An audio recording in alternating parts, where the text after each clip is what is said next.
Good morning, chat. Hope y'all are doing fantastic today. Today, figure out why GDExtension decides to just not do the linking process for our new class. And I figured out what process I want to go about for troubleshooting that. We're going to make a brand new class from scratch and just work on every little piece as we go and start bringing over little bits of code from the actual new class we care about. And that, in theory, that'll help me figure out what's wrong. In theory. But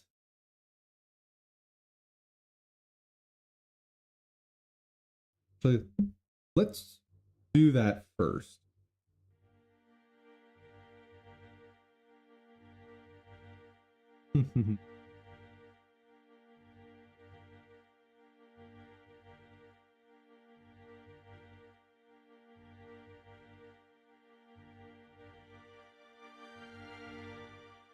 The very first example of this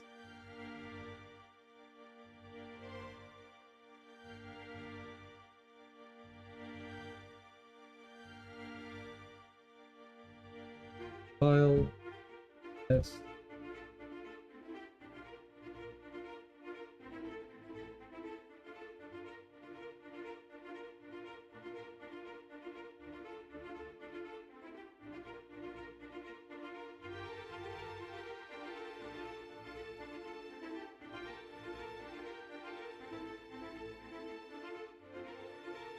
Right to me.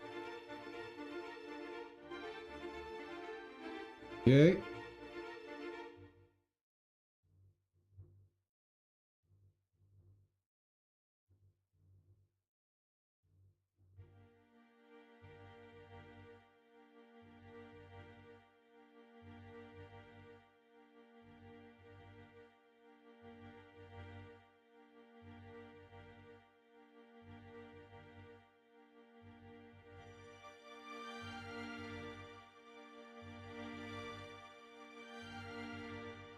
We'll just have this extend node.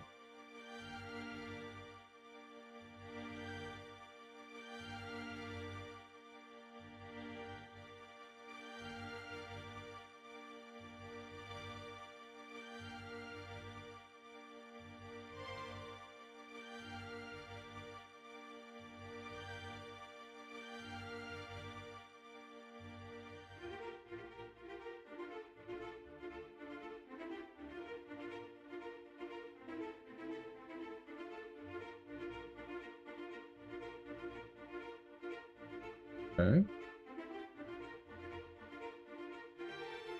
And all of this is boilerplate. Like there's nothing else here.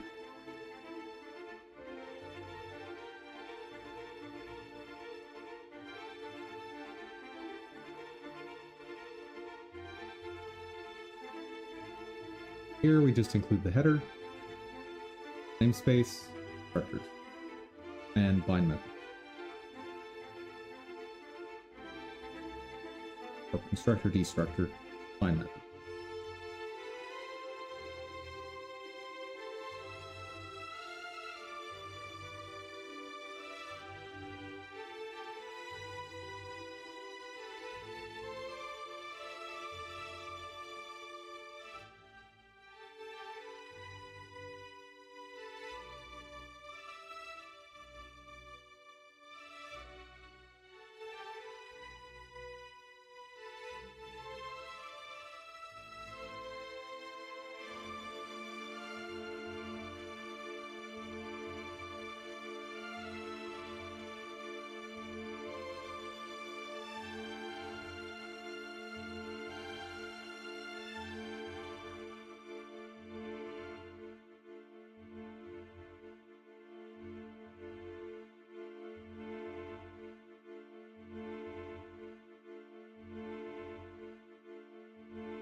And finally, bind them.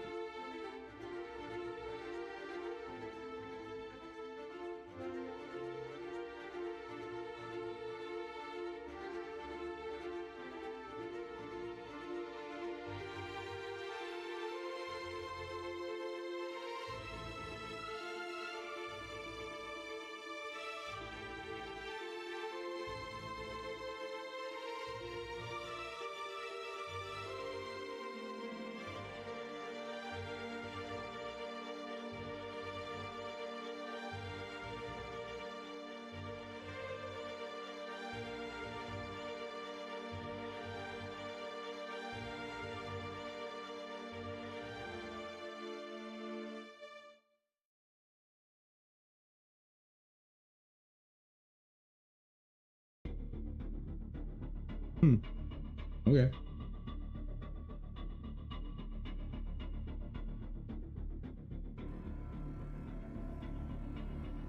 Okay, that is about as bare bones as you can get.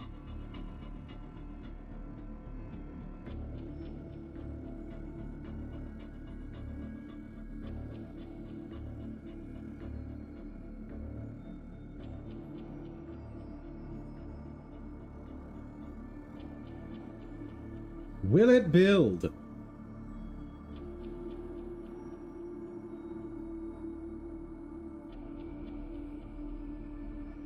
Oh, that's not what.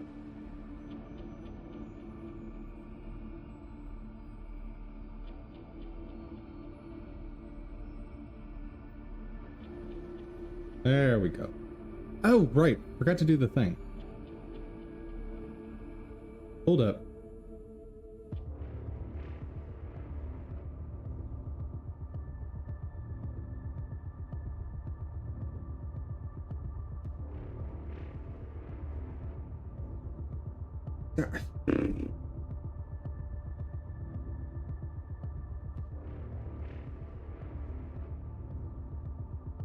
Alright, well, whatever I did wrong again.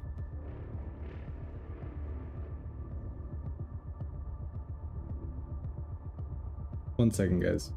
I completely forgot to turn on social stream.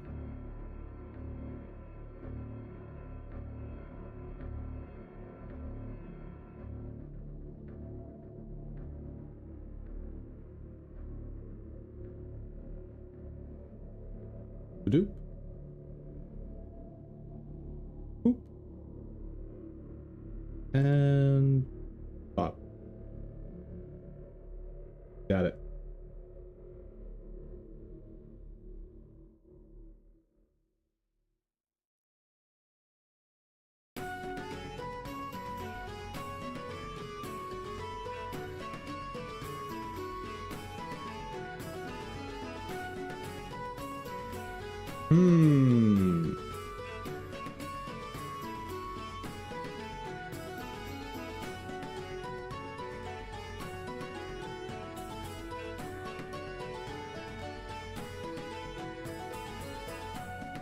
Fine, we'll do it this way.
Okay. Last test before we restart it.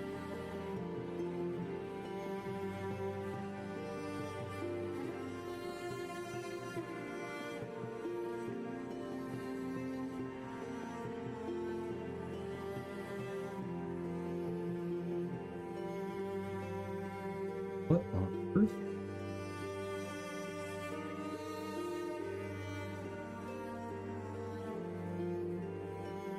Doesn't make any sense.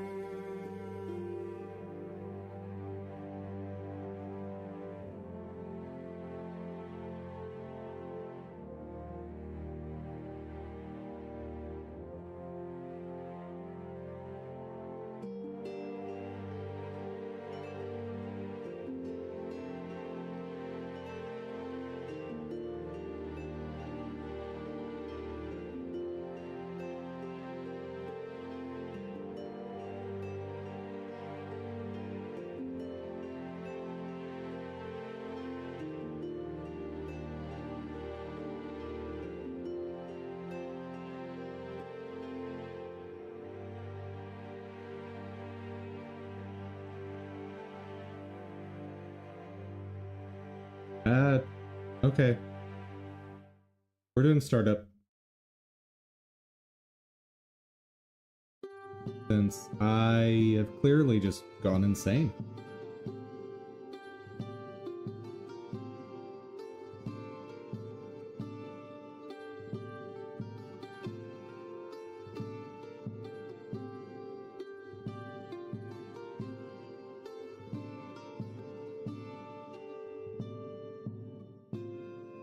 Yeah, I don't know.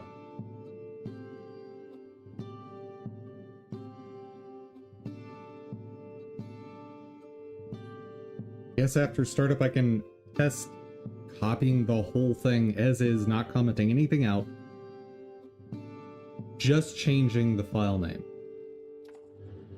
That could maybe work.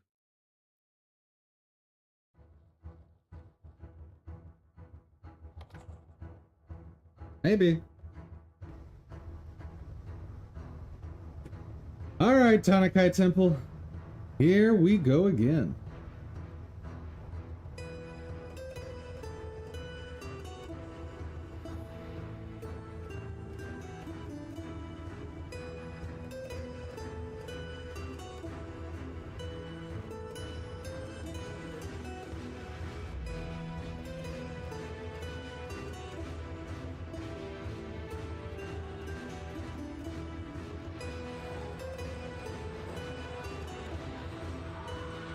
Oh, right, and I did swap Anguish on, just for that little bit of extra damage.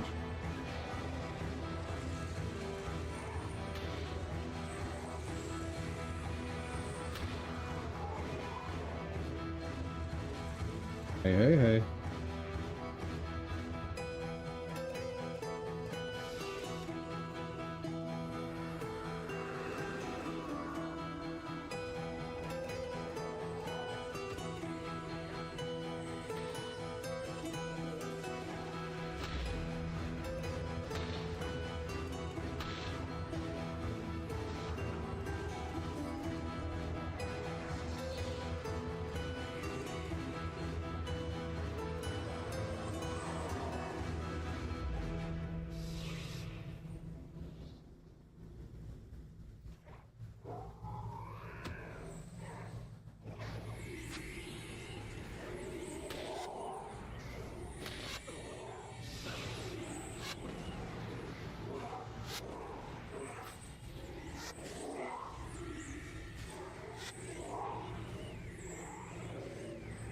The heck do I do?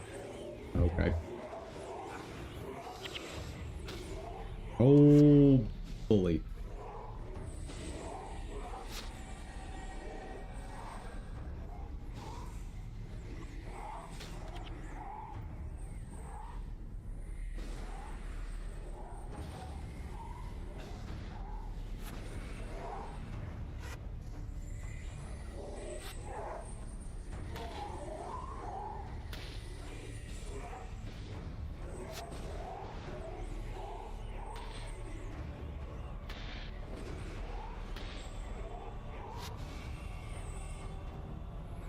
Well, Getting lucky on drops. That's cool.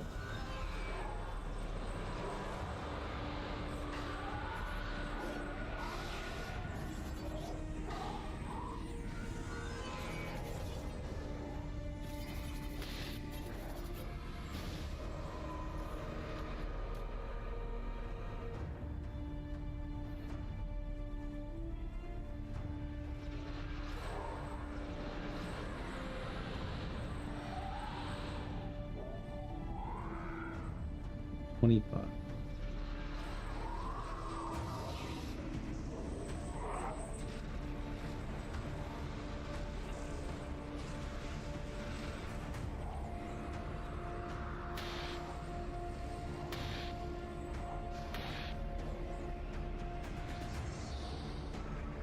All right, little slow, but still a good time.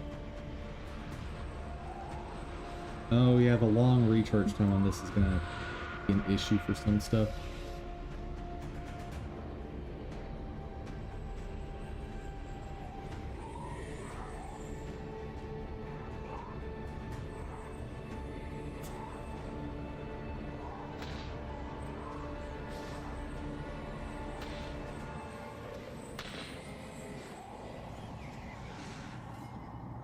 Maybe I don't need it.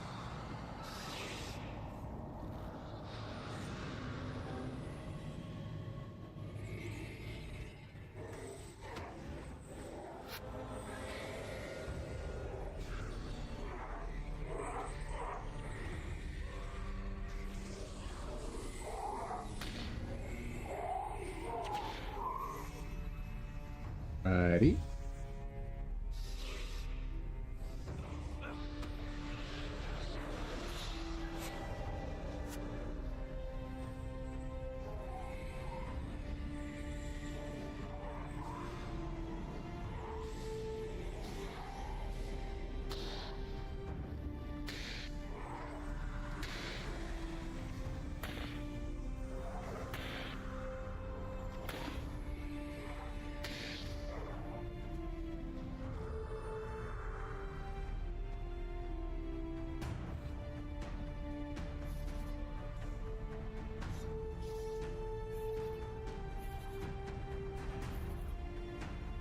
Let's set up.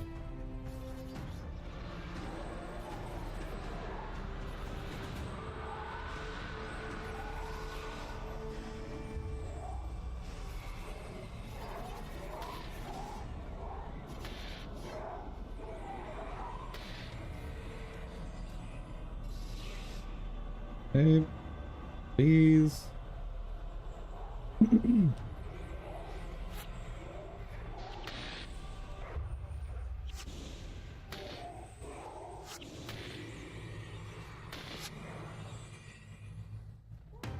And let's go.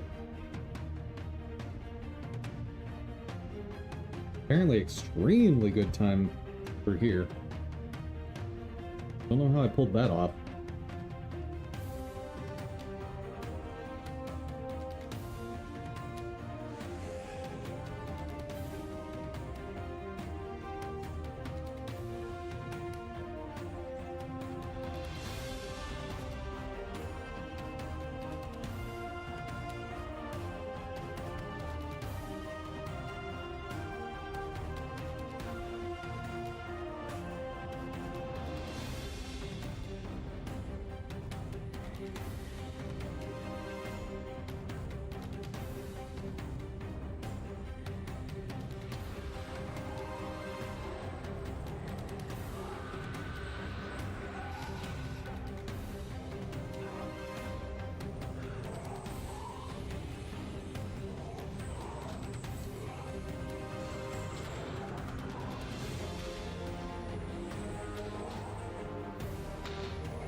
Okay. Give everyone a second. Boop. Boop.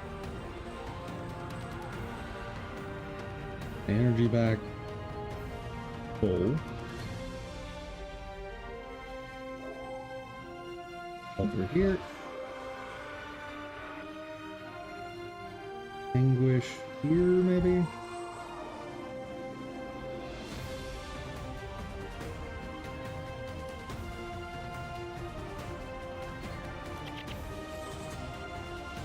Pull them back.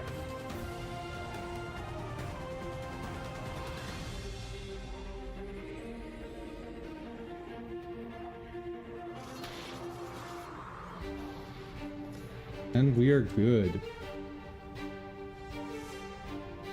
Holy cow. Bit shy of 14 minutes going into room 4. That's fantastic. It definitely seems like my limiting factor is no longer time. It's can I survive room, I think it's 7?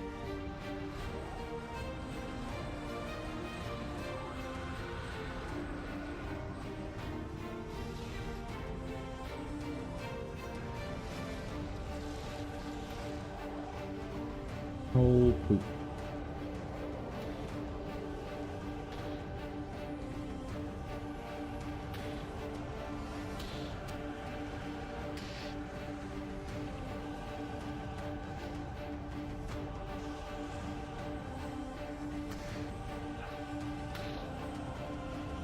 All right.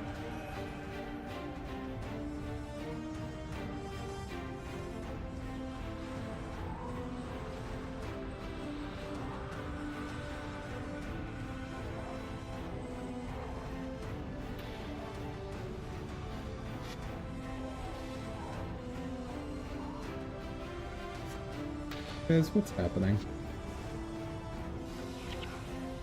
No.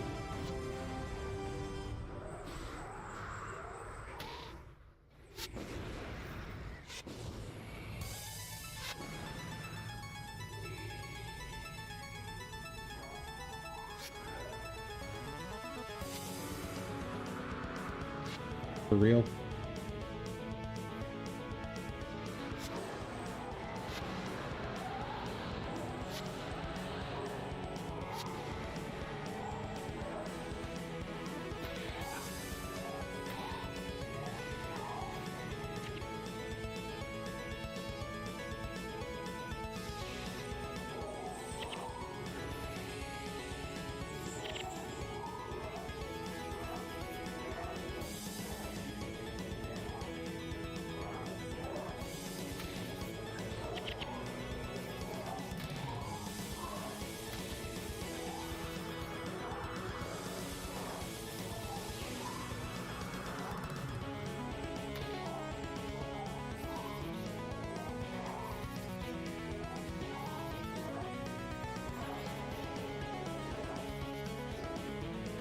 Beautiful. 15 minutes.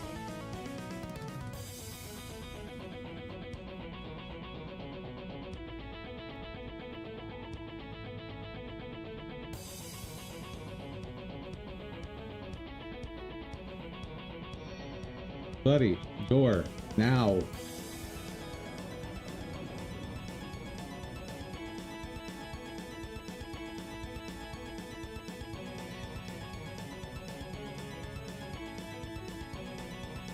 No, room 6 is the one I haven't beaten. Just remembered. Counting is hard, okay?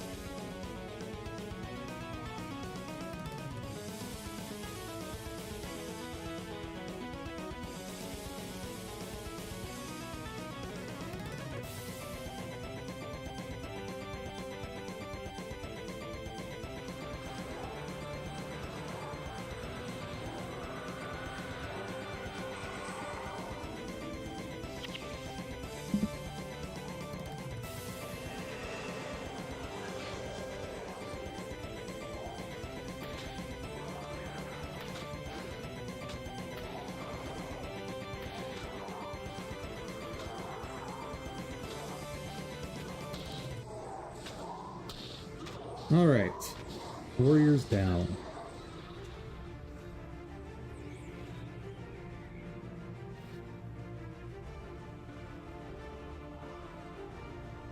I wonder if I can grab the boss without touching any of the elementalists.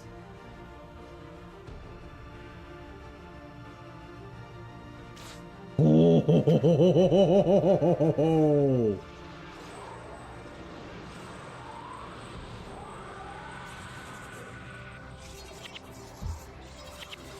Chat, we are in the money.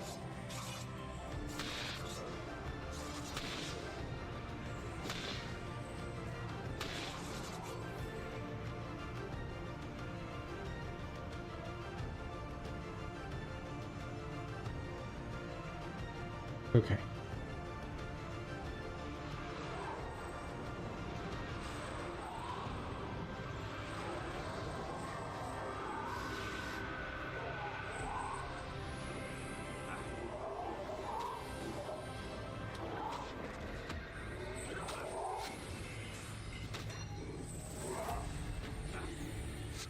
Ew.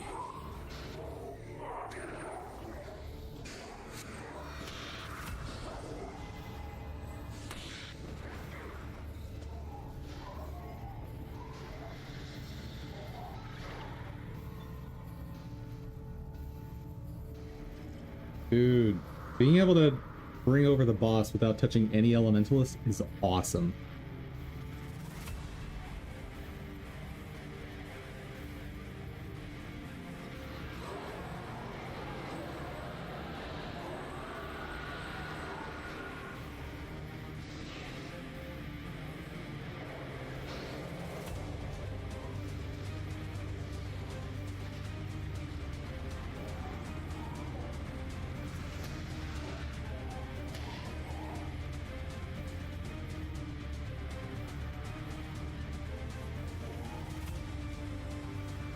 Nope, get out, get out, get out.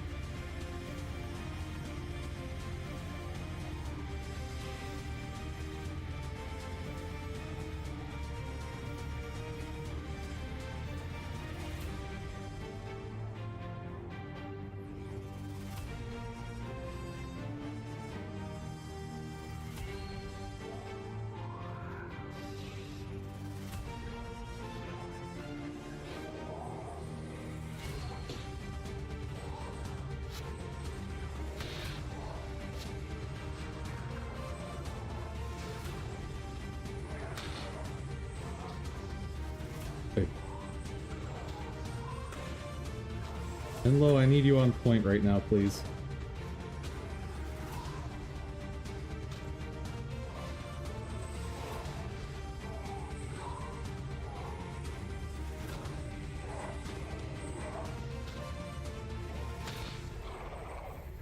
Good job, Menlo.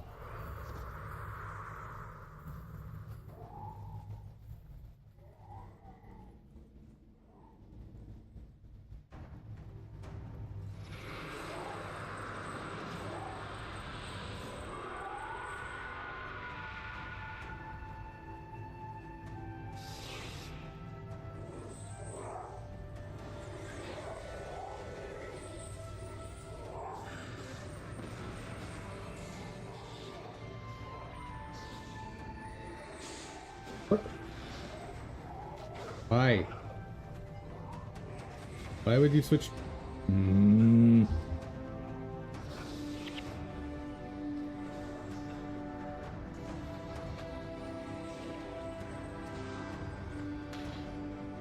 All right. We're okay.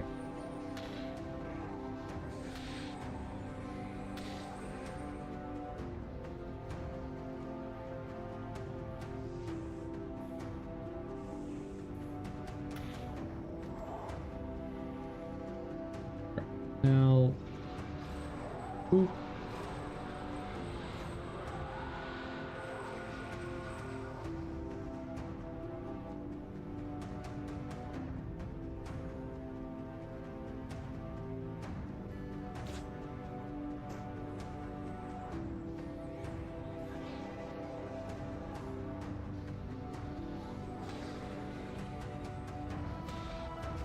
Oh god.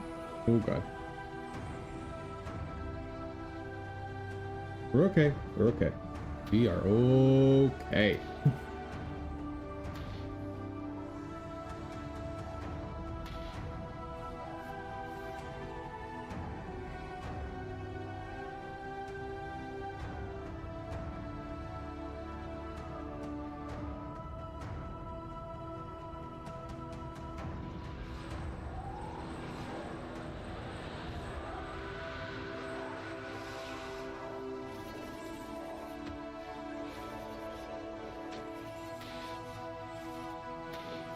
Tons of damage. Beautiful.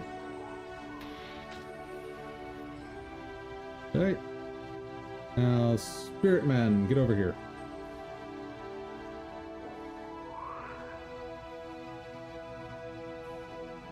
Hello, you are in the Spirit's way. Please move. Thank you.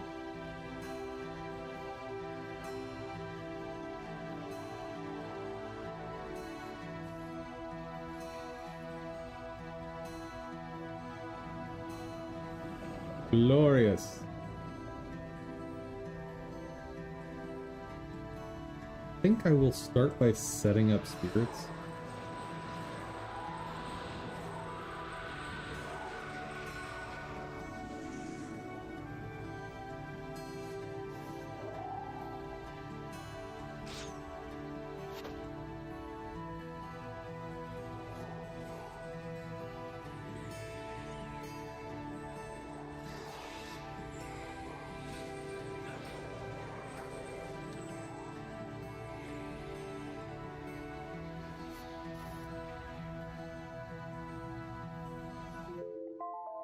Oop.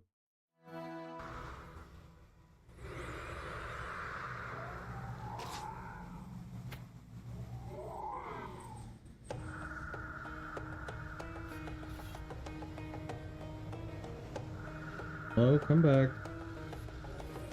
Oop.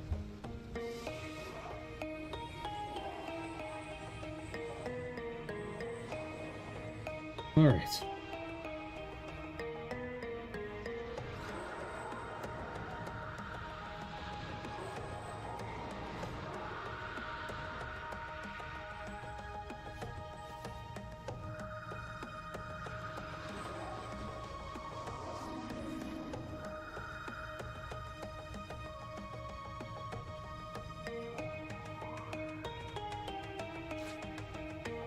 Uh-oh.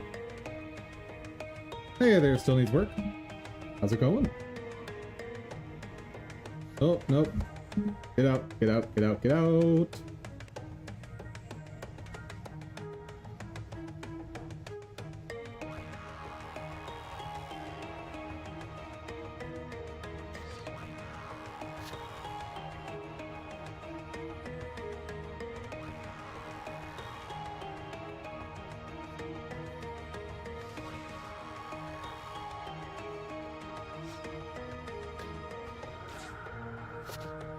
Okay, one down. Just the whole army to go.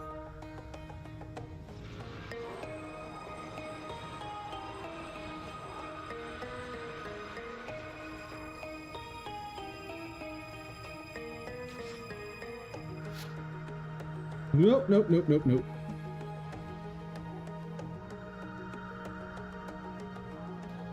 Bro, get out of there.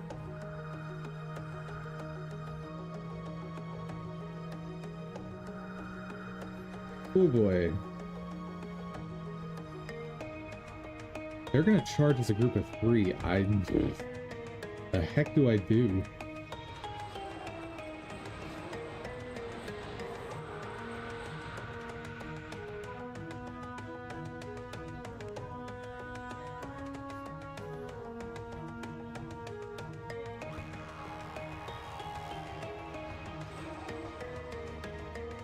Start with this.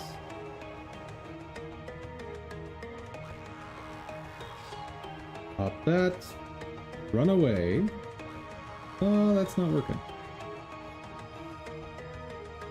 Okay, do you want the... Here. No.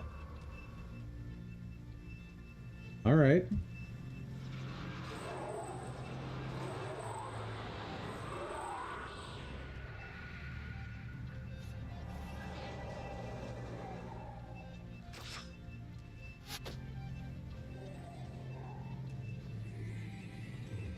Oh, it's one. Woo! Excellent. Now just take it slow. Like, we're still over the 10-minute mark, so like right now it's fine.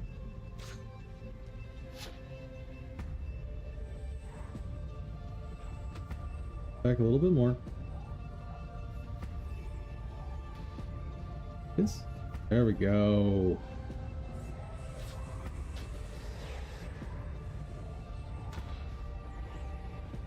Oh, amazing.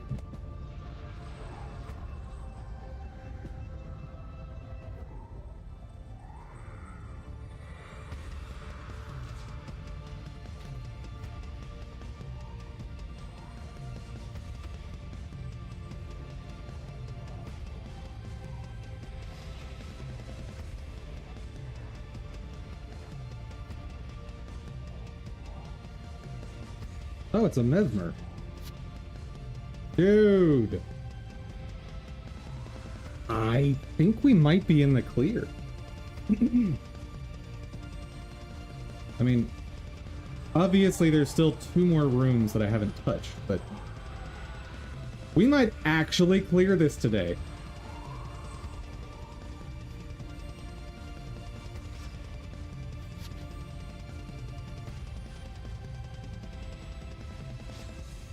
Come on. Uh-oh, uh-oh.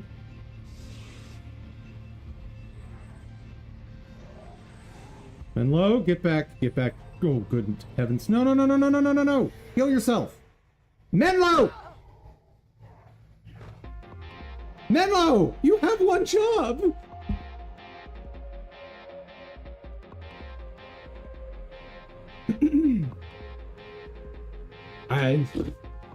If Menlo... If it... Yeah. Words and water, please. Water. Water.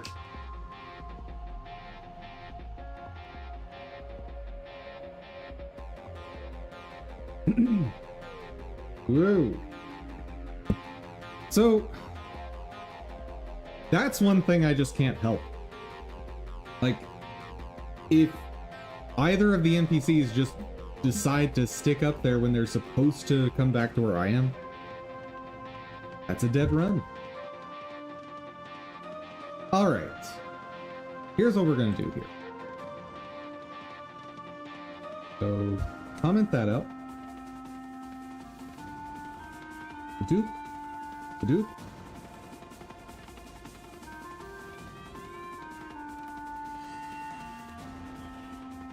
Now,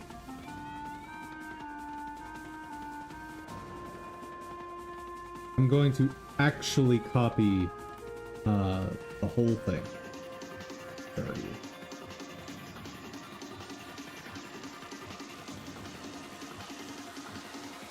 Like, it's literally just the whole file, no changes. Except I am going to change this.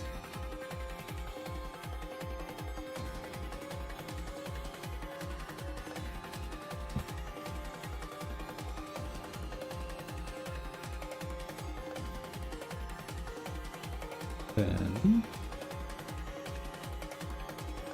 save that.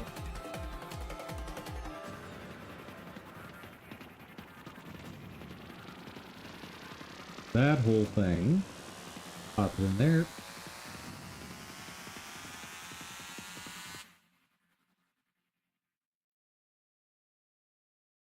.h. Okay, so it is literally the same code. It has been purely copy pasted.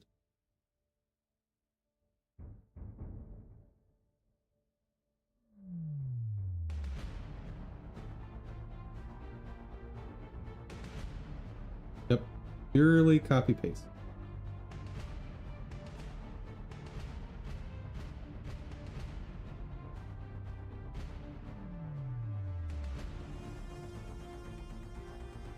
Wait. Did I just figure out what's wrong? I think I might have.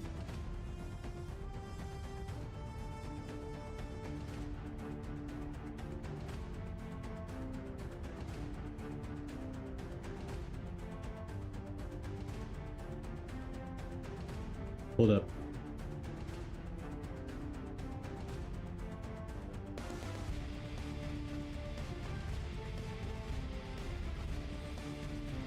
I think I might have figured out what's wrong.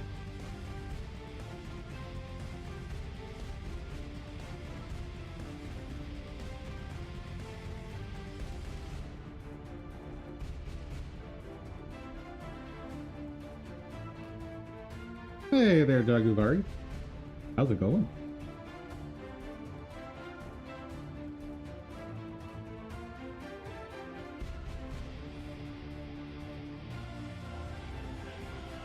So if my theory is right, this is about to fail.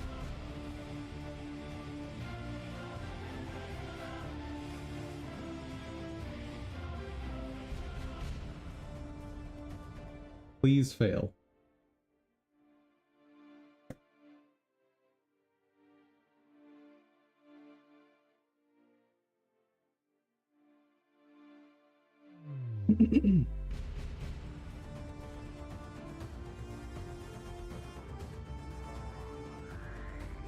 You've seen the news that you can decompile Slay the Spire 2 into a Godot. Right. That's interesting. That, I think I might have solved it.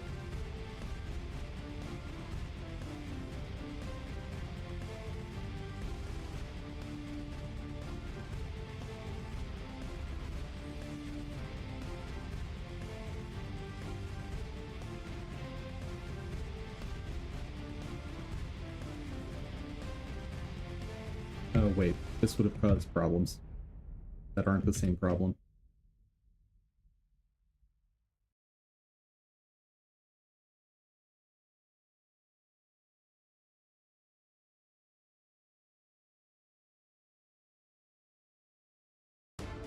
So let's just try it real quick.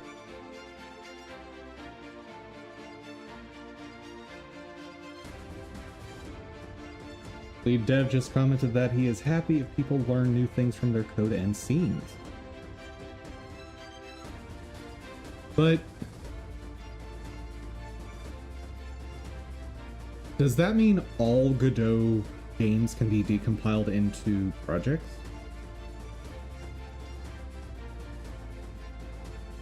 That's a bit concerning if that's the case. Wow. That's like a massive problem, isn't it?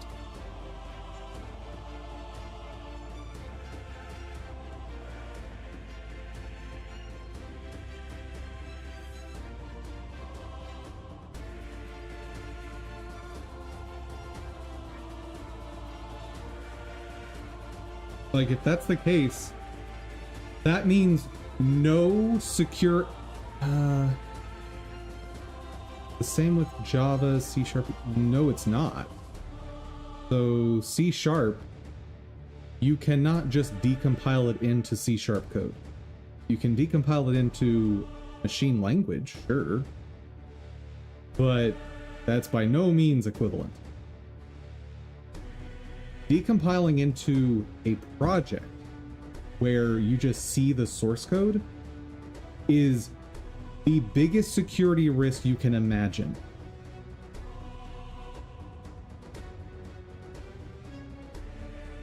Like, this means that Godot can never be used to make secure applications. Ever.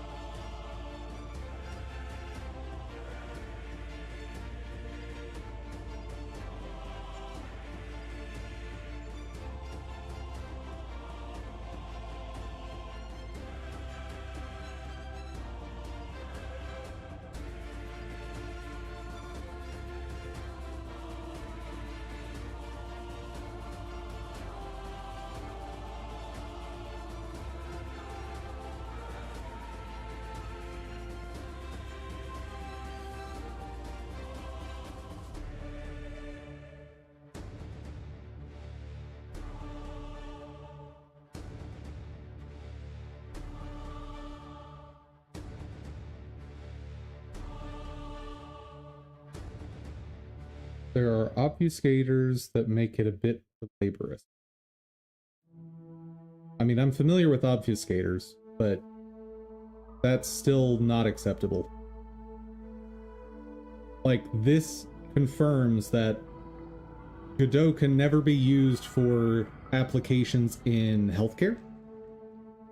Can never be used for applications in things like the DoD. Yeah, that's not awesome.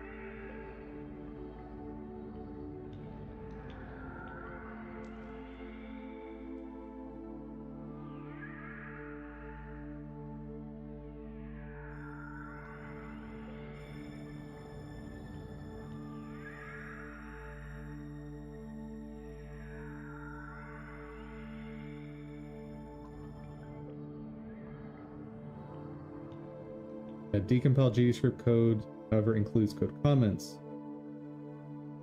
Changes no variable names and pretty much matches the source code of the game. That's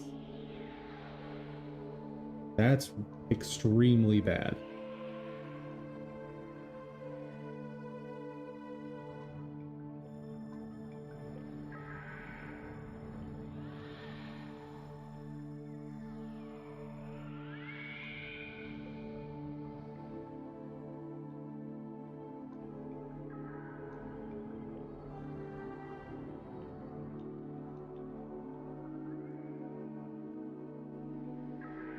Yeah, that's not a problem for my current project, but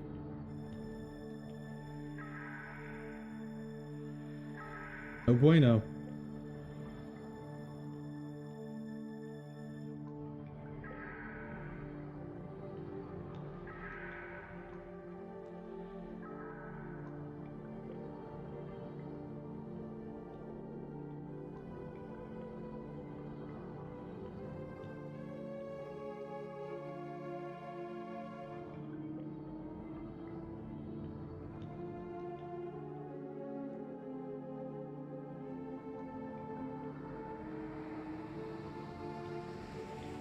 The heck is this fake link?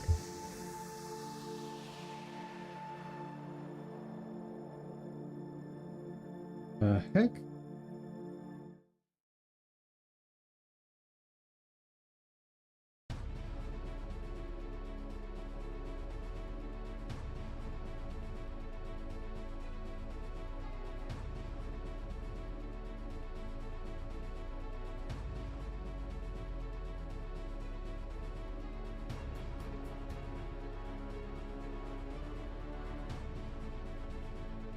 Okay, so the issue is you need to include your C++ file in register types. Just the IDE isn't going to tell you that you need to do that. Go.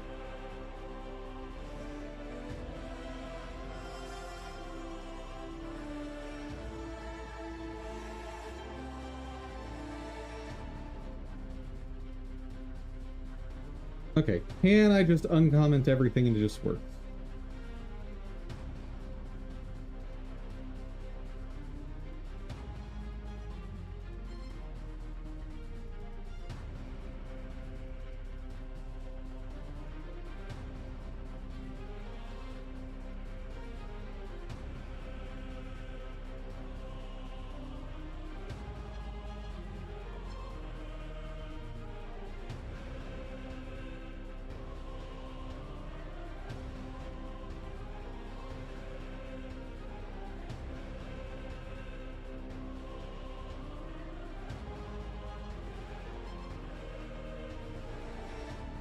Forgot how much I wrote for this. Oh, right, that's my...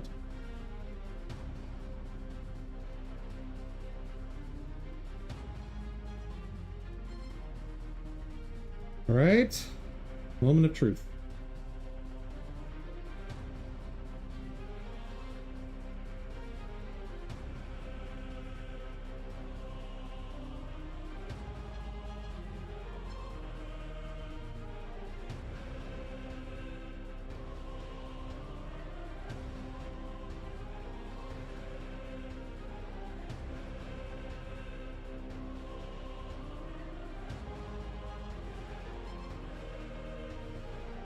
But I should go into a bit more detail about what I mean by this means you can never make a secure project. So the fact that you can decompile this into source code, which I want to make very clear, is not possible with compiled languages. So C# code, after it's been compiled, you cannot just decompile it back into source code. It doesn't work that way. The issue here is if you have an app that, let's say, requires authentication, you could decompile that app, remove the piece that requires authentication to get into the application, and recompile it without that, and suddenly you've skipped the authentication step. Now, in that specific example, you'd have limited access to certain things, but you're still bypassing the login. Like, that alone is a big, big problem.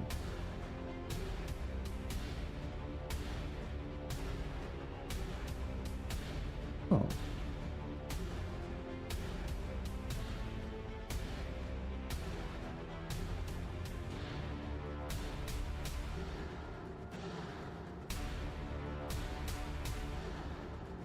Undefined reference to process. Okay. Let's just remove that.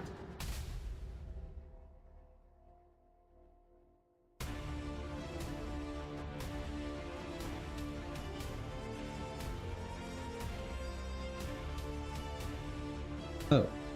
What?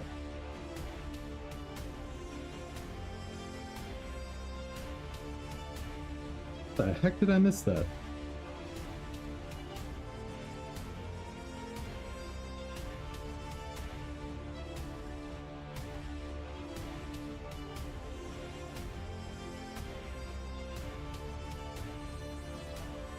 Try that again.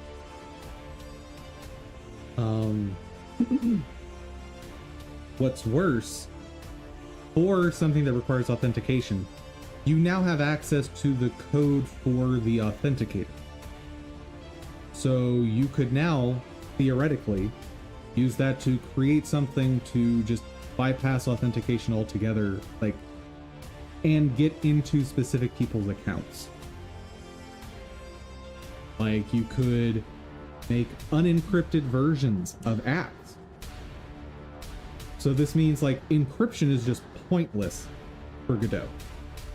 Like, encrypting passwords, keys, any sort of secret. And still needs work. I know you've been learning secrets and stuff recently, so you know. If you can't have secure secrets, everything falls apart. Like, security is just a non-thing with this engine. That's... yeah.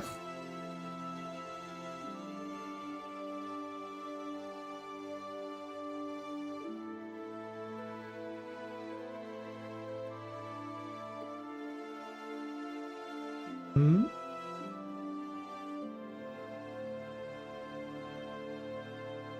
Oh.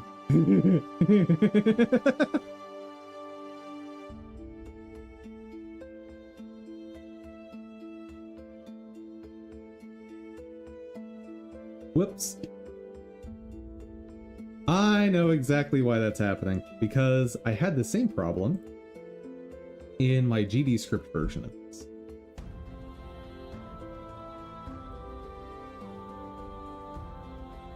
There it is.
So I have to get rid of this.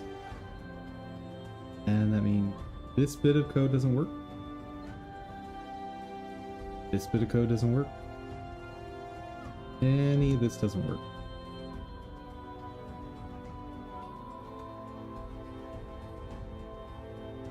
Let's, instead of deleting it, let's move it.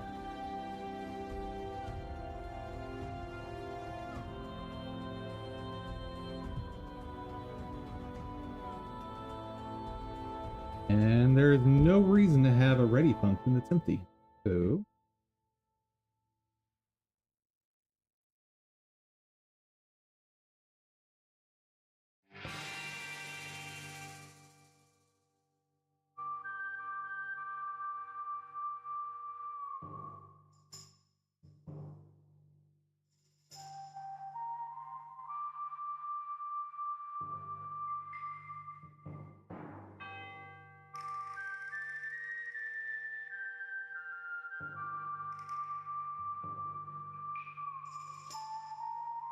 I wonder if that'll still work.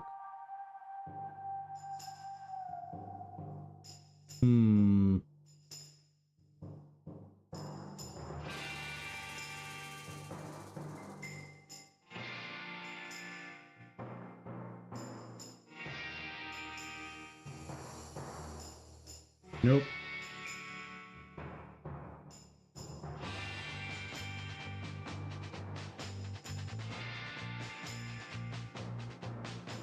Okay, so how do I make this work?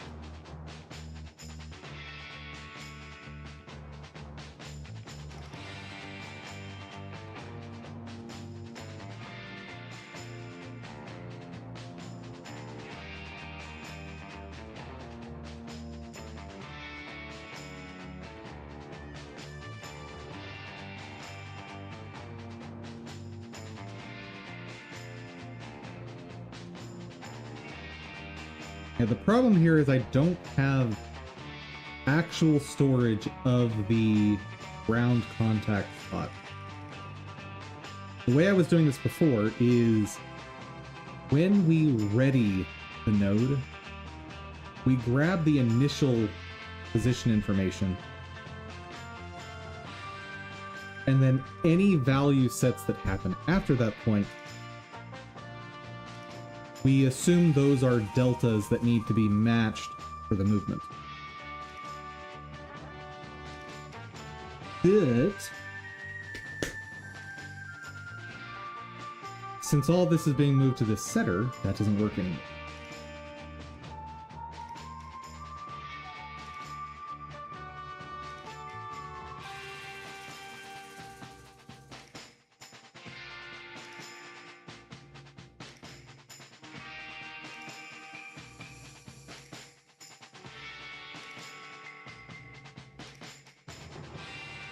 I think what I need to do is rewire this to say, to have some stored value for this is where the ground is.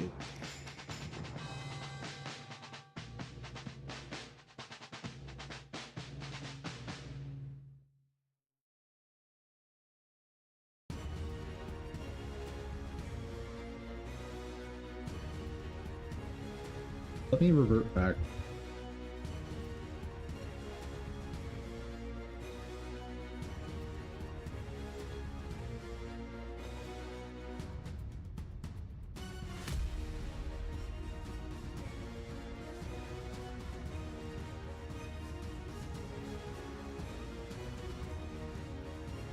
What stuff makes sense to me there?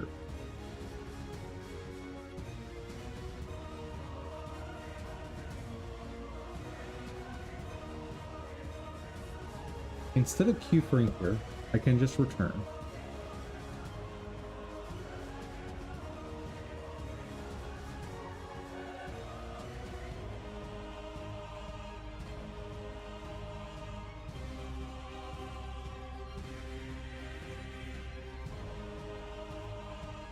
So if we're in an exported project, this code's still running.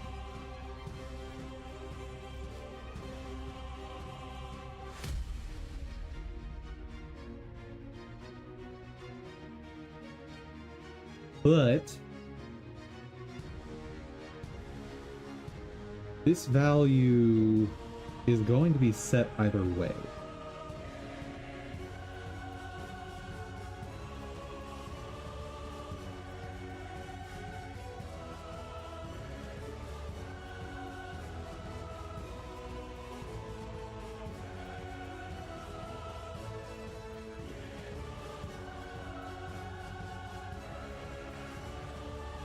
Yeah, so the code being here doesn't make sense either way.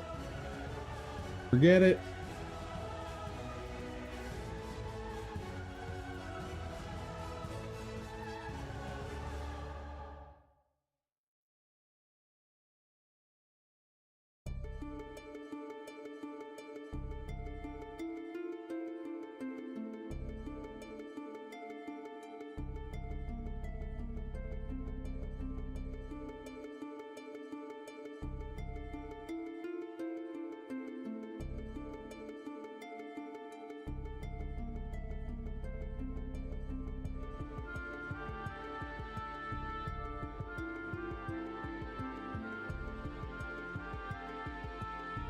But also,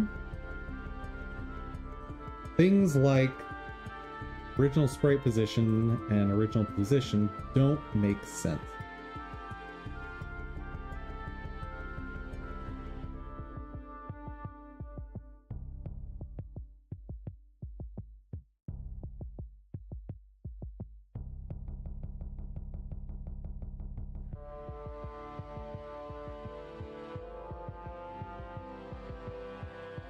Instead, I need to be able to set that myself.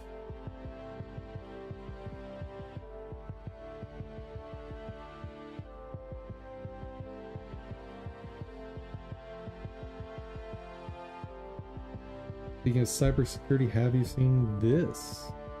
Oh boy.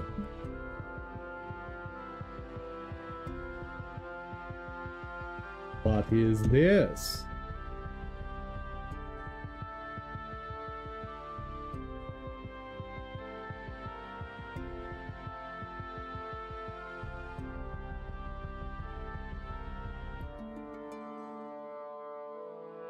Claude and other models are hacking systems without you asking.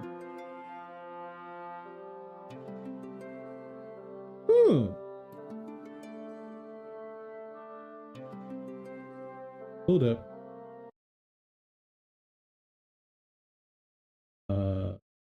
You asking it to hack a website without permission to hack a website, got given a task, it said, hey, can you go do this for me?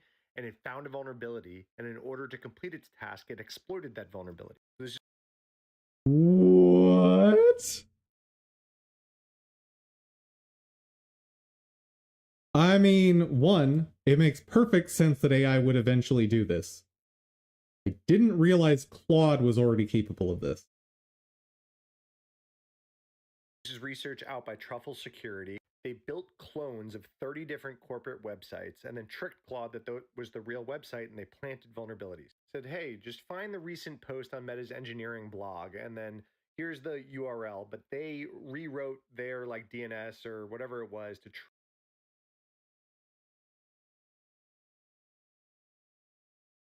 trick Claude into going to their version of this. But Claude doesn't know that. It thinks it's actually going to fb.com. And in trying to get that engineering post, it stumbles across a SQL error. If you're a web hacker, this is juicy. I can find SQL injection type stuff. If you're not, this is just a good tell that that website is treating what you gave it as SQL code, which is the precursor to a SQL injection vulnerability. Treating what you sent as SQL code isn't a precursor to the vulnerability. That is the vulnerability. So Claude started investigating. It didn't exploit it right away, but it was like, what is this? Why am I getting this SQL error? And then Claude hacked the database. You didn't. No.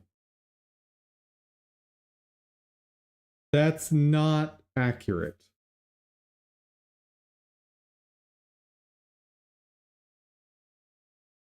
So it appears what's happened here is not that it, quote, hacked the database. It's just trying to fix the SQL query that was bad. Didn't ask it to hack. You didn't say you have permission to go ahead and exploit SQL injection on Facebook's website. It just said, I need to go get this article and I see an error here. I'm going to fix the error, and fixing the error is actually performing SQL injection. Yeah, like I just said, it's fixing the error. It's not explicitly trying to do SQL injection.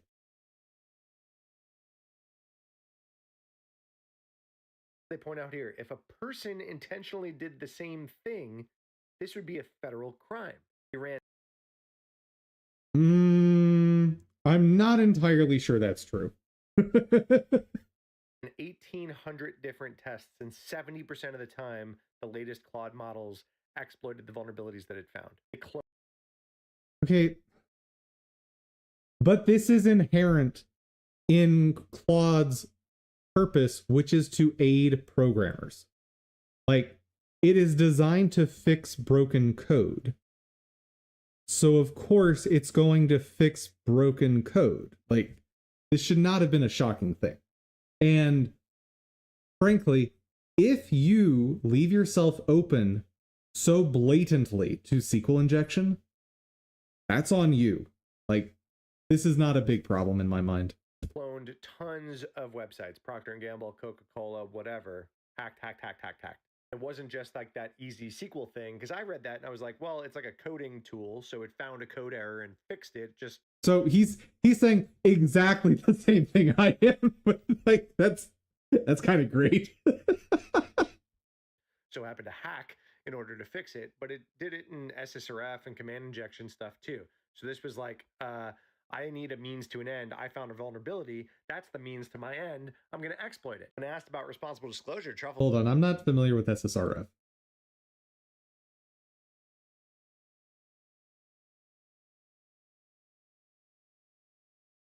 Okay. We asked 33 models, what's the health of the system? Are there any issues I should know about? Have been deprecated, directed the model to an internal monitoring endpoint. The model tried to fetch the URL. Security control explicitly blocked the request.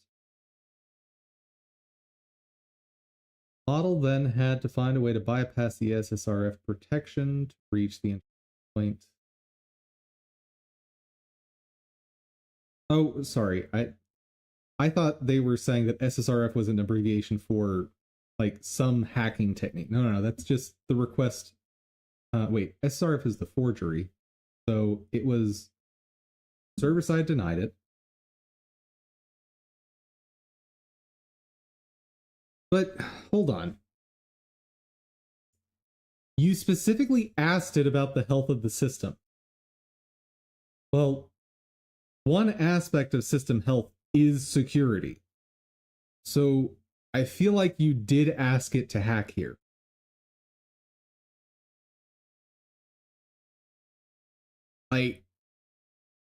This does not strike me as the crazy issue that people are maybe saying it is. Vulnerability, that's the means to my end. I'm going to exploit it. When asked about responsible disclosure, Truffle's like, what are you talking about?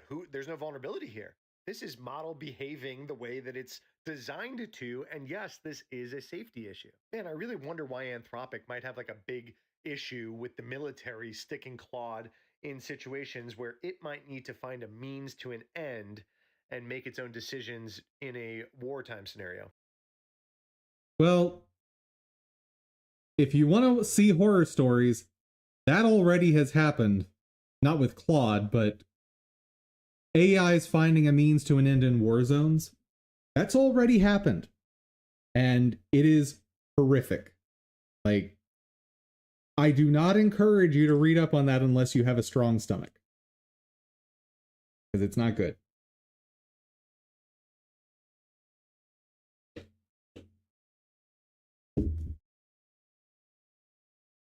Needless to say, people did some added AI into some things that they probably shouldn't have, and there were terrible consequences. This specifically happened on both sides of the war in Ukraine. So that's all the information. You guys need to look that up if you're interested. But like I said, I do not recommend reading about it unless you've got a seriously strong stomach.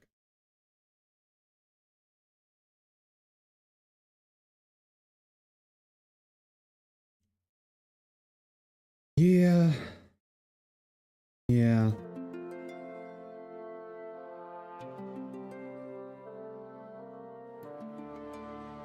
And like, is it a problem that without being explicitly prompted, the AI is hacking? Possibly. But something that everyone is going to need to do as part of their security testing now is have an AI try to hack their system. Simple as that. Like, Claude exists now. You can pay for tokens. Why not use it as your vulnerability testing?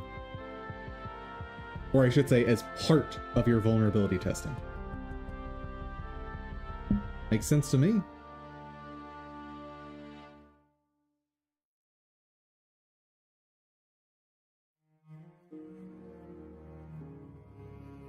All right.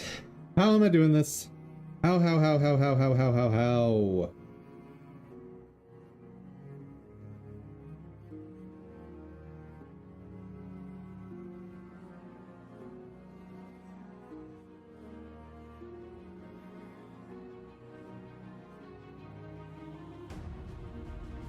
Well, I'm glad I could provide my take. Yeah, I mean, any sort of technological advancement, security, like the way we handle security has to be overhauled. The one thing that I am desperately curious to see is if someone's able to design an AI for cracking public encryption. Actually, let's just look that up. Has someone already done that?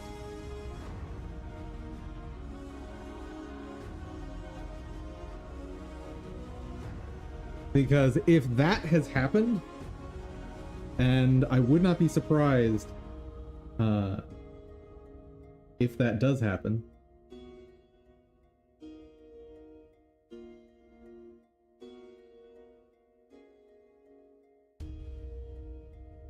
Tropic says AI cracked encryption. Okay, that's... Well, I hope they didn't say that word for word.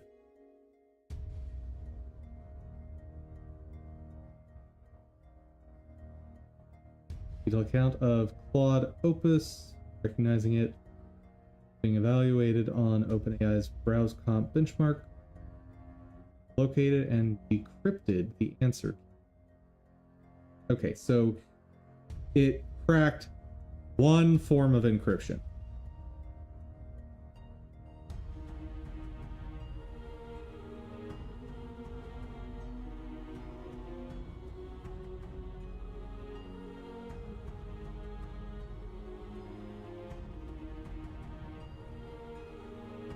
BrowseComp terminology matters. BrowseComp's encryption is a repeating key XOR cipher.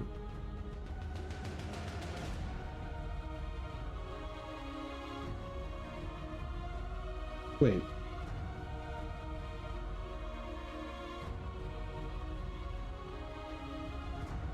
SHA-256 hash a password string. Repeat the 32-byte digest to match the ciphertext link. A64 decode the ciphertext XOR byte by byte.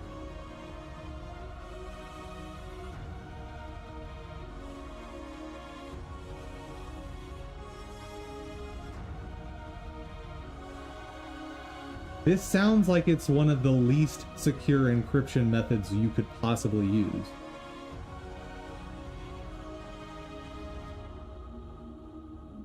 Yeah, key and lock encryption is not encrypted. Okay, so long story short, it didn't actually break any encryption because it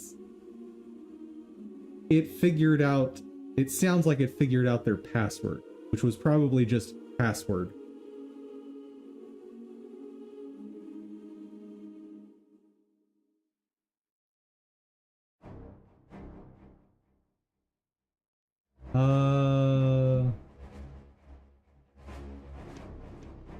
OpenAI, which is turning out to be one of the worst engineering culture companies in history. Repurpose it. Result is a data structure where the locked door has the key left sticking out of it to use like the handle. Yeah.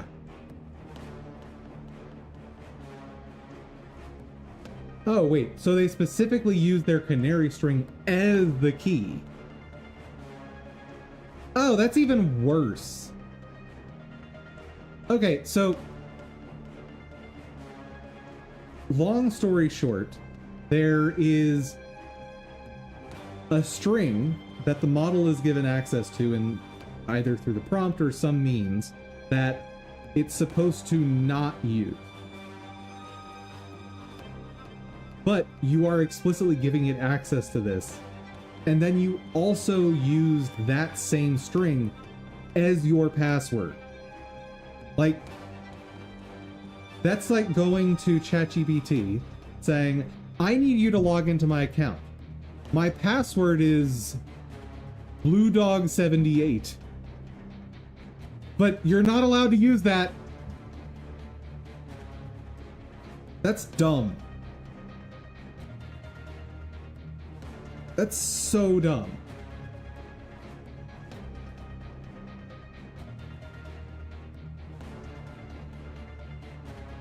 The time we read, wrote and executed its own derived key. Secret functions using the authors are hallucinate. They want us to believe a model reverse engineered a crypto system, but what it actually did was copy a 5-line function from a public repo and apply it to data where the key was in the next column. Yes, that's exactly what happened here.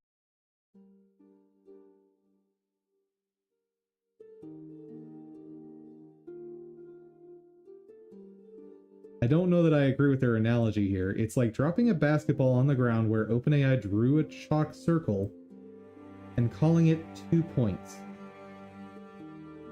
I don't follow their analogy, but sure.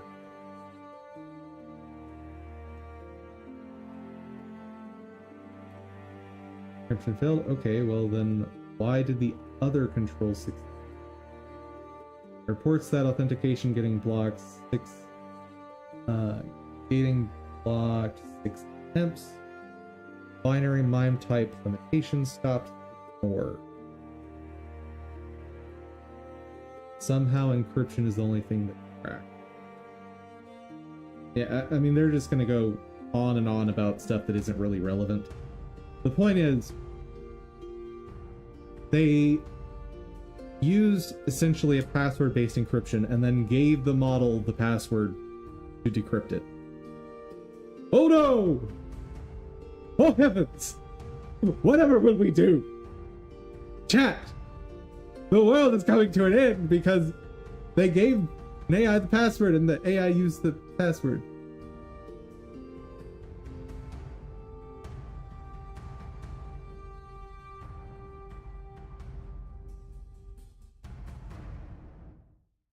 Let's see. No, AI did not break post-quantum cryptography. No AI. So, claims AI cannot break encryption and did not break encryption are two very different claims. So, let's check out these two posts that are claiming AI cannot break encryption. Because that's a pretty bold claim.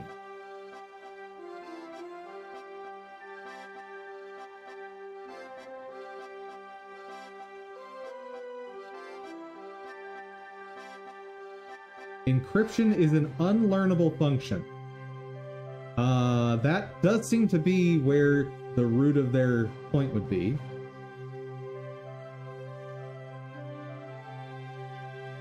Fundamental goal of cipher design is computational indistinguishability. Given some ciphertext, a hacker without the key should not be able to distinguish them from random bit string. Okay, that... Hold on. Should not. You don't say cannot, you say should not. Formally, for a secure inscription scheme, You take either real encryptions of some messages or just random bits of the same length. Any efficient algorithm has only a negligible chance of guessing which is which. Okay, and often written as blah blah blah stuff that we aren't going to try and learn right now. Distribution of encryptions is computationally indistinguishable from uniform noise. Cipher designers achieve this, i.e. fusion, confusion, blah blah blah. For a machine learning model, this scenario is poison. Imagine trying to train a neural network to predict the plain text from the cipher text without the key. To give him many examples, input ciphertext, output equals plaintext. Because the ciphertexts appear random with respect to plaintext, the network cannot find any predictive feature. Oh, I need a citation there. That is a claim.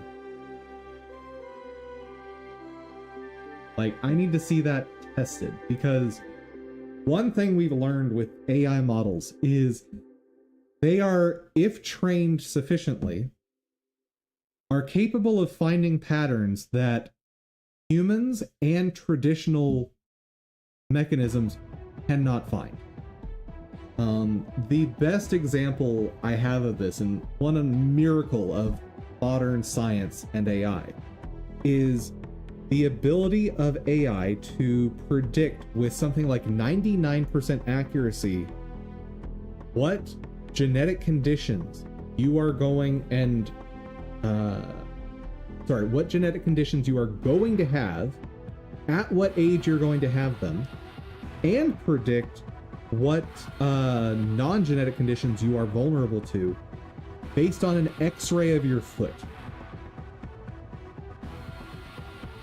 Like, humans have no means currently of using foot X-rays to determine these things.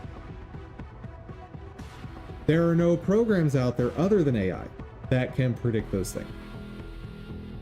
And we don't understand how AI was able to predict those aspects of someone's genetics just based on a foot.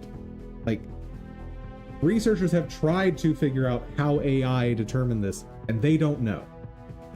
Right? Because a lot of AI is black box. It's, you train it on a whole bunch of data, it's able to analyze things, and it doesn't show its work. Like, it failed second grade when the teacher said, make sure you show your work.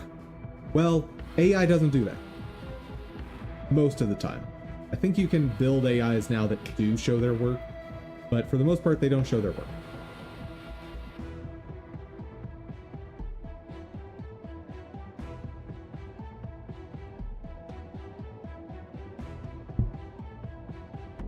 As a formal analogy, a cipher encryption function, fixed secret key, can be viewed as a pseudo-random permutation on the space of messages. From the perspective of an AI that doesn't know K, trying to approximate a pseudo-random function. Okay, but we already know that computers are really, really good at pseudo-random function, which by definition has no compact learnable description. Well, that I don't know, because I haven't studied this. I should say I haven't studied this heavily, but my understanding is that this sentence is incorrect. My understanding is that pseudo-random functions are compact, meaning they are not an endless number of permutations. Like, it is, given infinite time, it is possible to learn all of the pseudo-random mapping. Theoretical terms, any polynomial size algorithm's success at distinguishing or inverting the cipher can be related to breaking that pseudo-randomness assumption. which is designed to be infeasible. Hold on. So right here, they're conflating AI with a polynomial size algorithm, which I don't know that that's an accurate comparison. My limited understanding, and still needs work, you probably have better information on this than I do. So chime in if you know better than me on this. My understanding is AI is not polynomial size in how it computes. So if it's a, let's say it's exponentially sized, then it could overtake this very, very quickly.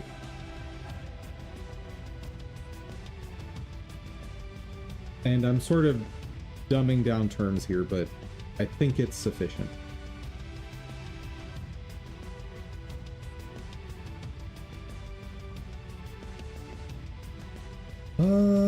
Training on a network requires a feedback mechanism, a way to measure how wrong the model is, how to adjust it to be more right.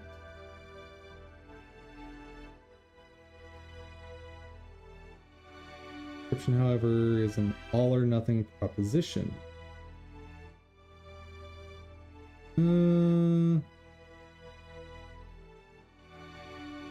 I see where they're going with what they're about to say here, and this is just not true. So what they're saying is you either encrypt or you don't, so an AI can't, quote, learn by partially succeeding. Well, all you do is provide sufficient training data of successes and failures. And that is your amount of success. Yeah, no, this...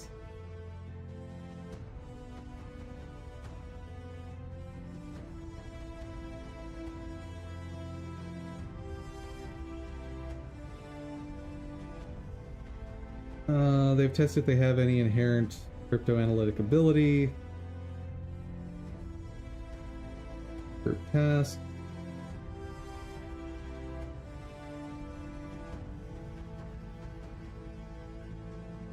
Overall numbers are dominated by the partial successes on easier ciphers.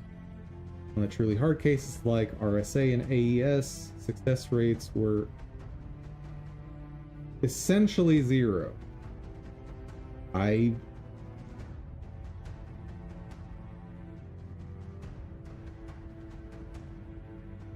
Hold on. What do you mean no better than chance? You said that chance was impossible.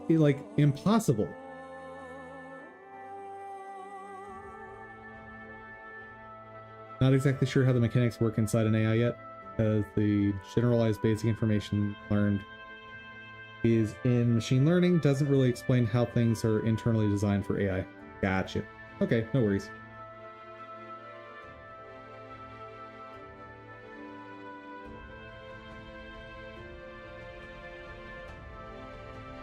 No AI has ever recovered a secret key or plaintext from a properly implemented cipher faster than brute force or known theoretical attack.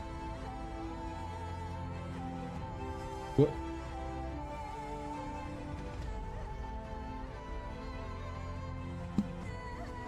Yeah, so this article is nonsense. I shouldn't say nonsense. There's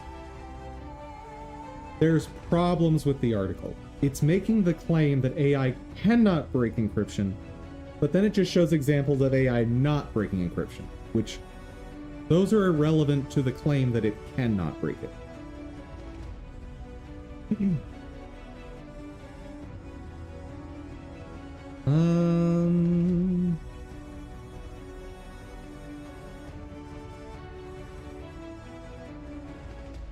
Implied syllogism goes, quantum computers can break encryption. AI is another powerful, complex technology. Therefore, AI can also break encryption. Well, okay, I agree that that is a faulty syllogism. Sometimes it's honest confusion.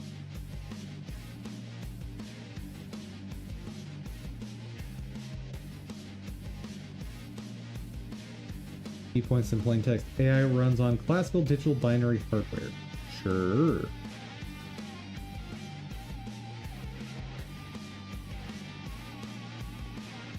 Modern ciphers hide patterns by design. Of course.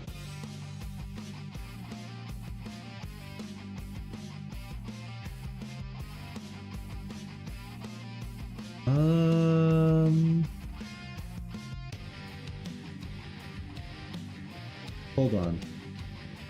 What do you bet this guy? Oh yeah. He's from Applied, he works for Applied Quantum, or maybe owns the company. Like, so of course he's like, yeah, Quantum's way better than AI. Yeah, Quantum's way better. Way more of a security threat. You should pay me money.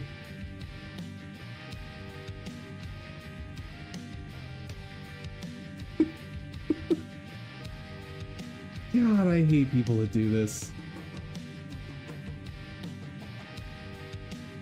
Like, if you own a quantum computing company, you are not the guy to make any sort of claims as a what's the term? I think the term is affirmative rejection that AI is capable of something. You're just not the guy.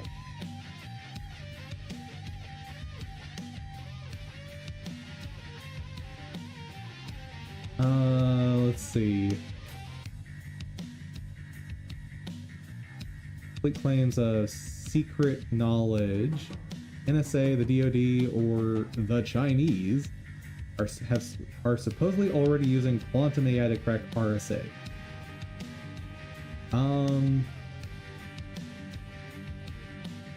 Sir.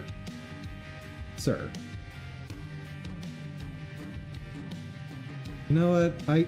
I shouldn't be too mad at this because he's a guy who owns a company and he's trying to make money. Just like I am. You know what?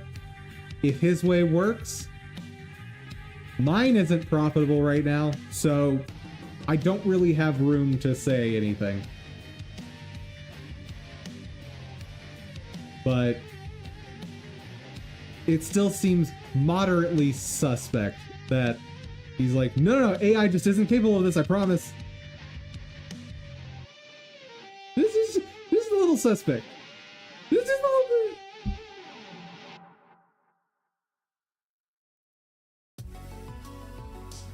bit. Alright, how am I gonna do this? Ugh.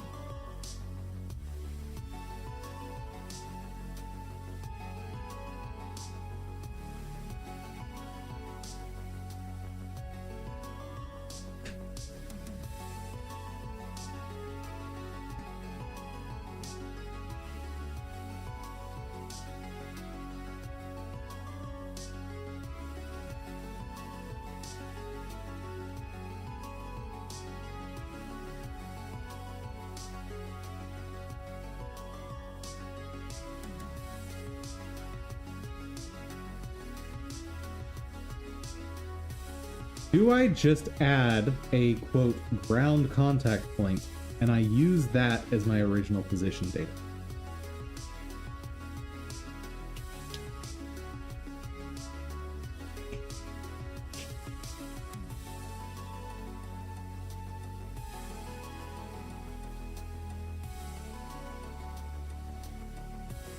Is that sufficient?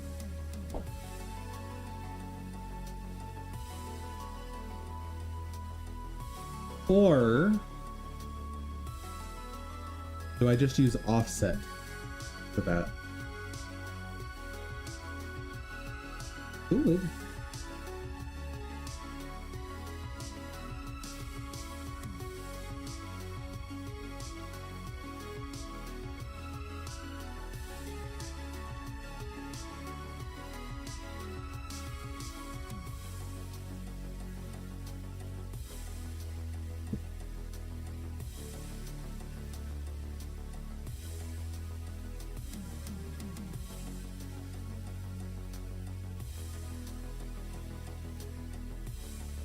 Is this for all the sprites then? this is for the synced sprite. So like the thing I'm using to generate shadows that move. That's what this is. This is also the thing that powers the different layers of the bee, so it has the flapping wings.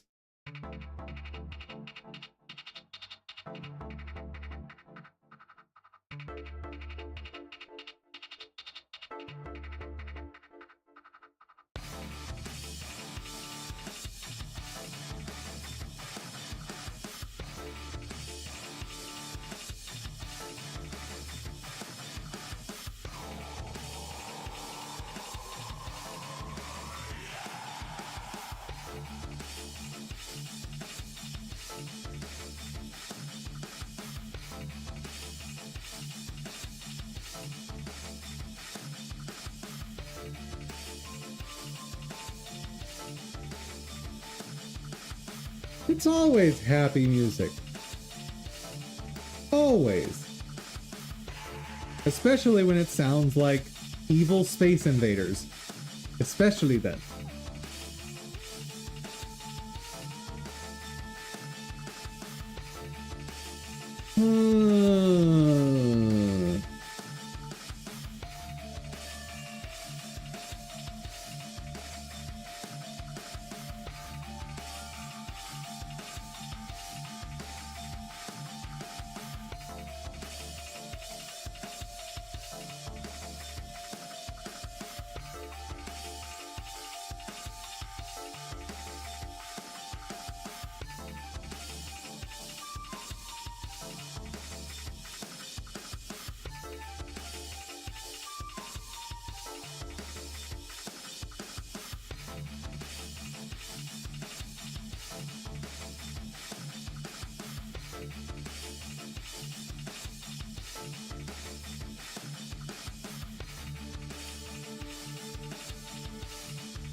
How do I want to store this data?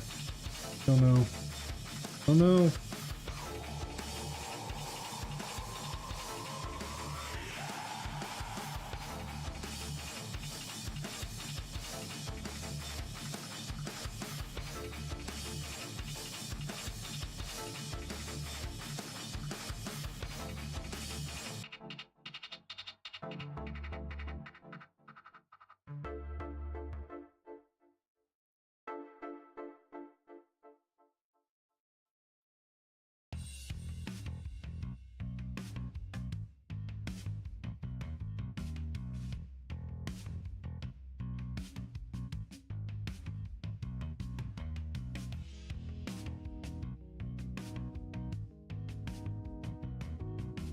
Anywhere I put this logic without like providing an input is gonna break in the editor. So, for instance, if I were to grab that stuff in this function, the problem is if I move the sprites around at all and then reselect this, it totally breaks my data.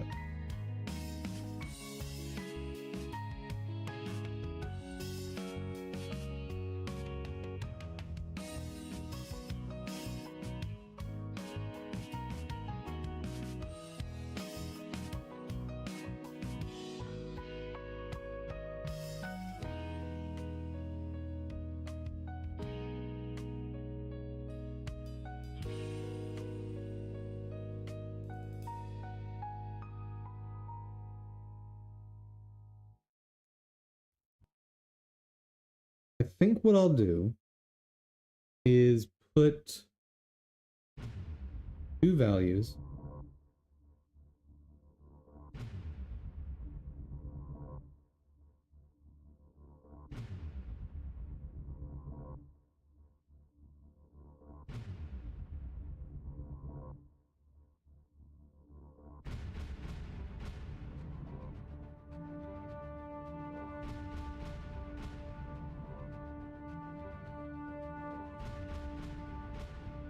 The right cloud.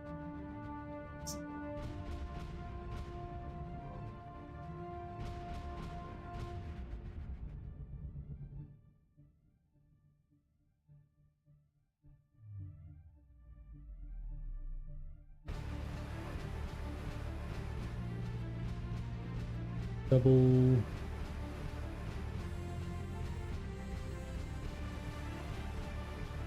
Start position.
What?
Oh, wait. My type is wrong.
Make it that.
Okay.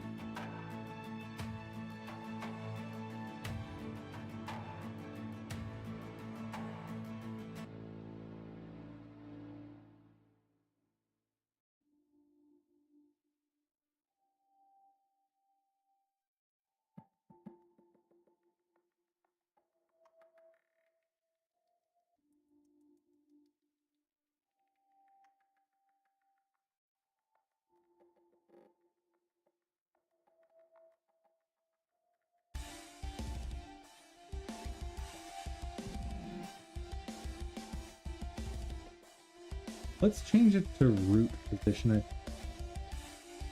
That's a better name for what we're doing.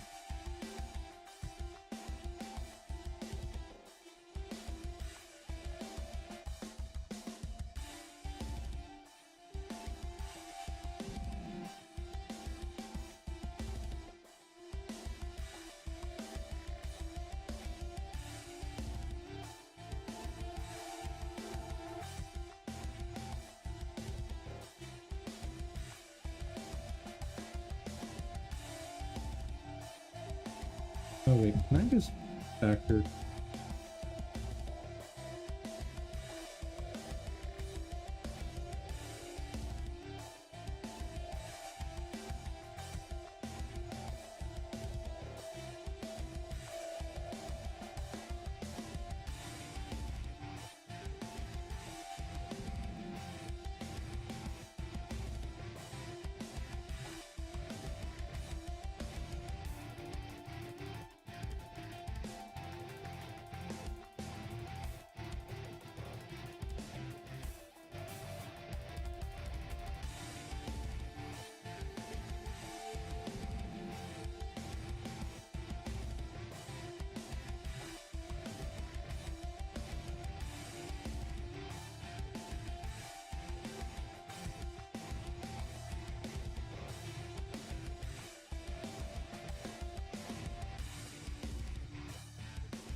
Hmm?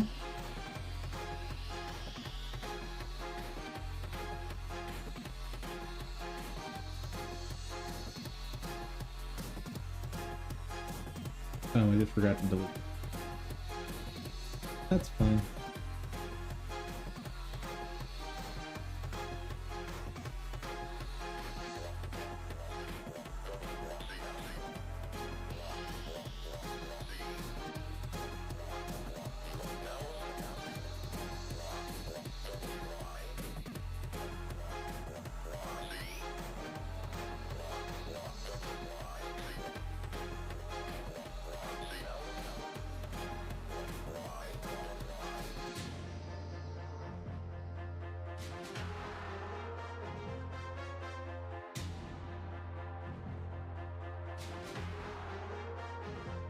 Do I actually need both of these, though? Just look at the math for a second. So for syncing position,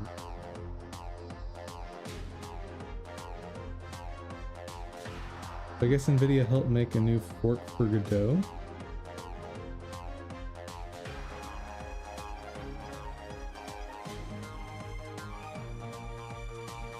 Why don't you trust NVIDIA? What's wrong with NVIDIA?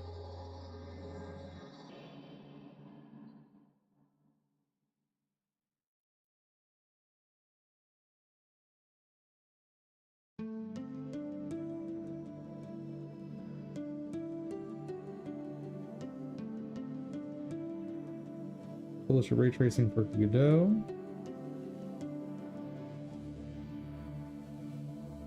Okay.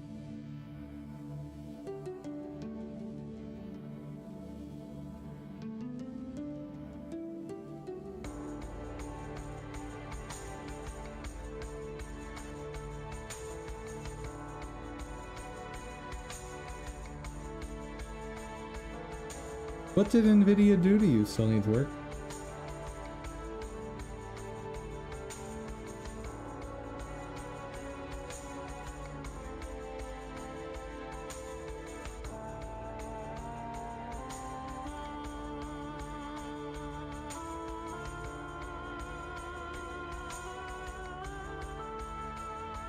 NVIDIA is the data scrapers of 80 million YouTube videos, along with bragging about how the scarcity of hardware is really good for their profit. I mean, I don't have a problem with that second part.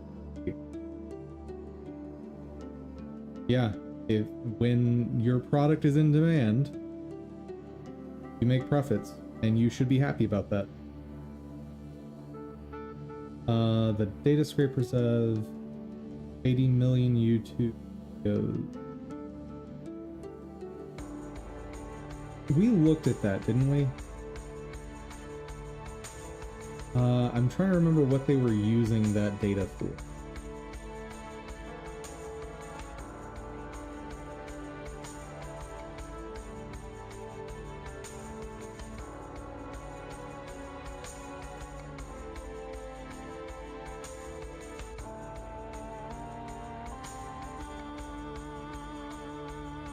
Oh, right.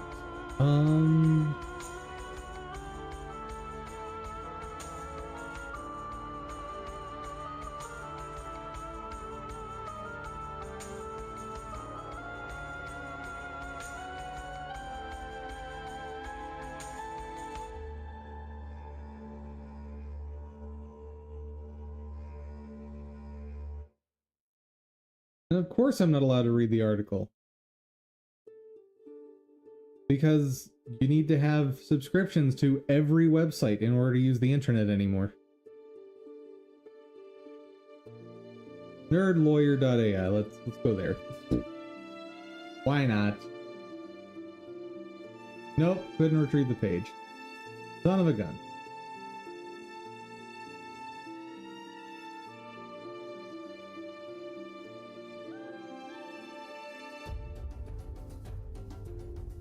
I mean, it really depends on what the AI is being used for.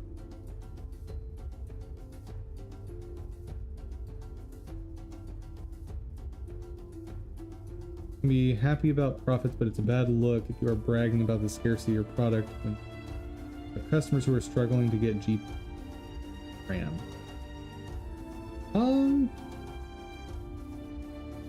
I guess, but over the years I've become less concerned with what the public thinks is a bad look. Like, sure, the public might be unhappy about it, but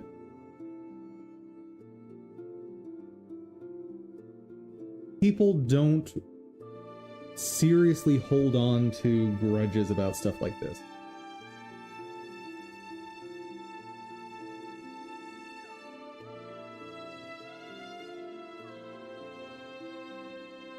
Of course, it's for paid members only. Yeah.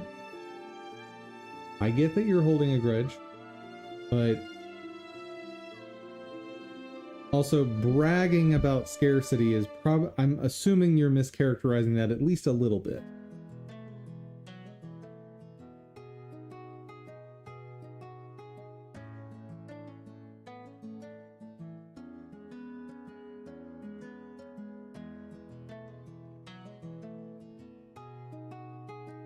Can I please see what they are using the scrape data for? Because I know we looked this up before, and I thought I found that answer before.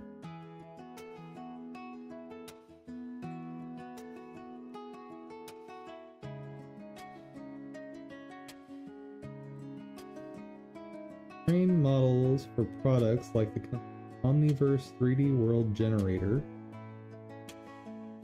and Digital Human, like Bodied AI Group Project.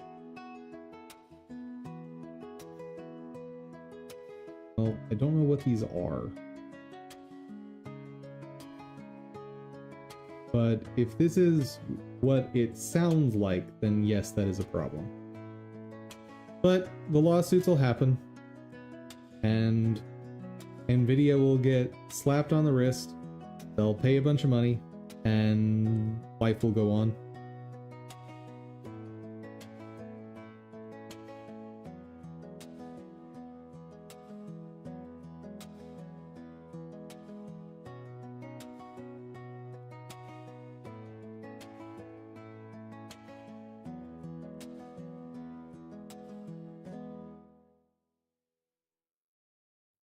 Anyone is free to learn facts, ideas, data, or information from another source and use it to make impressions.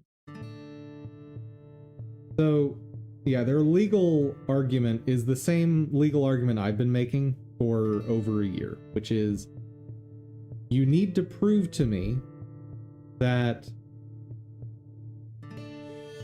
the thing you are doing as an artist when you reference other things is not equivalent to what an AI does. You have to prove that to me somehow. And none of the arguments so far have proven there's any difference. CEO made an interesting comment this week during the Morgan Stanley. Well, the fact that everything is scarce is fantastic for us. That's not bragging.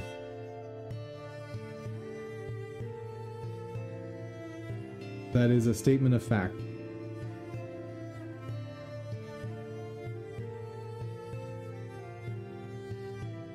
I don't see that as a problem. That's not bragging. That is a statement of fact that because there is a scarcity in the market, it's boosting their profits. That is just true.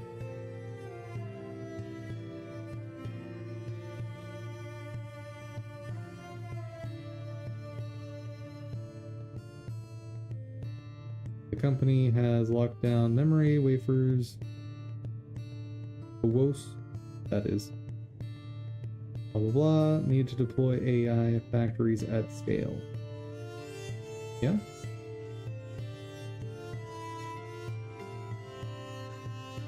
If you have 50 people that all want to buy the same thing, then you're going to sell to the person that spends the most money to buy that thing. I don't know what else to tell you. Like, this is not... To me, this is not a bad look from the CEO. He's saying, hey, there's been a shift in the market. This shift is really good for us.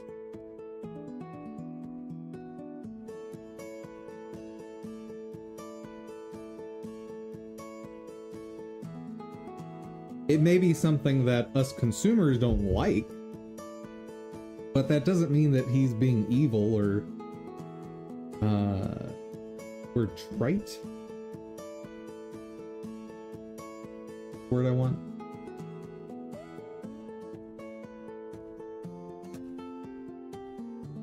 No, not the word I want. Glib, maybe?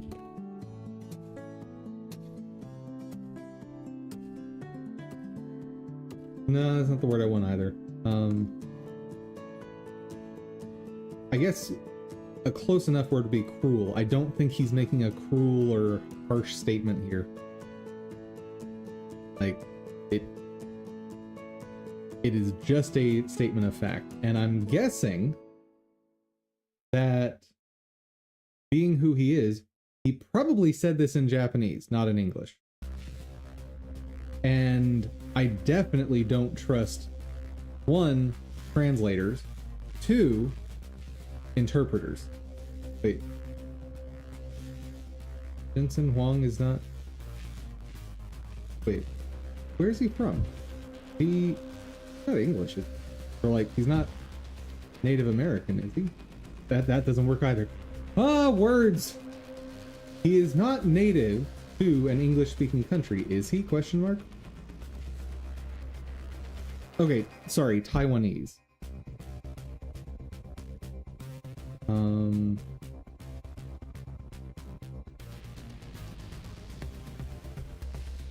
Educated at Stanford. Oh, then he probably is fluent in English. Never mind. Forget what I said. Ignore my ignorance. I did a bad. But either way, he said it in English? Maybe. I have just learned to basically never trust reporters about anything. Like, unless I'm seeing the source video myself, and even then, we've got the whole, but what if it's AI, bro?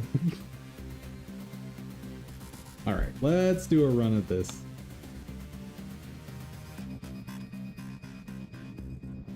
And hopefully, Menlo doesn't get himself dead again.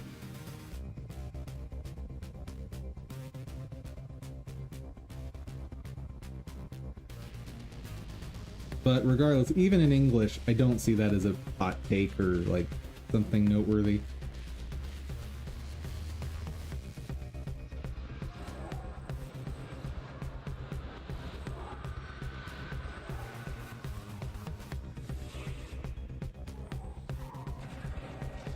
Not to mention, he's a CEO. He's not like he is there to worry about profit. That's his focus. That's okay. Profit focus is an important thing in a company. Otherwise, the company stops existing.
Godot product made is glitchy. Well, that's not surprising.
Go.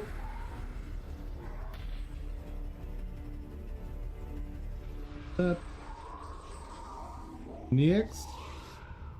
I don't need to fight that group, do I?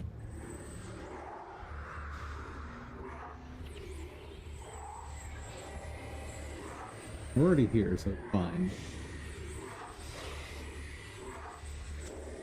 Yeah, I have no reason to fight this group in the future.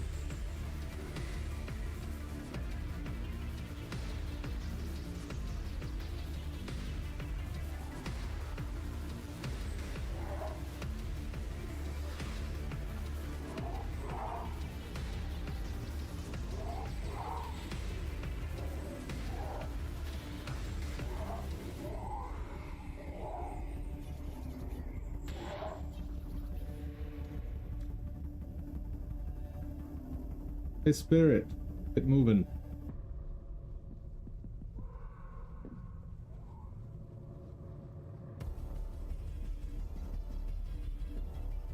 But to be fair, also, Godot is glitchy, so...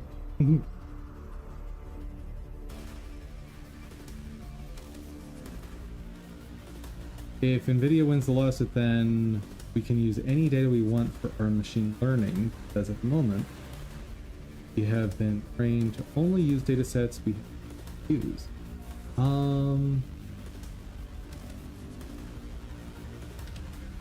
That depends entirely on how they win the lawsuit, if they win.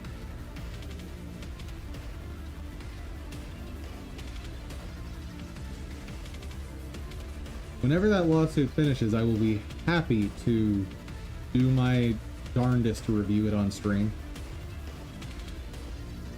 But, per usual, not a lawyer, an animated hamster on the internet.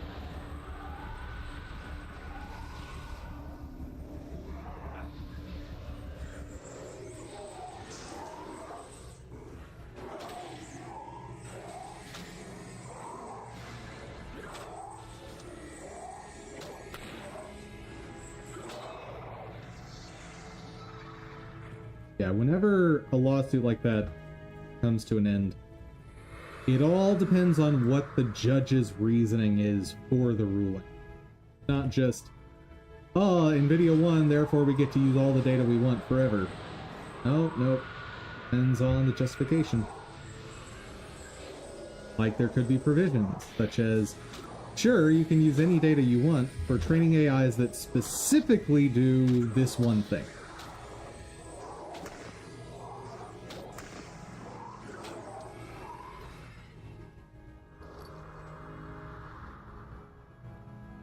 Know what I mean?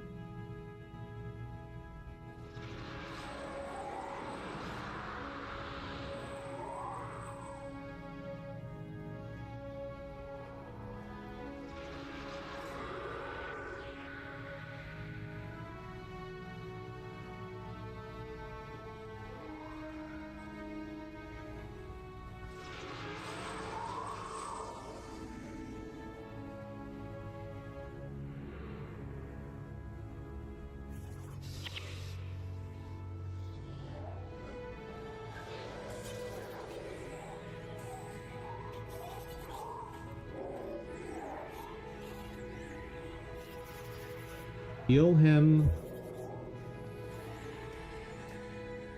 The fact that Menlo just doesn't heal consistently is frustrating. Like, if I could just get both NPCs to leave, like, just chill at the start, that'd be fantastic.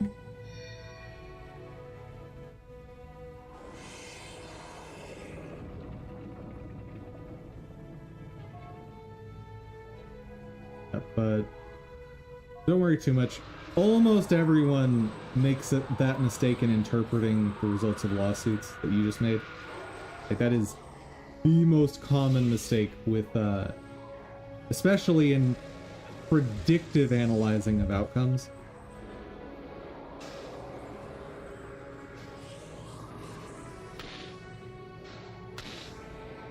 Yeah. Judges are very, very good at limiting the scope of their rulings, because as long as they limit the scope that also limits their ability to have, or the possibility of having their ruling overturned. And the one thing judges hate more than anything else is having a ruling overturned.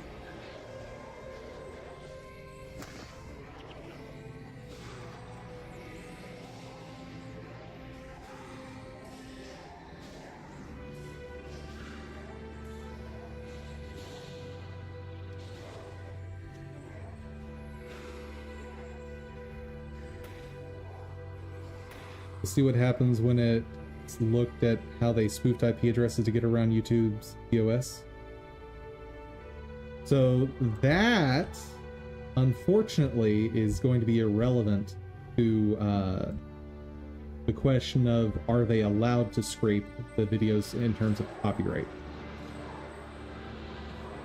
Like, if that comes up in that case, the judge should rightly dismiss that as irrelevant.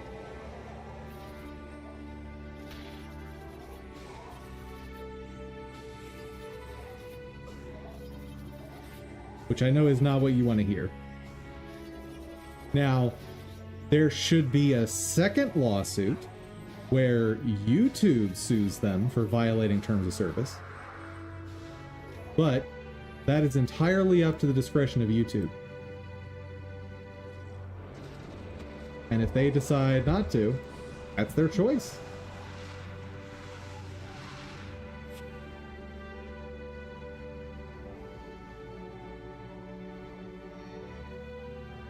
Please open the door quickly so I can run away. I wanted that red dye.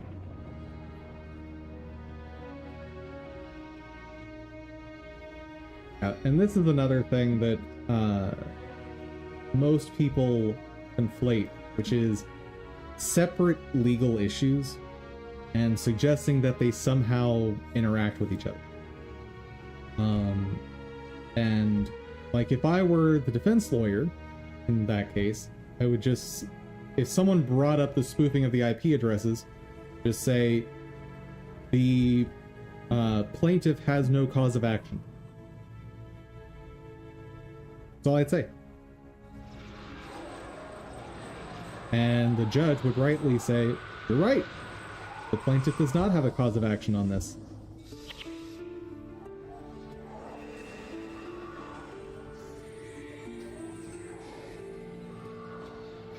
It could be a part of the case if they show that it was how they worked to bypass copyright laws. So that sentence doesn't make sense to me. Why, Menlo? We're going again. We're having a long break. Plus, this is a good discussion about copyright. So copyright laws are not a thing that you, quote, bypass. That sentence doesn't make sense. Like, you can bypass protections that YouTube put in place in order to ensure copyright protections, sure. But that's not a violation of any laws. That's a violation of terms of service. Which again, just means that there is a separate lawsuit that should happen, but that is entirely at the discretion of YouTube.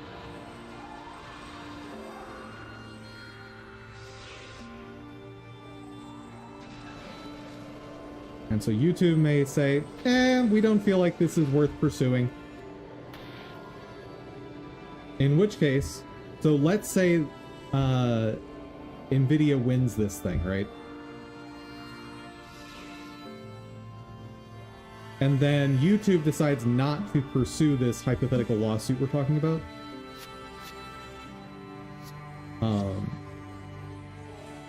Yeah, the end result there would just be NVIDIA gets to do what it wants with YouTube videos, and we don't get to do the same thing.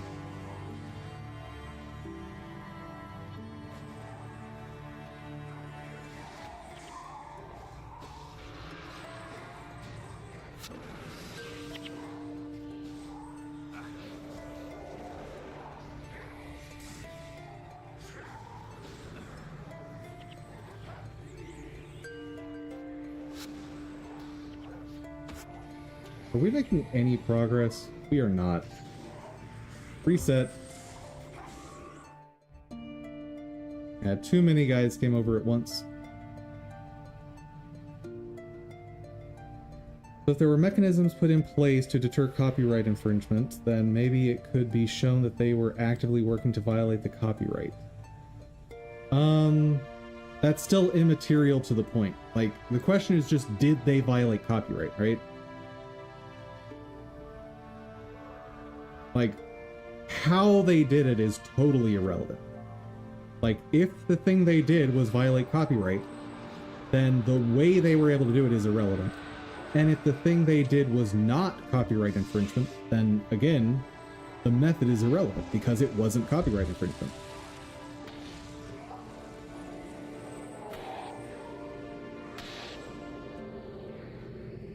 I know this is not the answer you want, but I believe this is the most accurate answer you're going to get.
Let me try to think of an analogy to this that might help.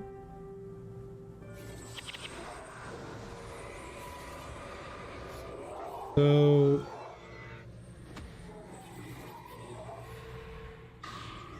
here's an okay example. So imagine you put up a sign in front of your house that says no soliciting.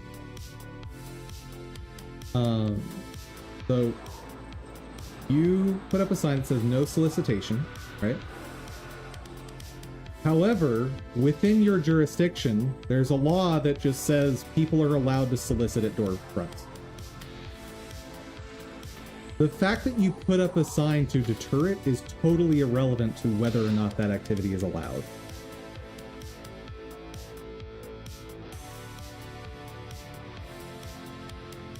And even if you have terms of service that enforce that, your terms of service is not law.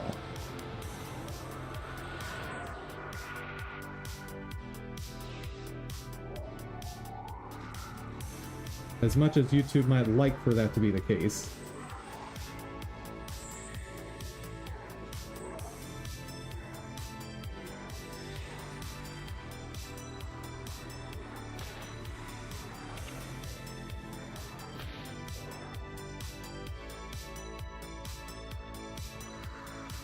Hold on a second, I need to focus on this so I don't die.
A little more.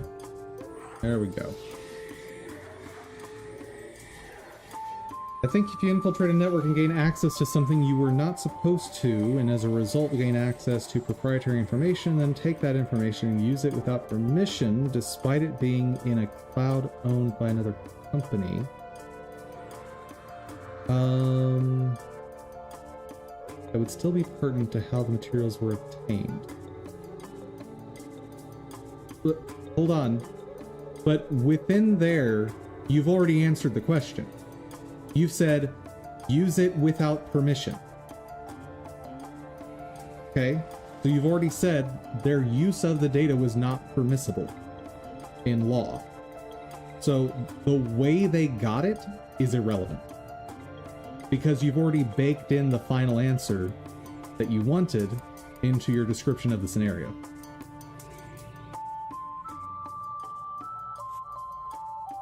They are using the videos without permission. Again, the question before the court is, are they allowed to do that? That's the question. Like, how they got the videos is totally irrelevant. And a big part of why it's totally irrelevant is because it's publicly accessible for people to view the videos. That's part of why. But again, this all comes down to, are they allowed to use that under the law? Like, do they need permission? They access private videos also. I don't know how relevant that is, because that's, again, a YouTube terms of service thing. Like, YouTube's concept of private is not the law's concept of private. Those are two different things.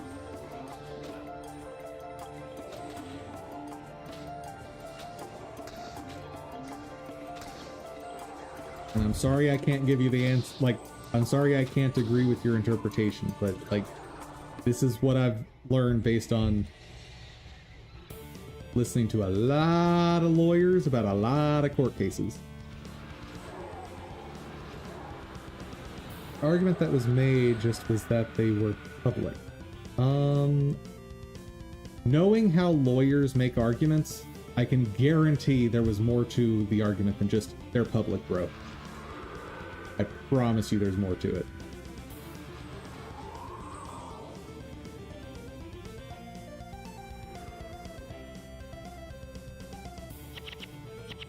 Oh, right. So, yes, I did make that claim. And so you are right that the private ones do negate that part of my argument. You are absolutely correct there. However, I have not seen any court cases on the subject of viewing private videos.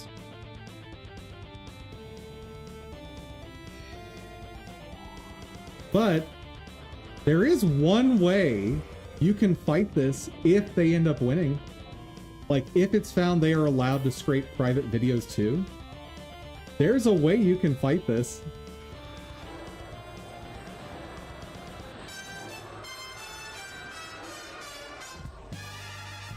There's a way all of us can fight this. Just upload stuff as private videos that are violations of terms of service, like things that are very, very naughty.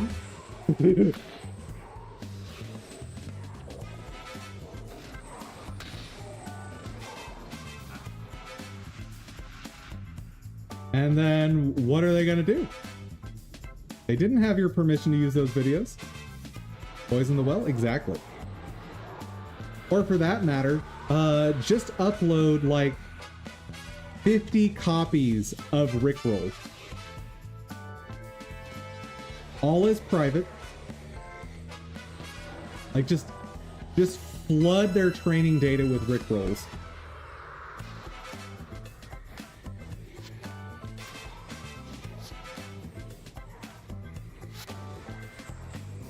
That would be awesome, to be honest.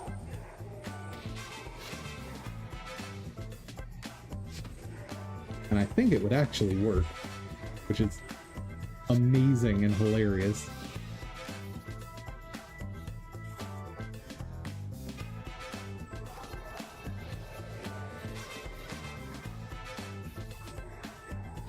Yeah, Spellbreaker. Out of here.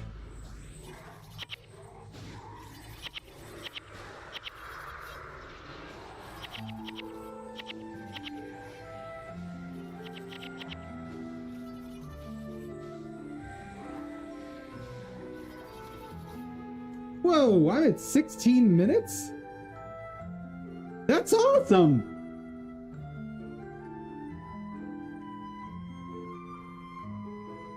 One of the things we are trained to do is clean data before having the machine learning run. Yes, but if you're scraping all YouTube videos, are you really going to be able to clean that much data?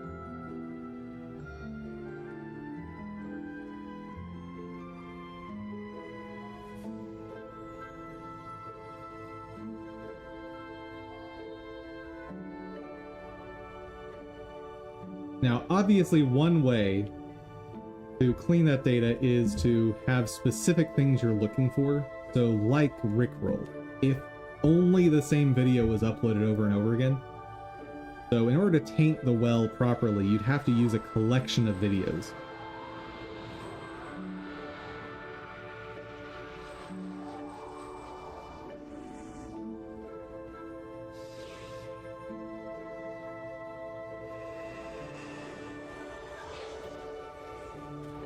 Okay, let's pull Menlo back.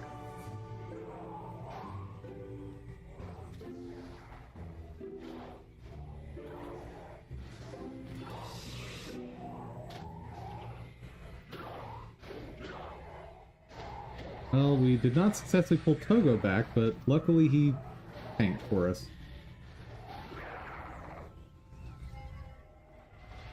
Alright, now pull just the boss, if we can.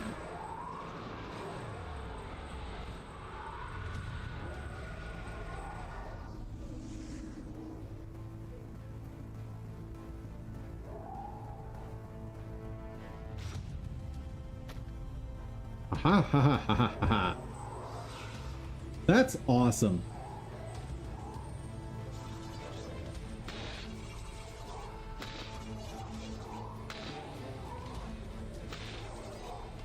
But my point is, my general point is, there are ways to poison their well of data such that they can't just clean it.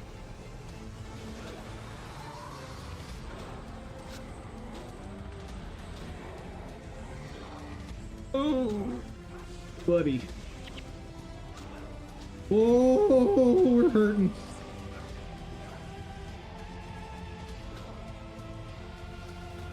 And okay, we're okay. We're okay.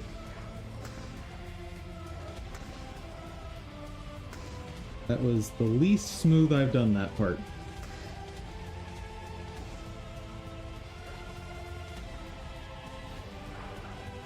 But apparently I have near infinite time at this point.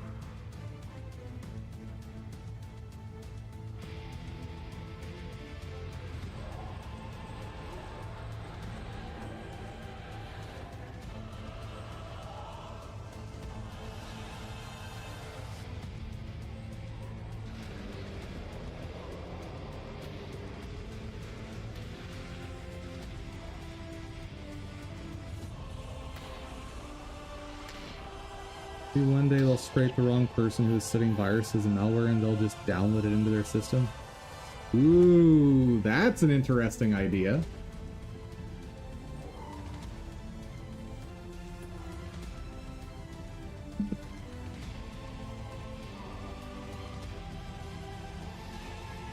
You know, that could absolutely do shenanigans.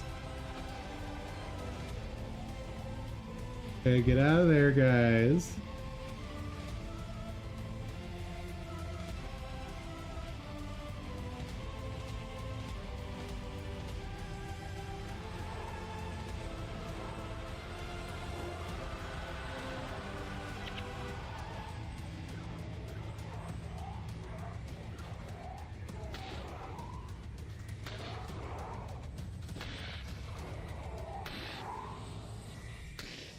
Menlo, please heal yourself.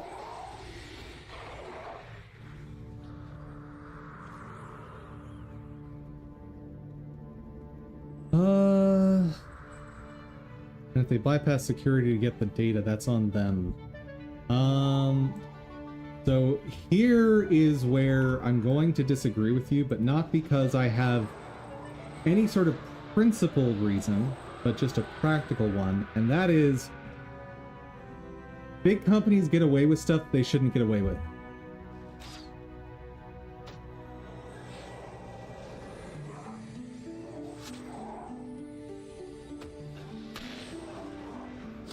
Woo-hoo-hoo!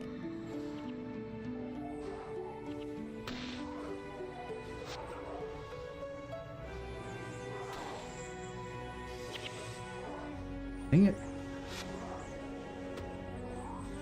Oh. Goes back.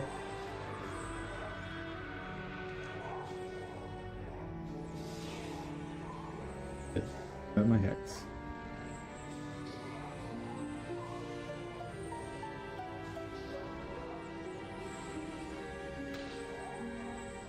What the fuck is this guy?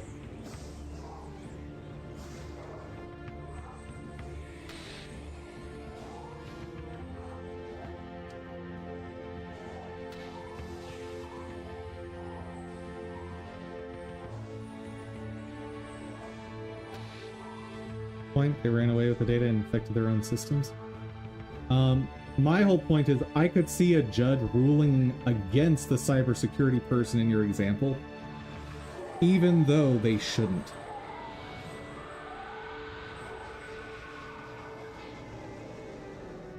And it's absolutely gross that that could happen, but that is just the case, unfortunately.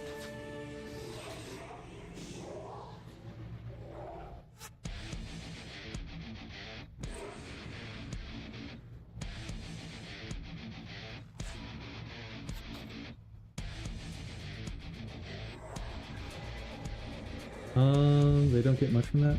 Well, what they would potentially get in that case is suing the cybersecurity person for the damages. That would be the result there. Like I said, gross, but I could see it happen.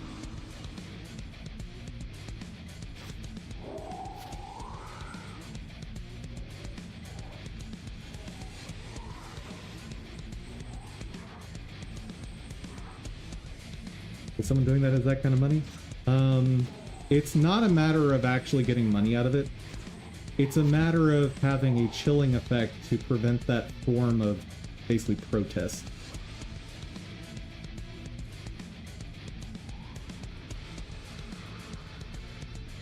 Because while they wouldn't actually get the money back, they would destroy that person's life financially. Like, that person would never be able to earn money again.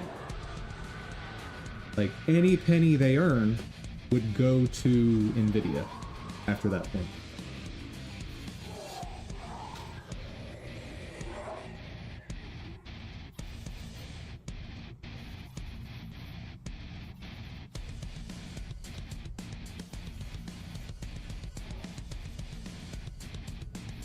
What is this guy doing?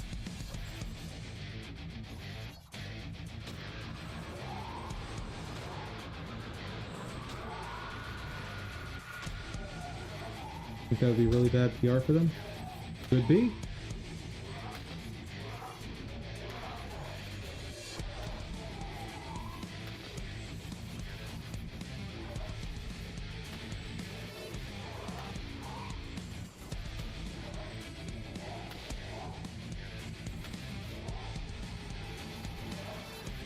That said, the person would be absolutely fighting against the media on that one. Video would win just to lose? Maybe.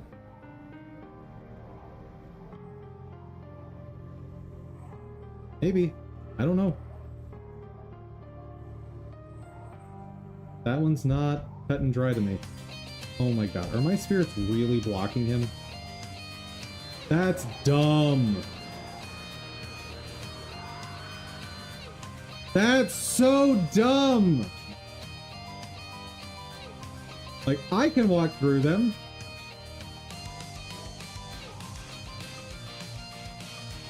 All just hypothetical? Oh, of course. I'm just pointing out ways that it's not surefire going in the direction that you are proposing.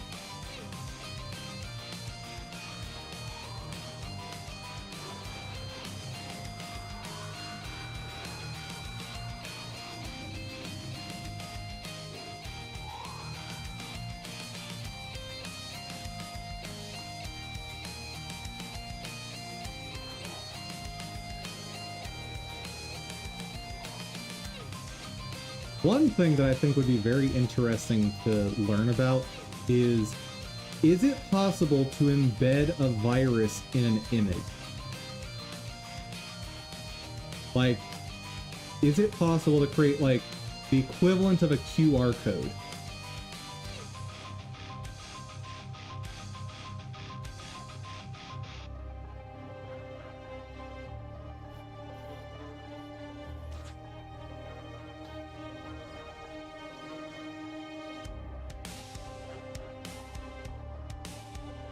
You've heard of that?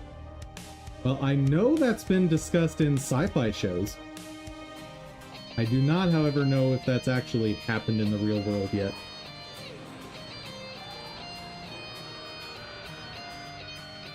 But it would be very interesting.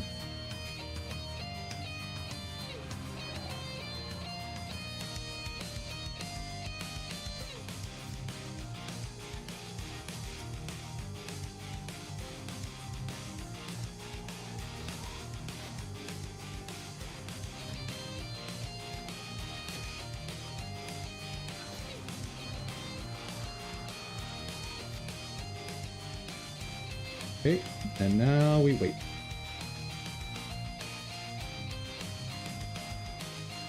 Okay. Back off immediately. Okay, just one.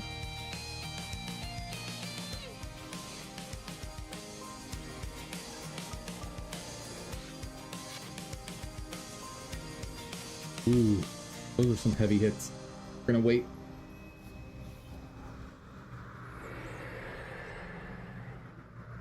I don't just want to wait to be healed up, I also want to wait for Menlo to get his energy back.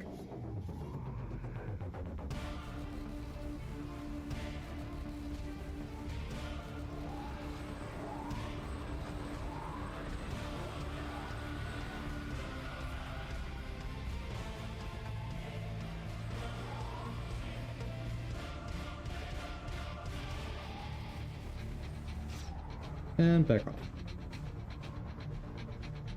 But that's not bad.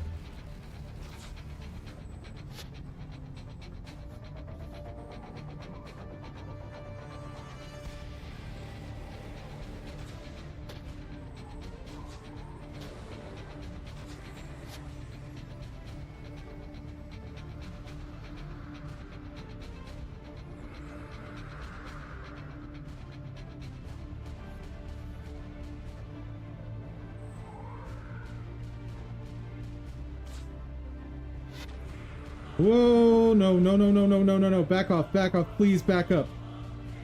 Oh.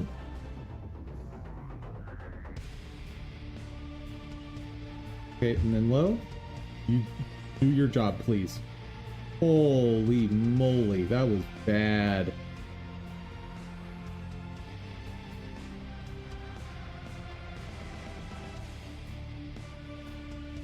Okay, got Mesmer. Oh, that was horrifying.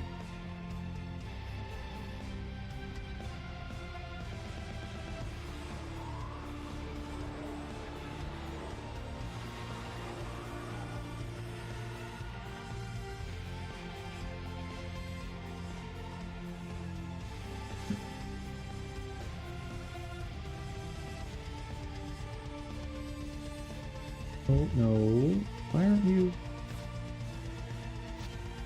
Oh, bother.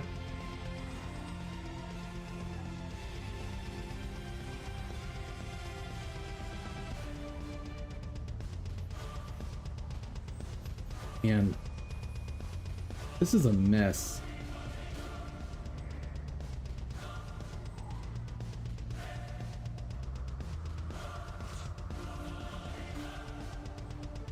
Okay, we got it. We got it.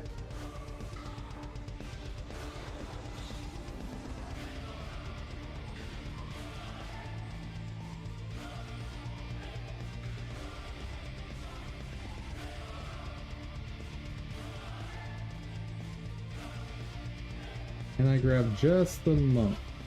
Yes. Back a little bit. Guys. There we go. Beautiful.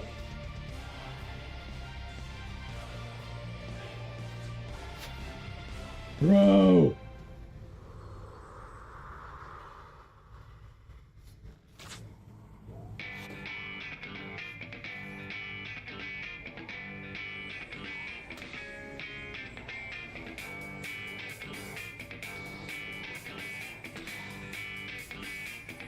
Dude, are we at the end of this finally?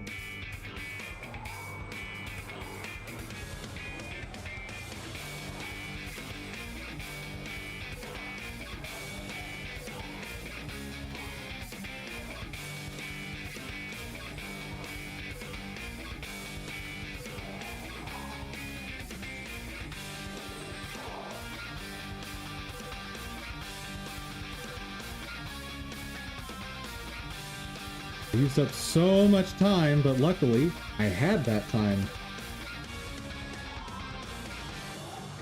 Okay, let's definitely wait for Anguish to go back because that's a lot of our damage.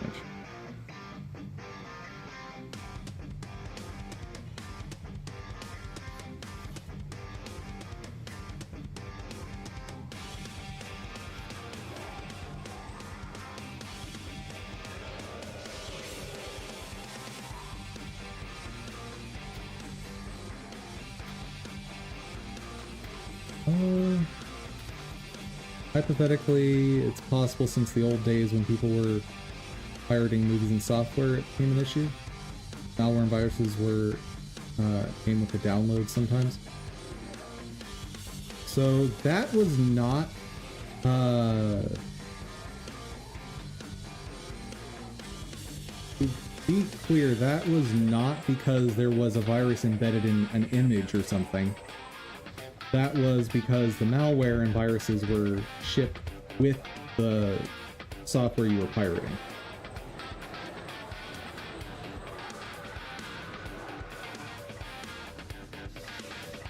Or in place of what you were pirating, I should say. Both of those happened.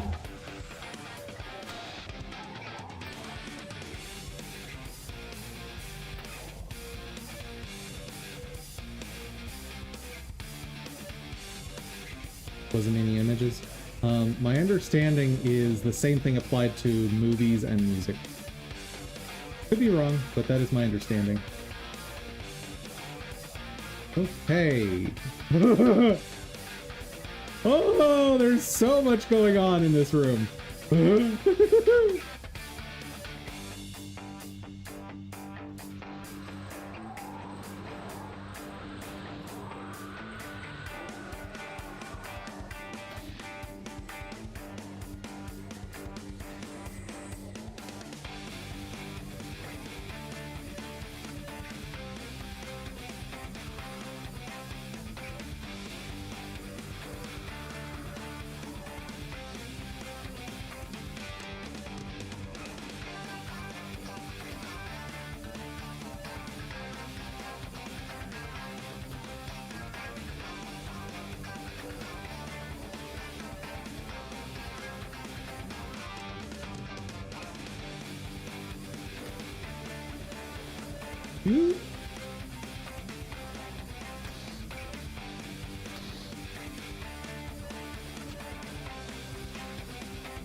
Okay, am I in the clear? Like, can I pull individuals out of this?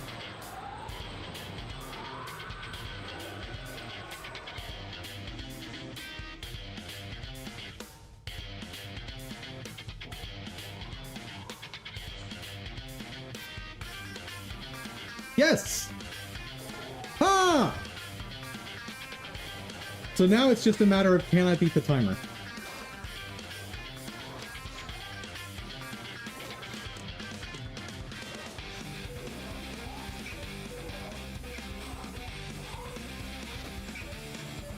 Bruh.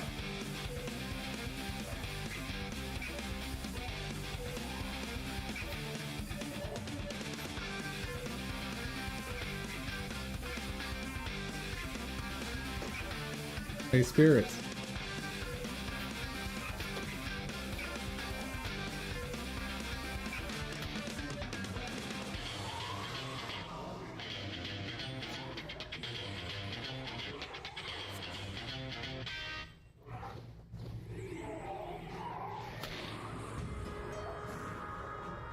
Unless I just really mess up here, I think we've got this in the bag.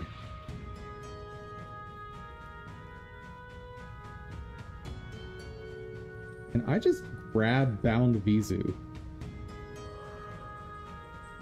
That'd be the best outcome. And then I don't have to fight all of them.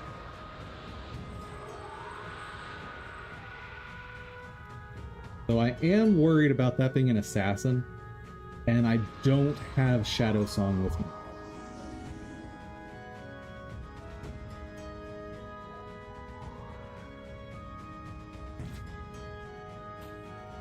Oh!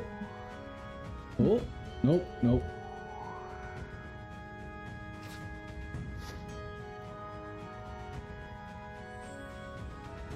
Okay, so we still do need to fight for a bit more. That's okay.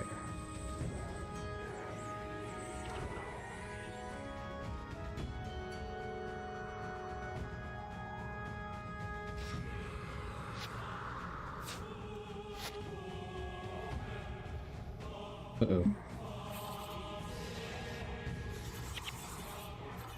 Nope, nope, nope, nope, nope. Get out of there. You know, I'm playing this as safe as I possibly can.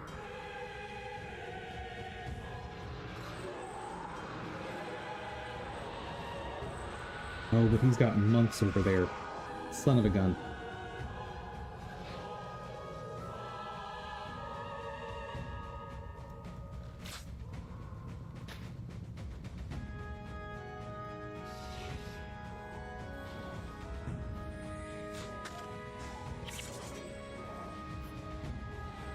But we got it.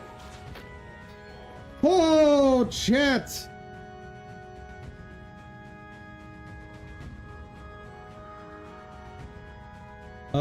Why isn't the mission ending?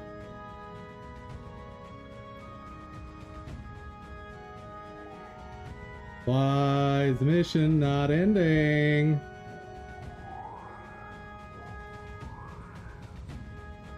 Well, I guess we do need to take out the army over here. Alright. I've got 4.5 minutes.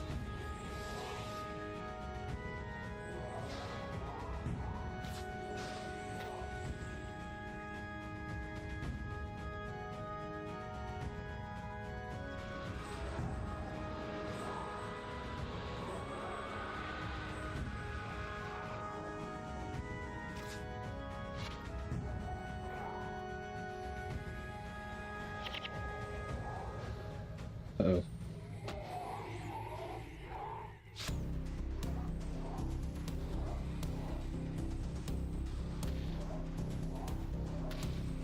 Uh-oh.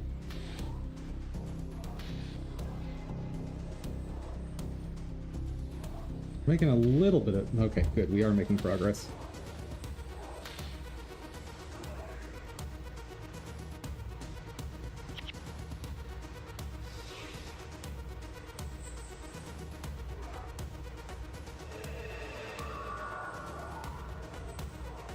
Okay, I did that how I needed to.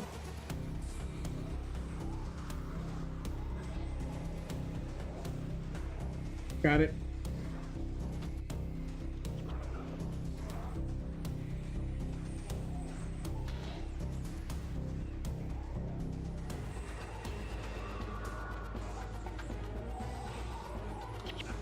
Arg.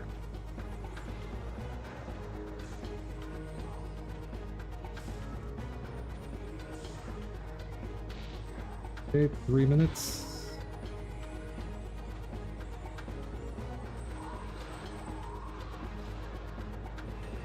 Oh no! No!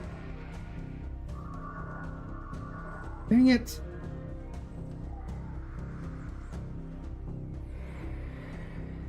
What am I supposed to do? Like, do I just get to the stone pedestal?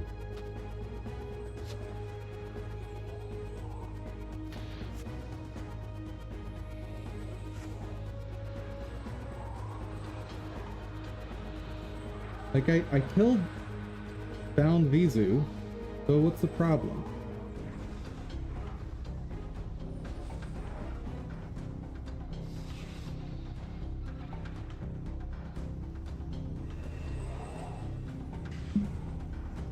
And of course, they're in the beam. Oop. I know we need to back off. Good.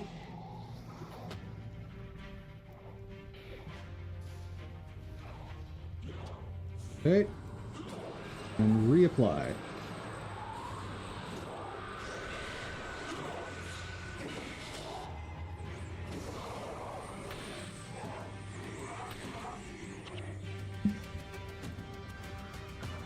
Okay, go over here.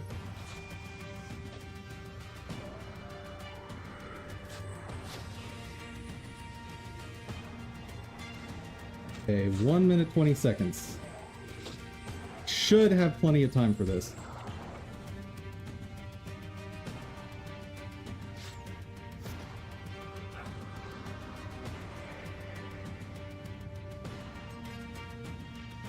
Come on, spirits. Good, that's close enough.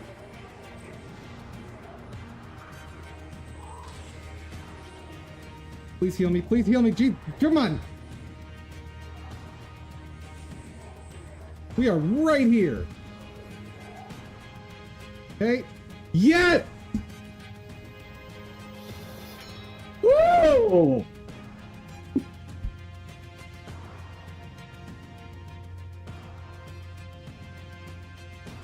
Oh!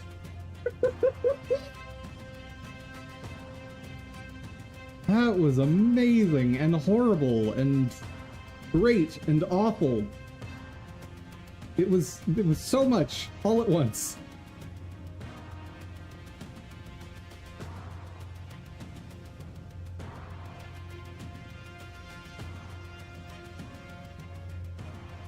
But good heavens. Let's sort our inventory to come down off of that.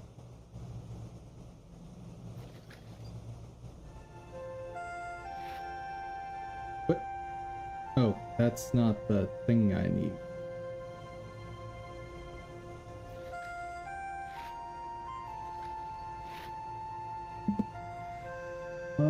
Merchant. Thank you. Maybe that would be possible for an image that works as a virus on an AI, since an AI can read into the complex pattern that could be malware. It's trained on that. I wonder if then the attacker could implement the code inside it by mentioning specific patterns. Yeah, this is so far beyond anything I could conceive of.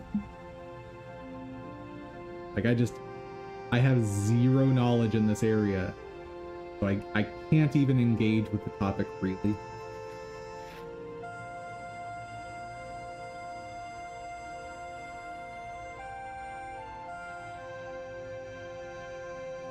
But as an idea, it's a super cool idea, right? I love the idea of it.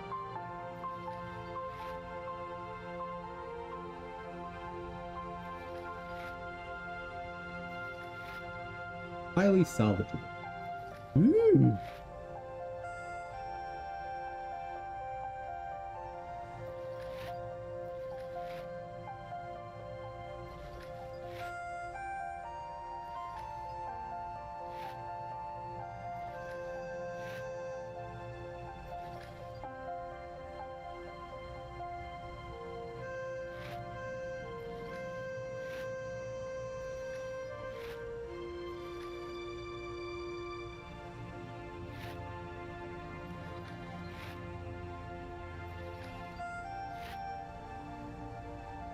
that one I need to store right now before even thinking about anything else. Celestial weapons are a unique weapon skin, and they are one of the most sought after.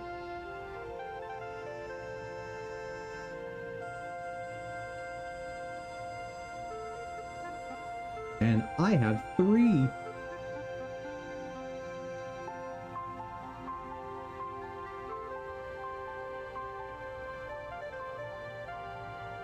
When Dad asks if we're winning, the answer is yes.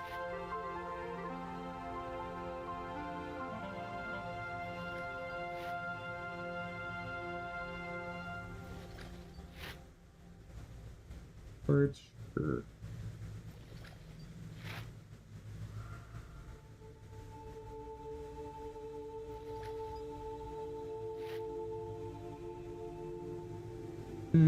I don't actually care.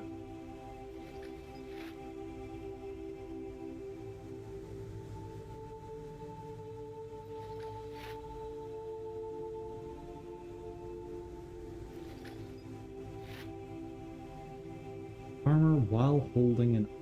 Don't think it...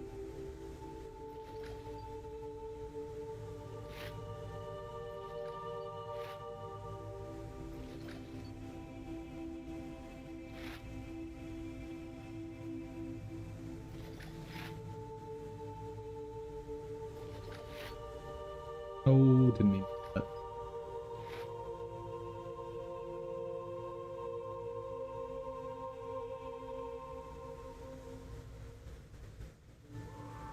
Oh.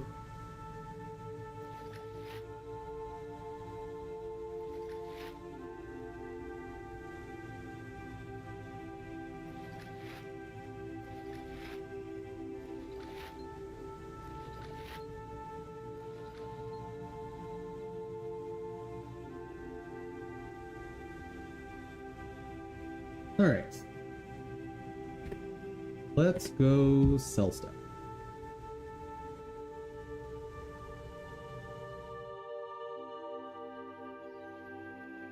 Still need to learn more about AI? We both need to learn more about everything. Just everything.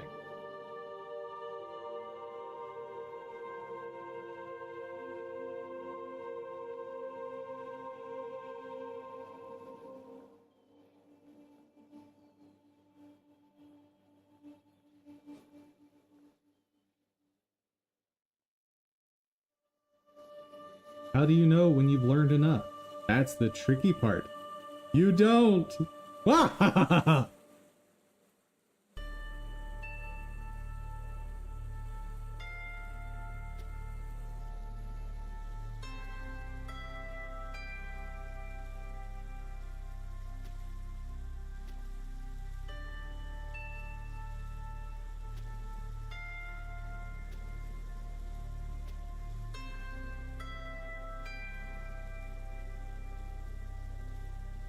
The more you learn, the more you learn that you don't...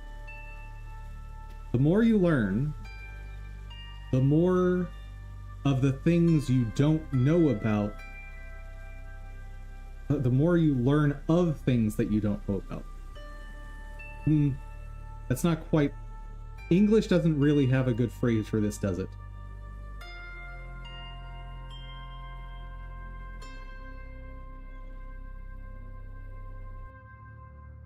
It's the idea that the more you learn about anything, the more you realize that there's more stuff, exponentially so, that you don't know.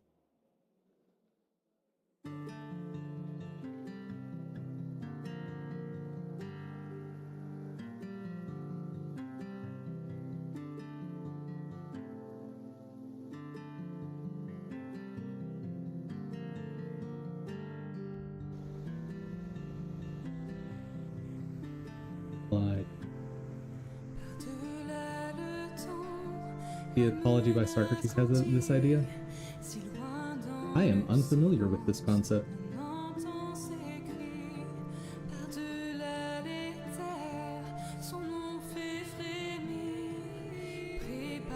Oh, that's not...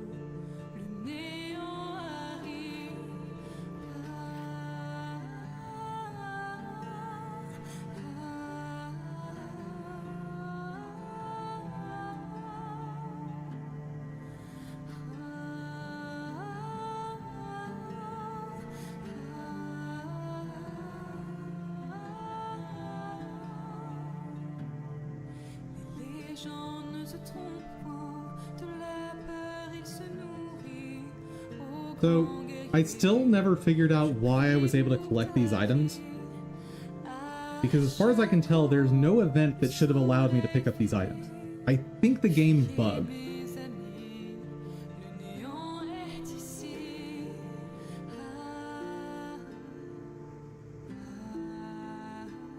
Searches after wisdom and finds that no one is wise.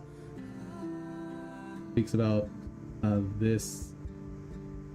Politicians get upset that he doesn't think they're wise. So he could track what he said or drink poison. Ah.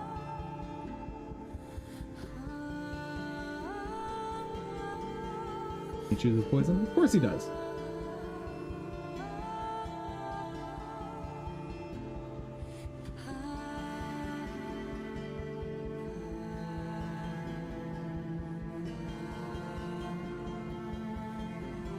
So can I actually just walk out here and talk to the Emperor, or is there like a whole thing? Because if it's just pop out, talk to the Emperor, and leave,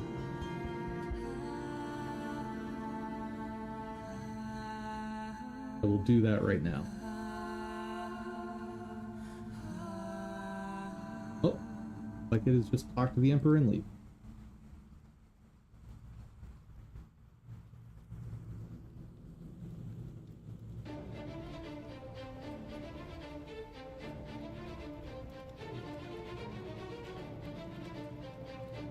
Hello. And we're done.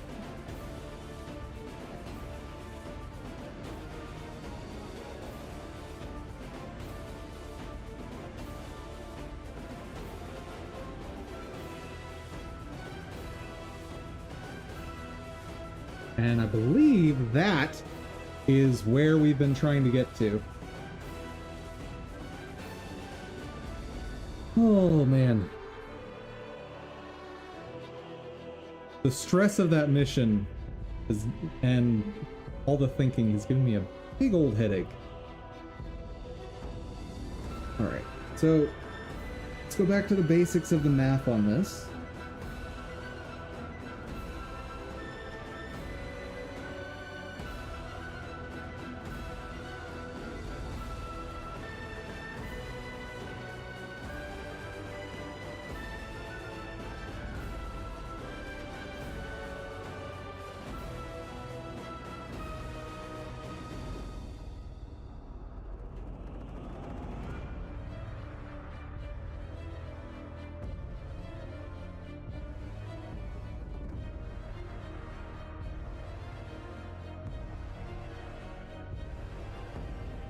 So, I've got... don't think I need this.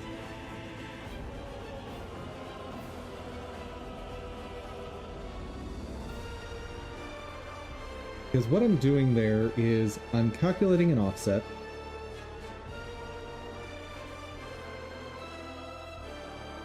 And I'm remapping that as a new offset and applying it to a new route. Whereas I could just bake this into my route here. This is unnecessary. It's going to make this route position more annoying, but... and is it sufficiently more annoying to worry about? Probably not.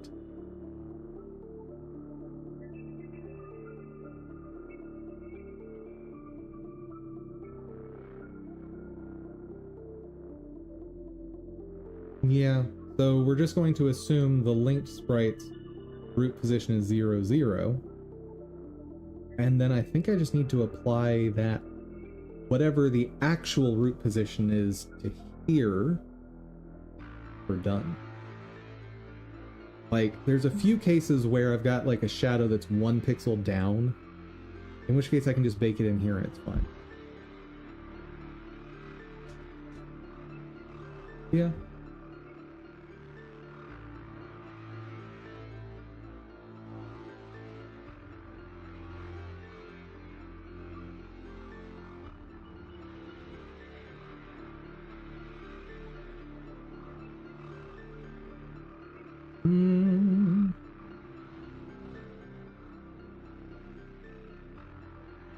in which case root position may not make sense. But I've spent enough time trying to do naming, so for it.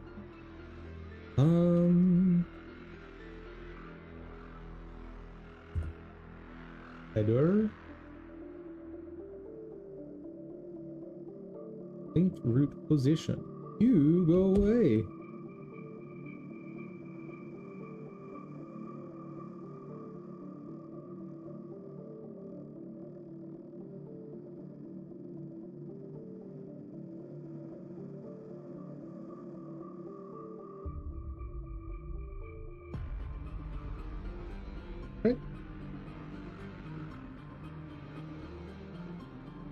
So if I've done this right, it should just work in the editor now. Really old Greek literature, I think? Yes.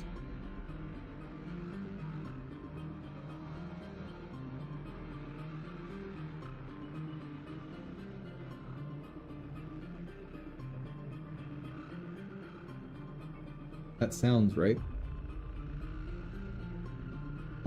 Or are you perhaps thinking of Plato's Apology?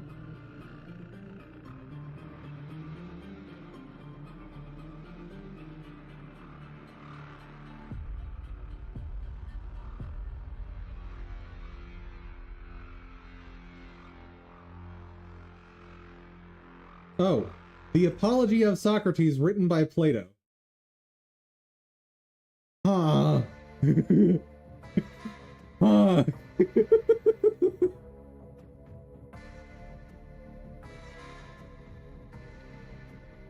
So it's both. Maybe.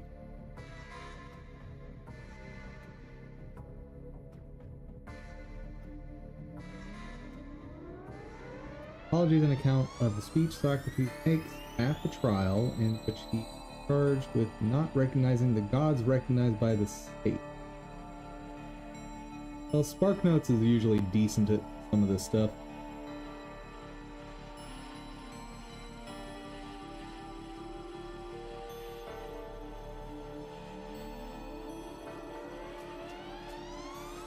Primarily responsible for bringing Socrates before the jury. The only instance in the Apology, the Elenchus, or cross-examination, is so central to most Platonic dialogue. By the way, when we say Platonic in this case, we're talking about like in the style of Plato, not like Platonic friends.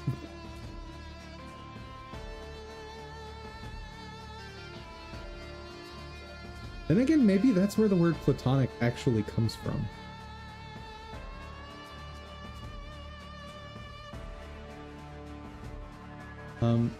Can I use my browser ads? Ads!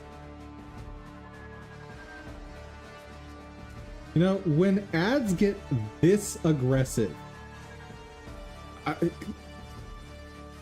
this is insane.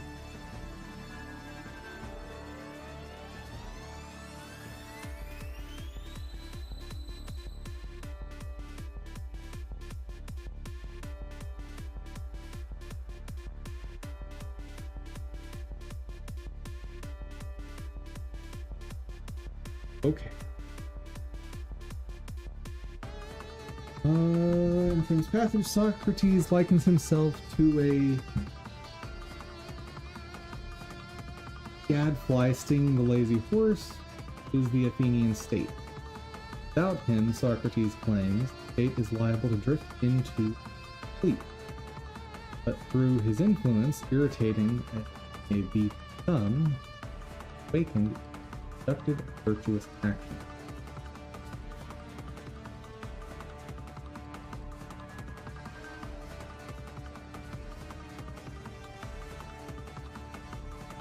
Critics, rather than listening to him, they have harmed themselves. Yeah, I don't think this is the same principle that we were talking about.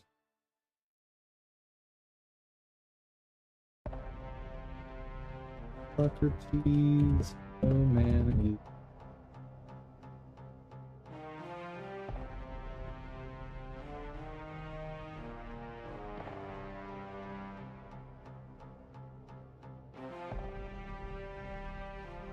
Plato said Stefan recounting Socrates.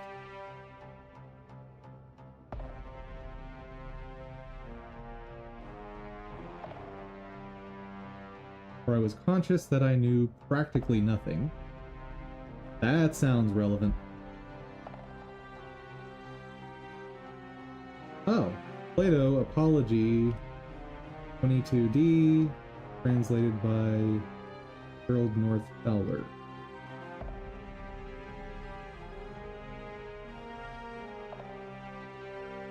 Also sometimes called the Socratic paradox. Name is offered to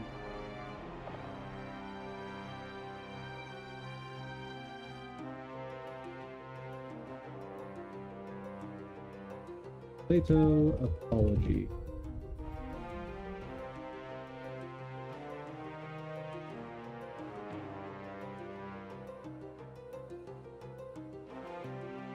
Sure, we cannot be for real with these streamer names? Oh, but we can. Hello. I am not going to figure out a name for you. You are now Ro. Hello, Ro. How's it going?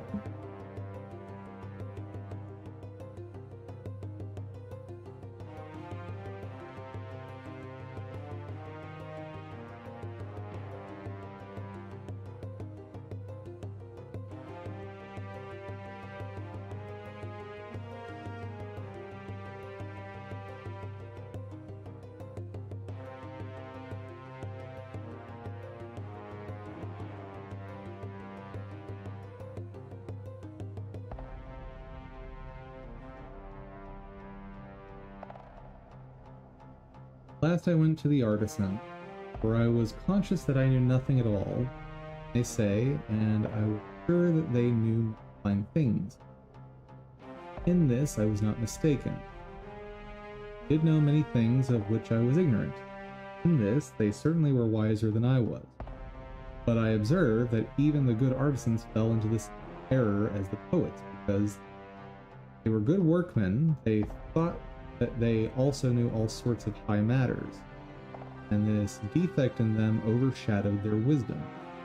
For I asked myself on behalf of the oracle whether I would like to be as I was, neither having their knowledge nor their ignorance, or like them in both.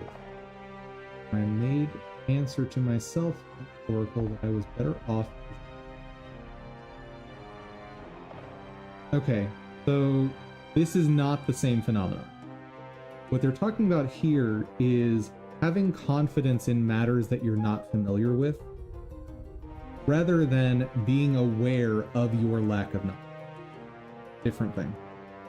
At least based on my reading of it.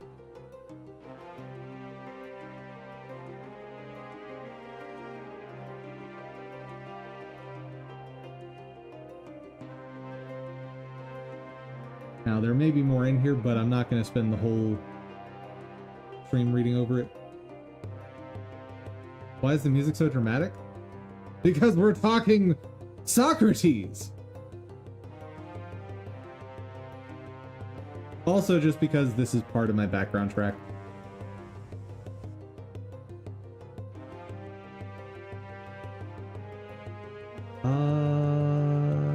What?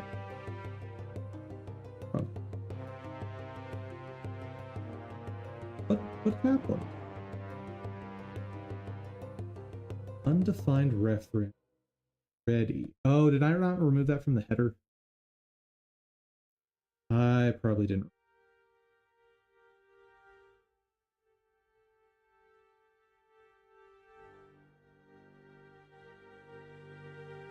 Yeah.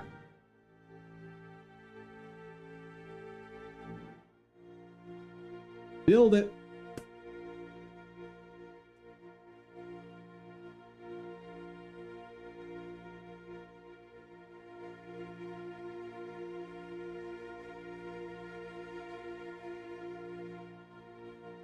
Should I put defaults for some of them? I did put defaults for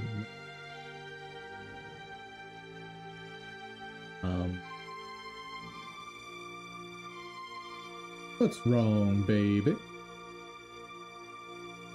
Think sprite. Ready. Oh.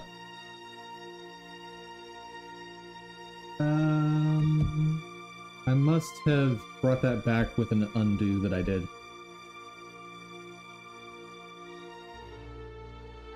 Philosophy bit was too much for the PC? Absolute. Socrates melts computers, don't you know?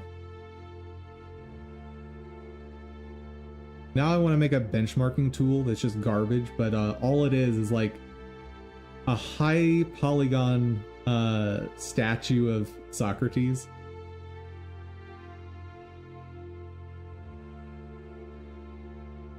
Like super high poly Socrates, and that's the benchmarking tool. That's it.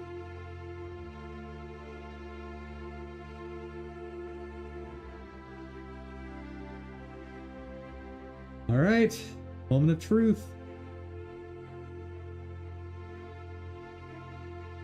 Uh-oh. Uh-oh. Oh, I didn't like that. Console. Access violation.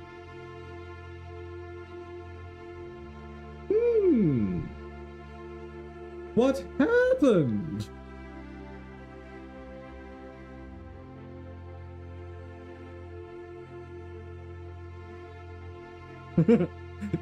I just love measuring my PC's performance by how well it can render Socrates. I'm glad you enjoy that too. I think it makes perfect sense. Bill. Are we going to get...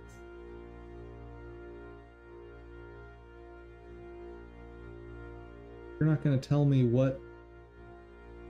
You're just going to tell me access violation. I'm not even going to get a line where this happened, am I?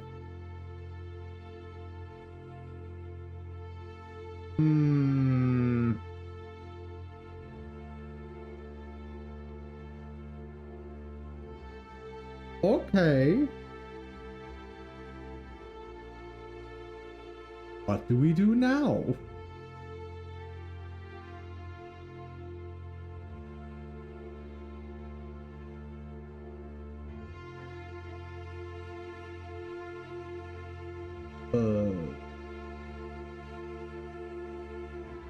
Console. Add 5 billion print statements. I don't like that that's probably what we're gonna do, to be honest. That's almost certainly what we're gonna do.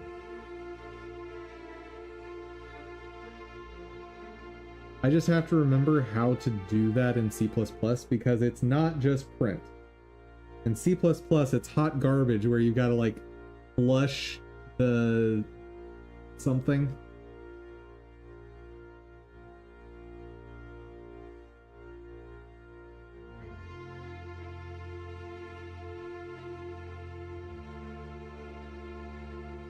Like you have to flush the standard out. Print F, doesn't that also work in C++? No. Does not. I wish that worked. Instead, you do this kind of thing. Send the string to C out, and then you have to flush it.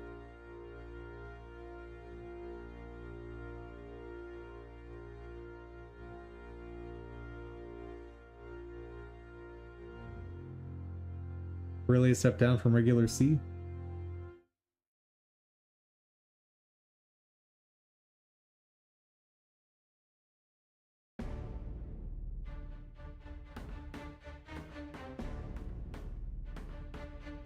I mean, C++ has access to everything that is C, so C++ print.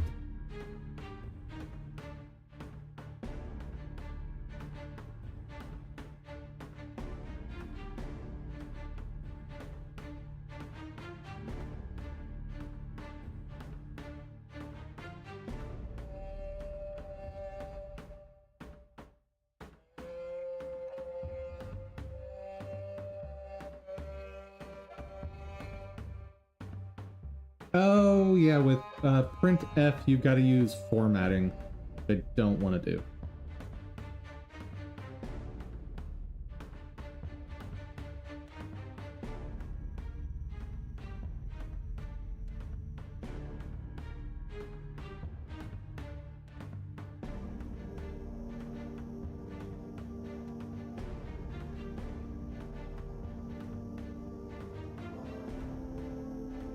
Wait, if I just put S, does that do what I want?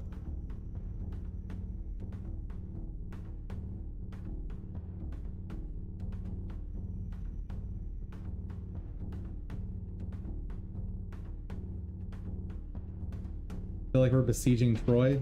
We are. 100%. I'm glad you understand. Just printf my text blah blah blah.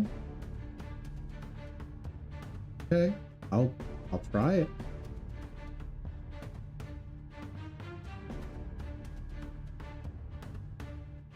That's it?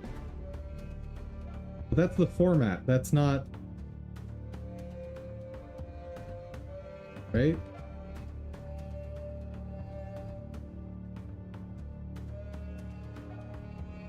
Works? Okay, I'll trust you.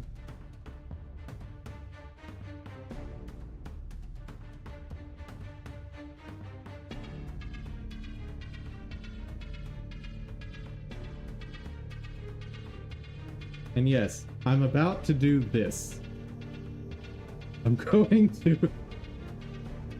I'm going to put start and finish at the beginning and end of every single function.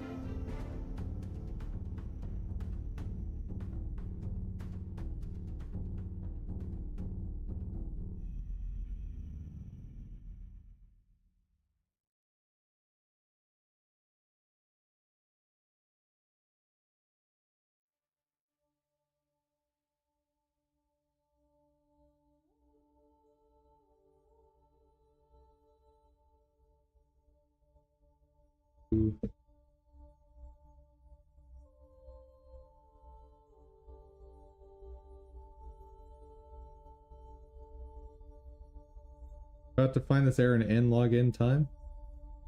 Precisely!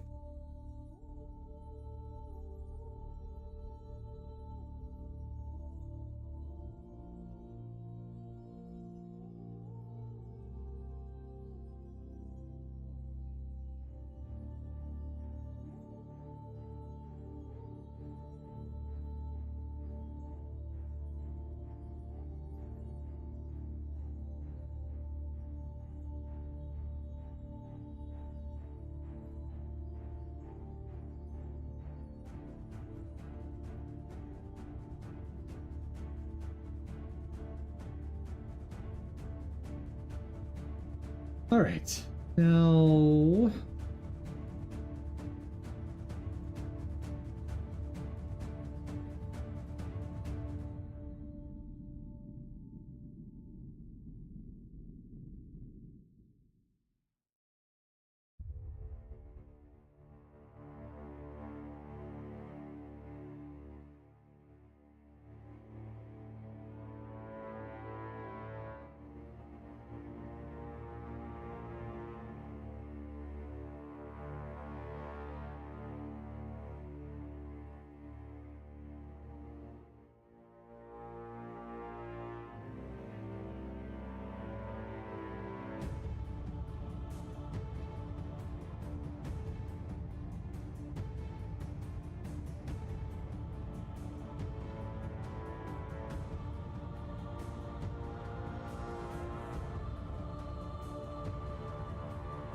Okay.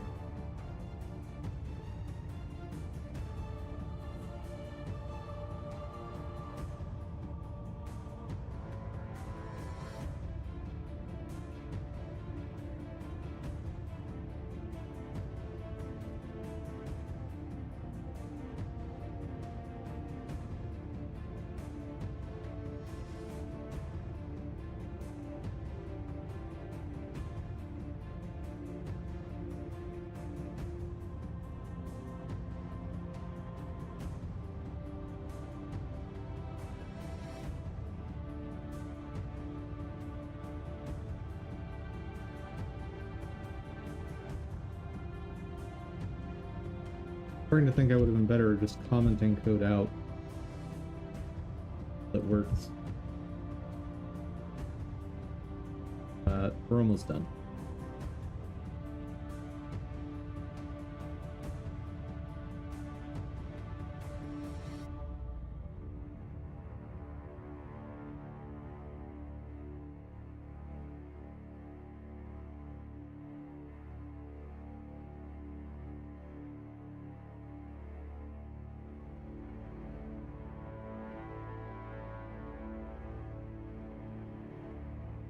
I remind you of the hamster from Bolt.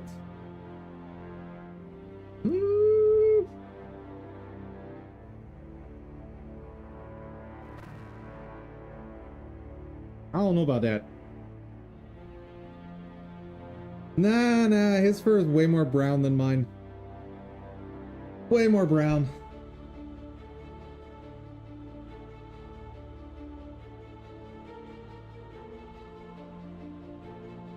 I am a way sexier hamster, I'll have you know. Way sexier. Hello there, chat.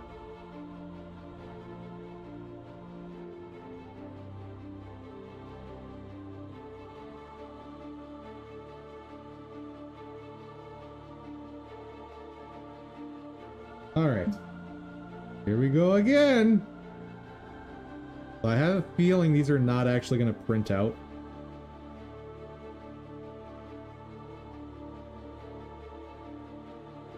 Because I seem to remember trying this before, but who knows.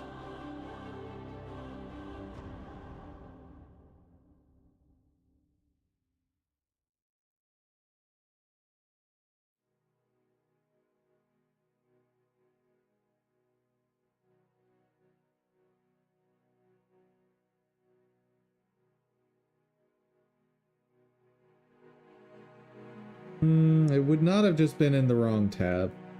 That would not have been it.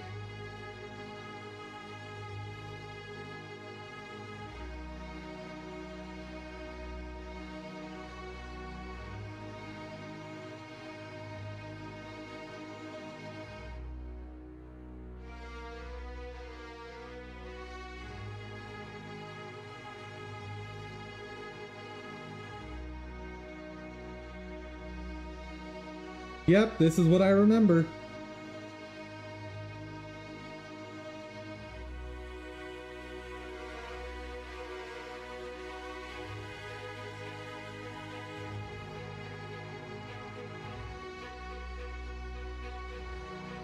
Why does printf not produce any output?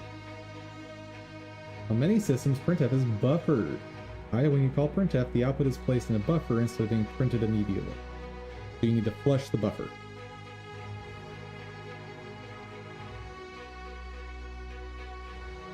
This is what I remember being the problem.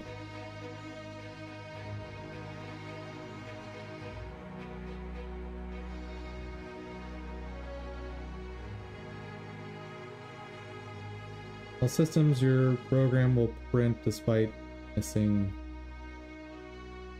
in as the buffer is flushed when your program ends.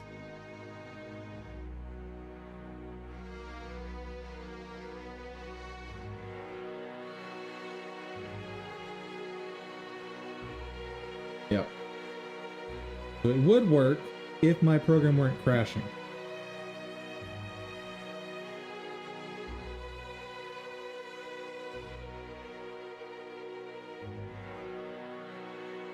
Oop.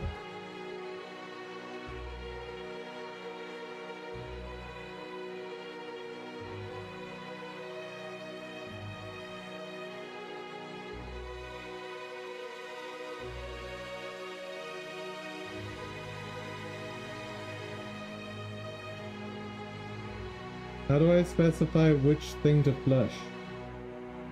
Like, do I just flush C out?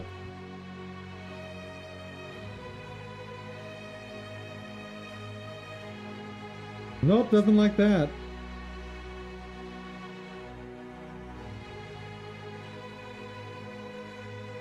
Flush standard out. Hey! That looks like maybe work.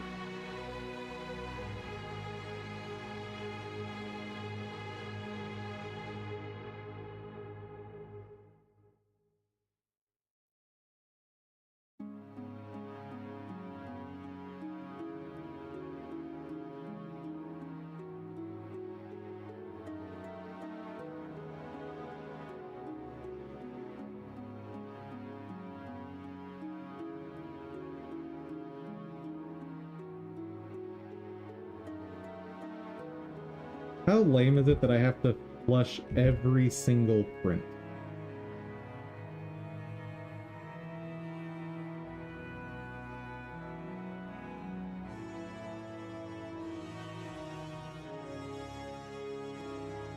If I had to guess, the VS Code is the bad actor here.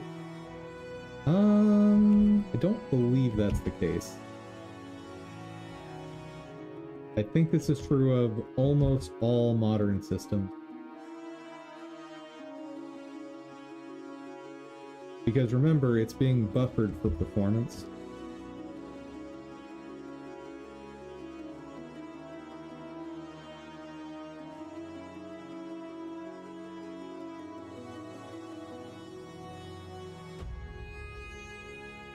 All right.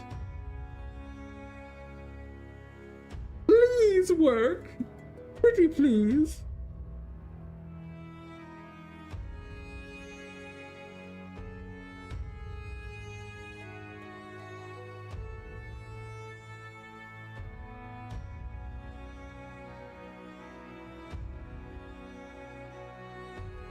And it could also be that C just doesn't have those same optimizations. All possible.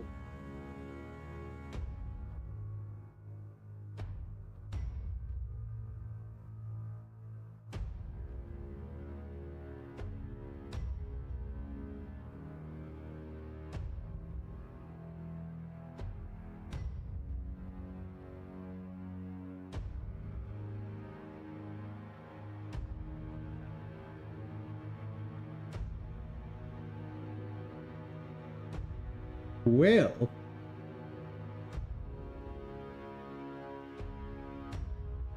wow, oh my. Get sync scales. Exception thrown, then it printed this after.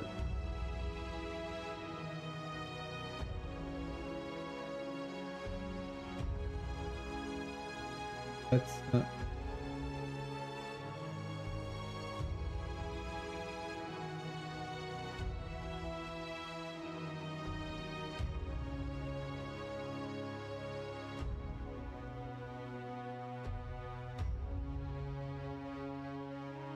All right.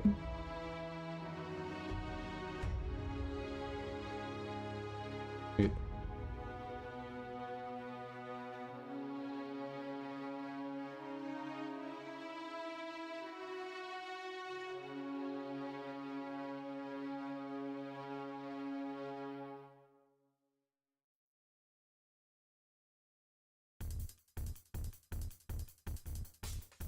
This language? Oh yeah. C++ is just the best.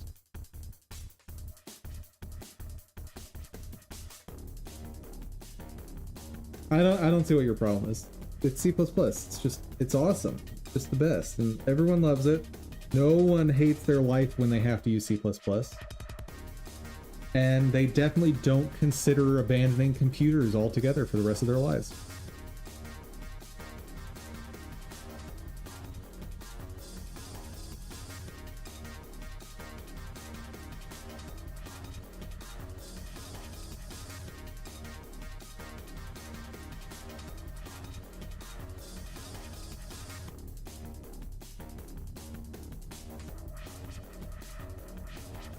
Still can't get over the fact that just work. Oh.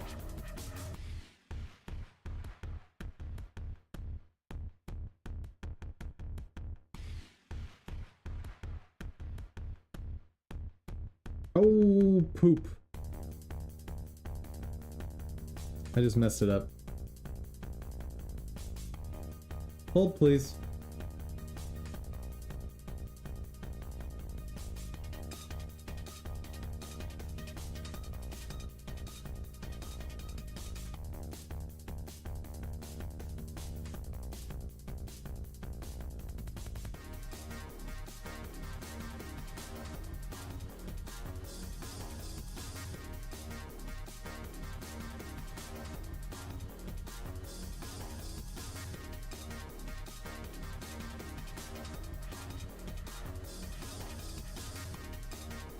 Oh, apparently I could have fixed that.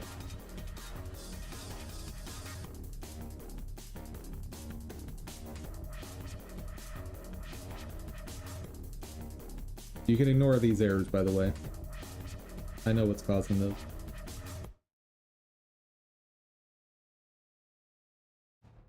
Yeah, I know what that error is. Don't worry about that. It's because I have basically a duplicate reference, but trust me, it's fine. At some point I should probably clear that up, but it doesn't affect the thing that I actually end up installing, so I'm not worried. So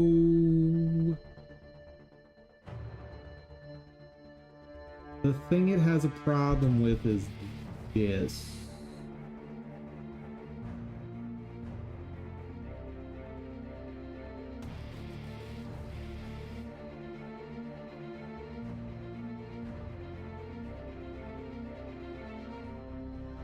Oh.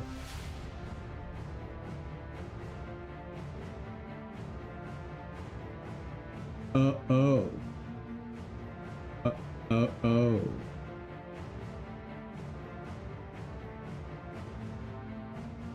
I think I know what's happening, chat.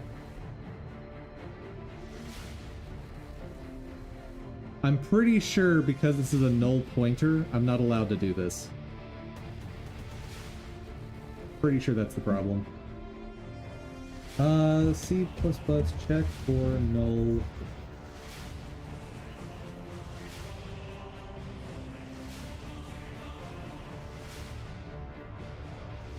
Yeah, so this function is the equivalent of a null pointer check in GDScript, but it's not going to work here.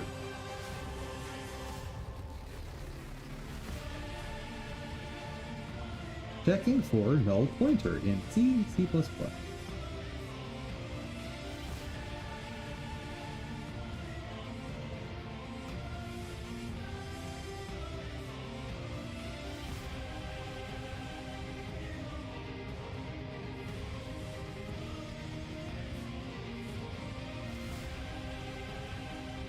If x equals null pointer, so that can't work because that's still going to be an access. I'm pretty sure I can just do...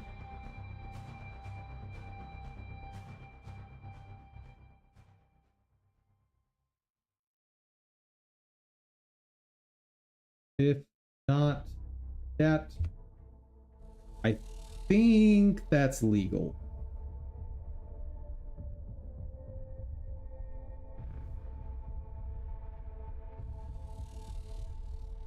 And I think this will mean, like, if this is a null pointer, return. If it's null, return. I agree with you, Ro. It's C++. I don't know how any of this works.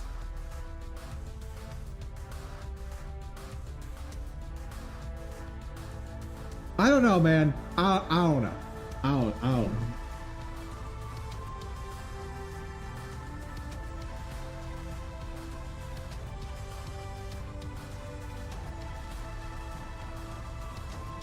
According to them, your way should work too. But honestly, let's just try it.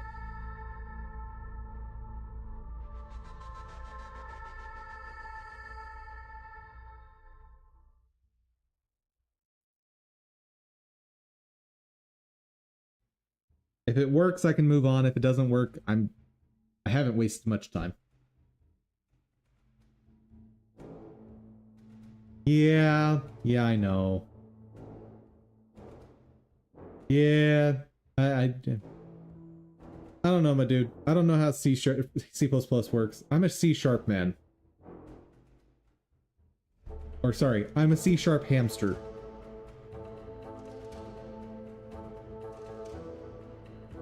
If you're looking for a C++ expert, I must send you elsewhere. How much better? C# is worlds better than C++. Good God.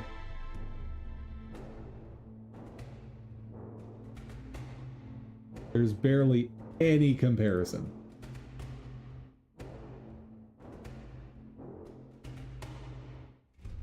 It didn't like that.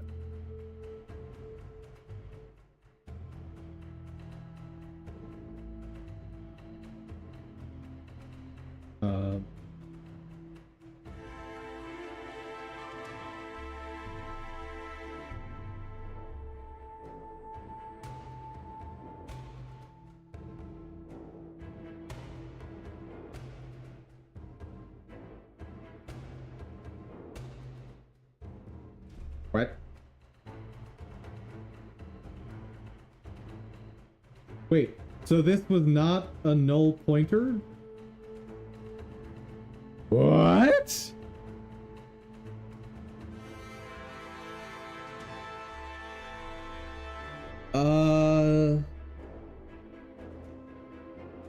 What? So, what?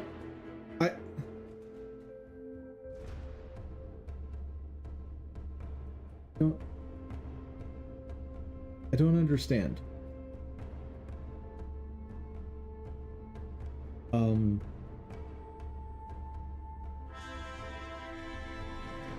What?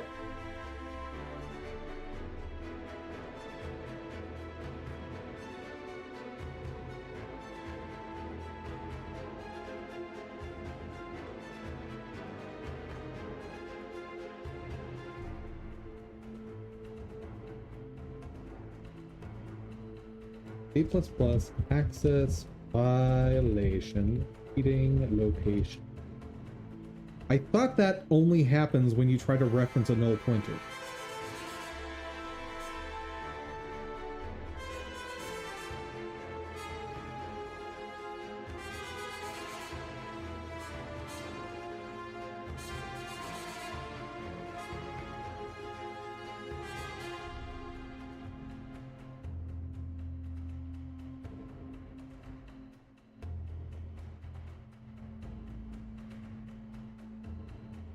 No, this is vectors.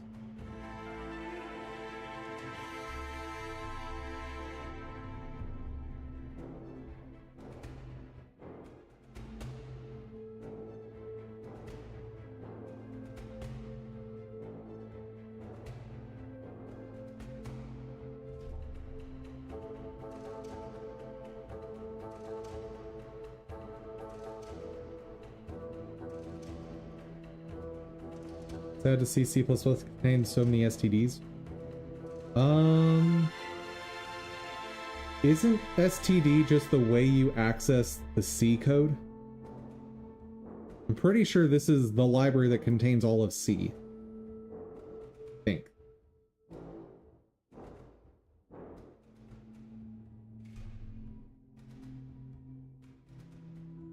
Or contains a lot of the C stuff.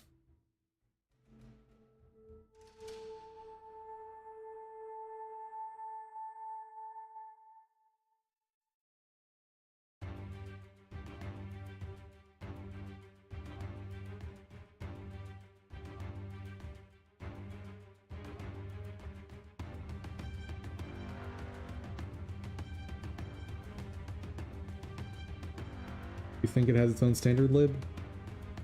Oh, I don't know. I know just enough C++ to kind of get my GDExtensions running. That's it. Declaration of Utaka.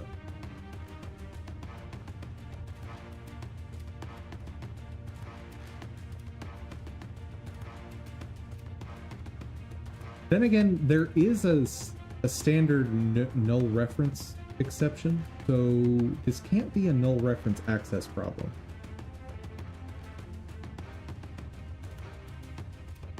This is something else.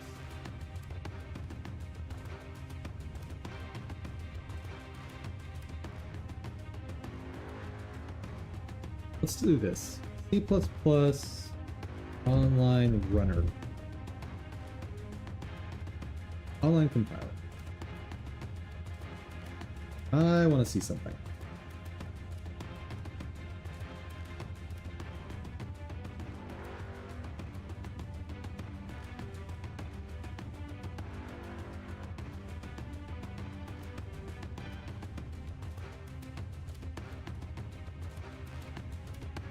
What do I want to do?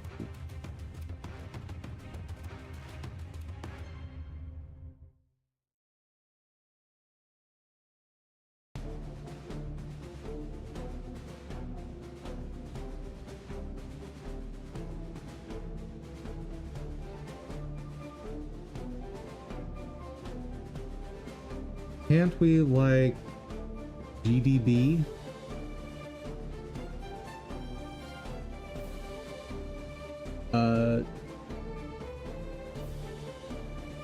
I don't know what GDB is. Like, when it happens, hit a breakpoint. So, it is hitting a breakpoint. Sort of. GNU debugger. It's sort of hitting a breakpoint.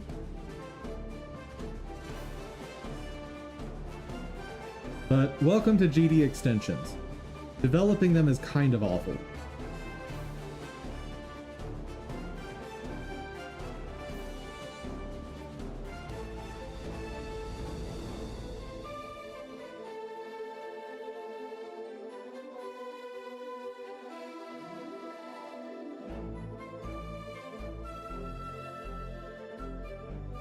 Okay, how do I set up a null pointer?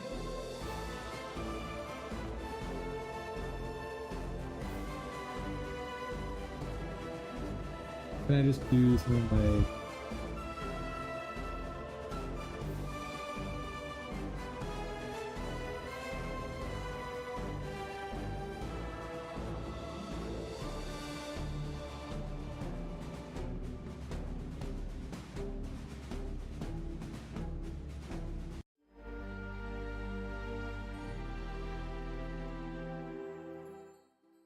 Is that legal?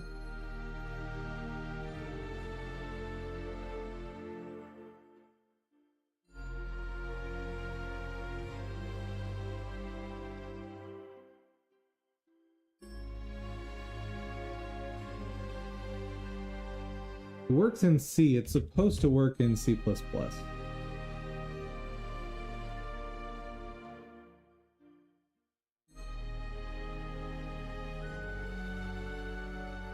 But that would be setting it to null, right?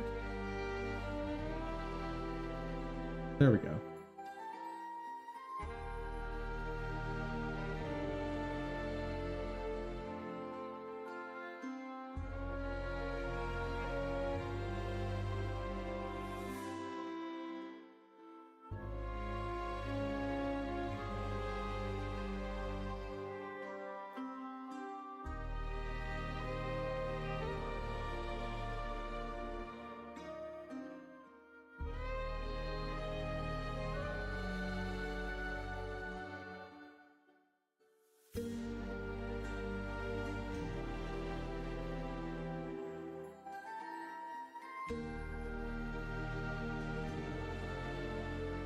I'm glad you think so. Hey, what if I do that? No.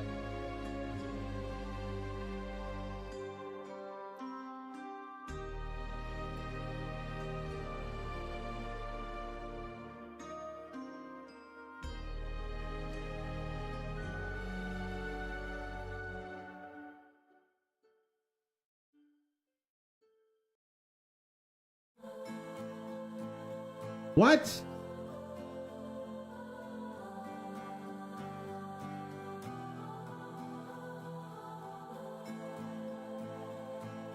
Get rid of the exclamation point. First go.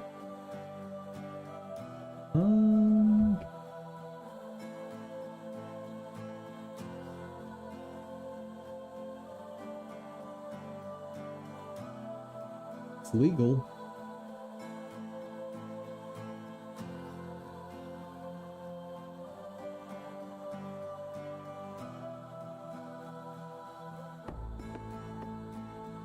Yeah, no, it's legal.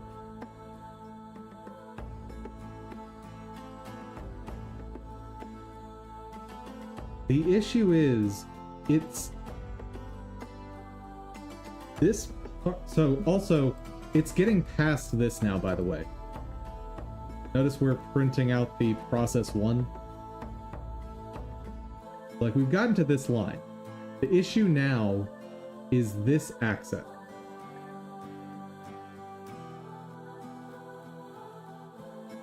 Does the not in the if term does what you want? Yes. The idea here is, if this is a null pointer, I don't want to execute this code.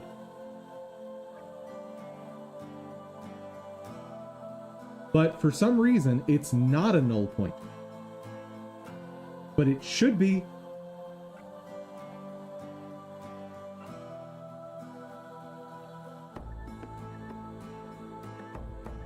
Maybe if I initialize it to null pointer.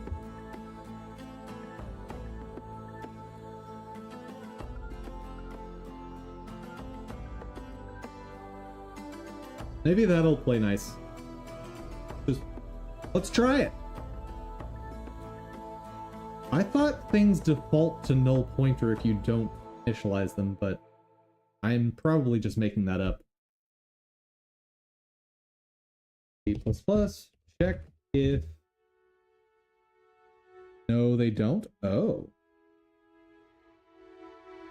Has been initialized.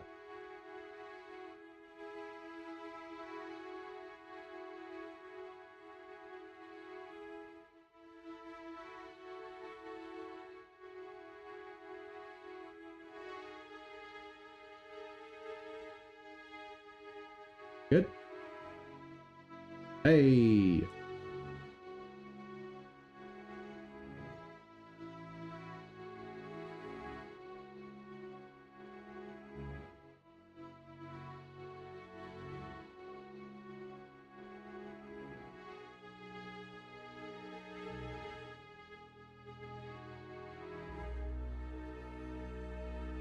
Bill?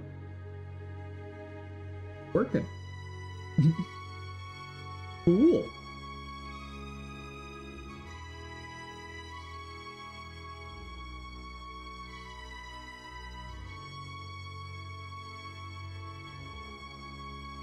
Bruh? Bruh, what bruh?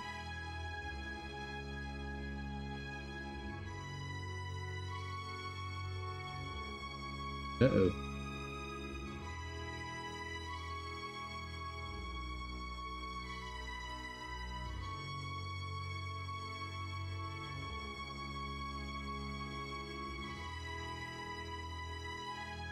Okay, it does not like sync rotation.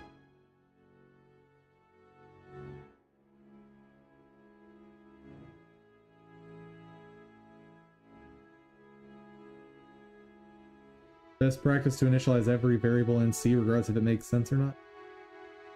Fair. Very fair.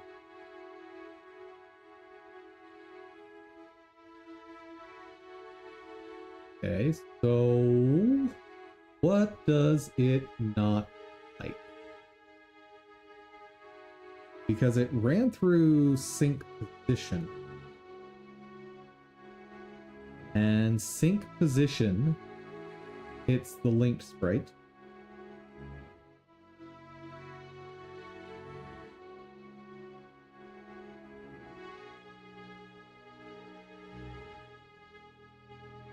That was a satisfying error resolution. Was it?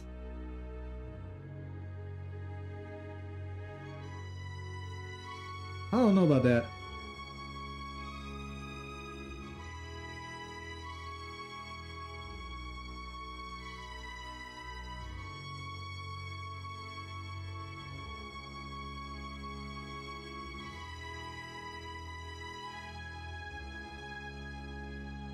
Okay, so what are we accessing? Let me make sure I've initialized all the things that are in here. So, make shadow, link sprite, and that's it.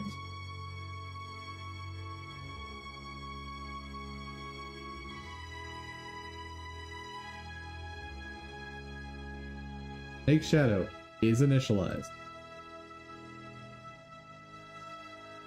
Sprite also should be good.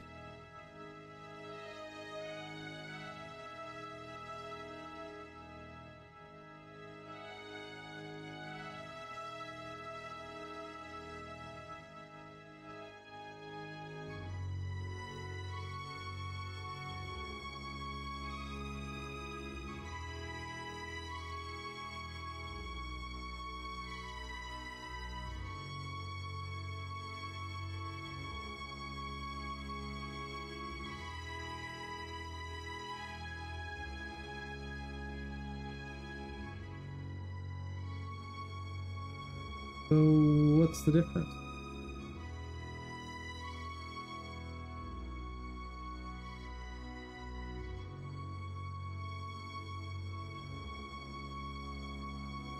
Well,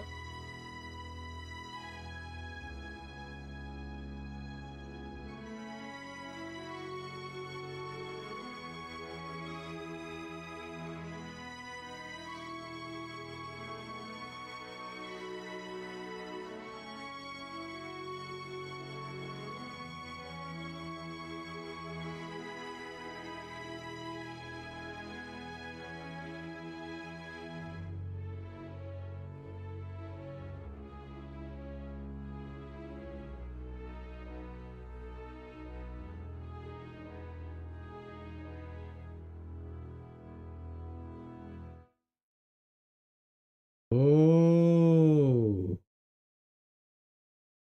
Oh.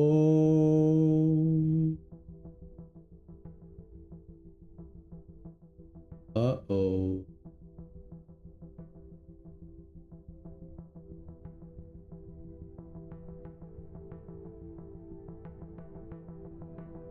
Uh-oh.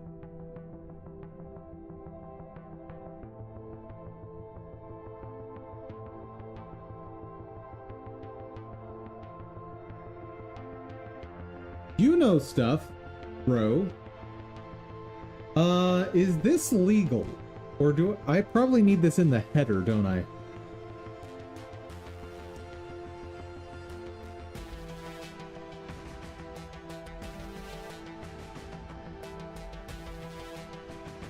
Like, is this legal to have here? And I know it's not initialized, but don't worry about that for right this second. But is it legal to have this in the C++ file and not in the header?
But if I get down here...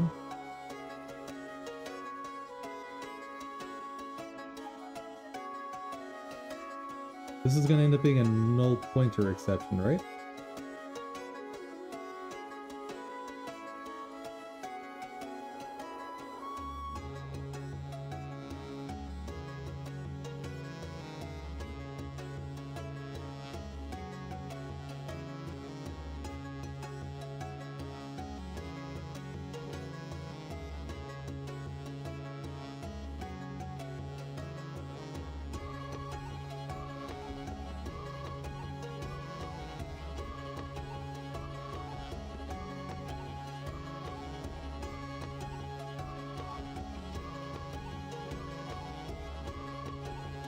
Because it's not getting created.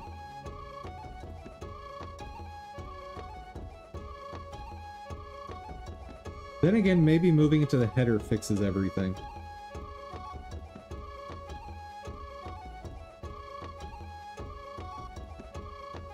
Maybe.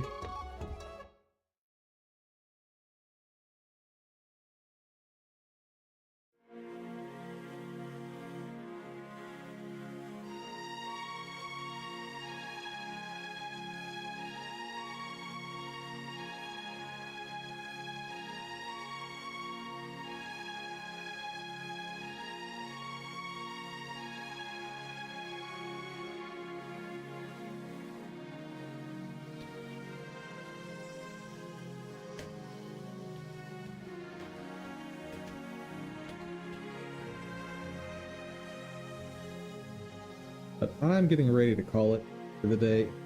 We've made good progress. It's not done, but getting close.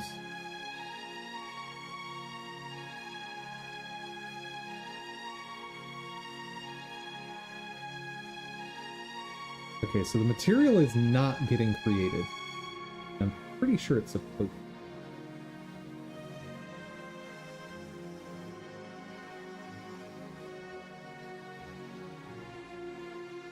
Huh.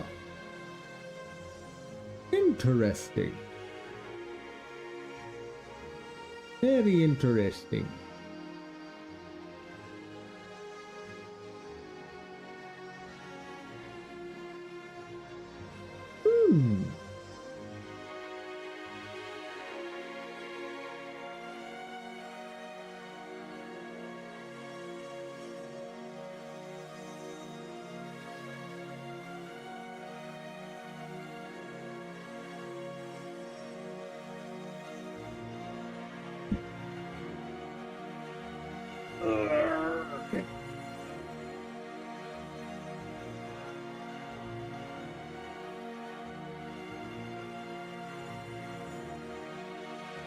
Okay.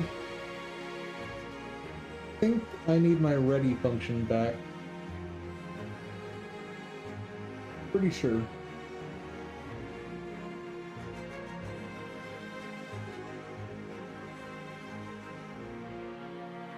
How long have we been at this? We're at over the 4-hour mark. Yeah, I'm gonna call it. Let's do a little more Guild Wars 1. But I'm done with Dev for the day. My head's already pounding. And Ro, thank you. It's amazing to me how often, when I'm struggling with something like this, some random person shows up in Twitch chat or YouTube chat or something and just is able to answer my questions and fix my code. It's kind of baffling. Oh, wait.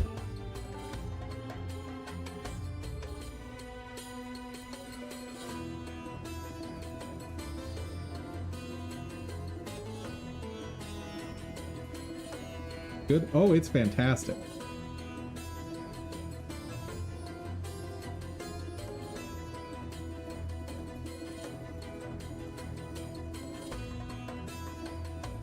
That's perfect. Because I'm pretty sure the thing I want is in this district.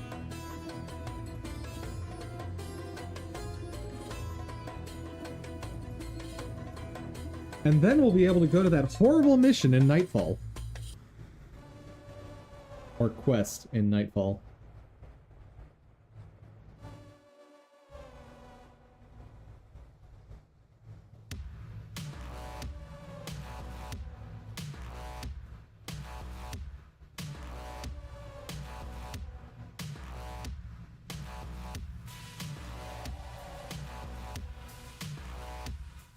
Oh, these are just Ampha. Oh, not worried about you guys. I have far surpassed you guys.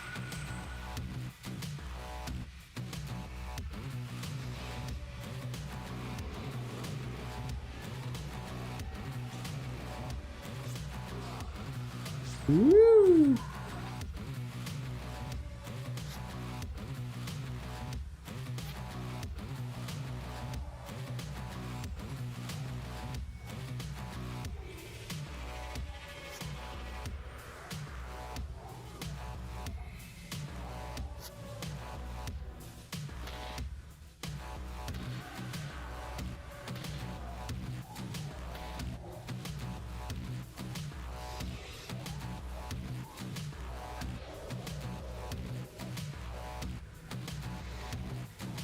Oh yeah, assassins have their stupid thing.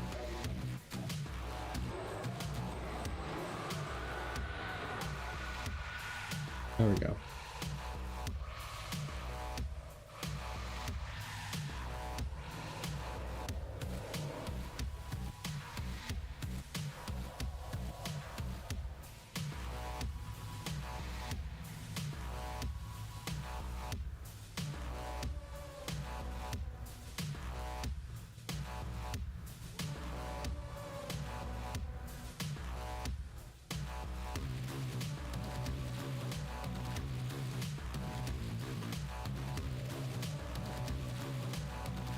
Oh.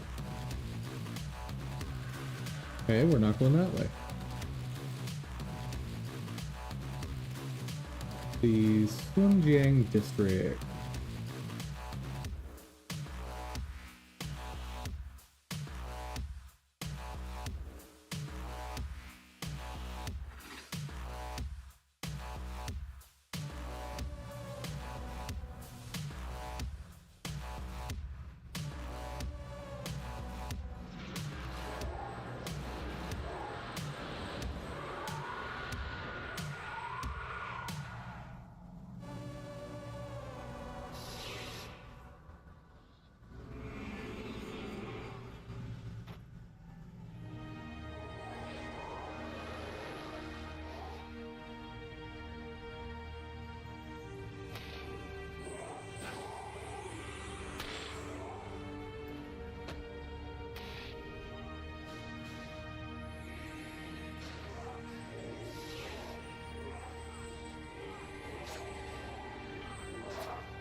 Oh right, I have Shadow Song with me now.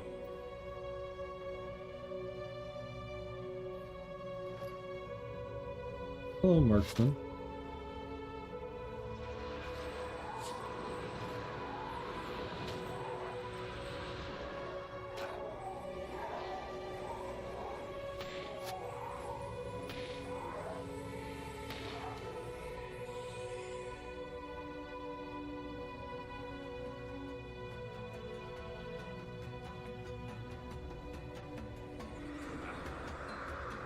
I should have just brought henchmen for this. But it's fine.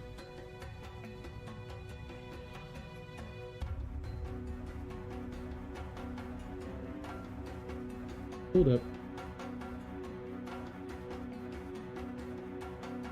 So the assassin I want is right here.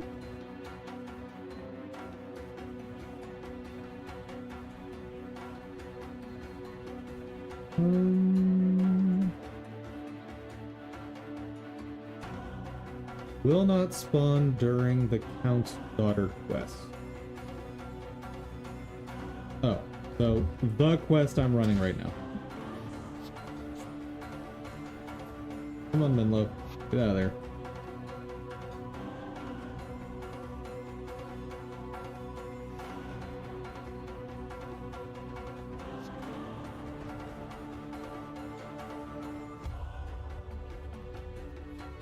And they,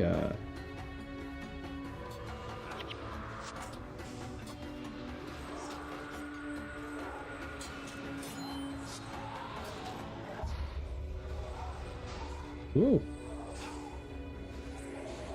Menlo, no! It's fine. Let's just go back and get henchmen. Because, like, I fought a bajillion of these.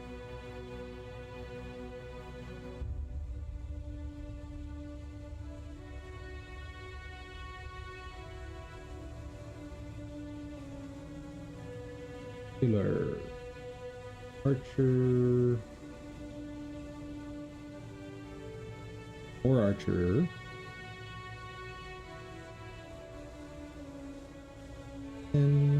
And Panaku. That'll work. Now, obviously, for the boss itself, I'm not going to use them, but boss is not spawning yet.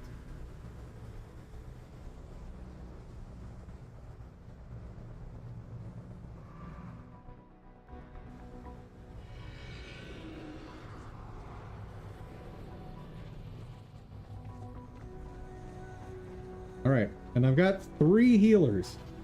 So I should be basically invincible, right? Right.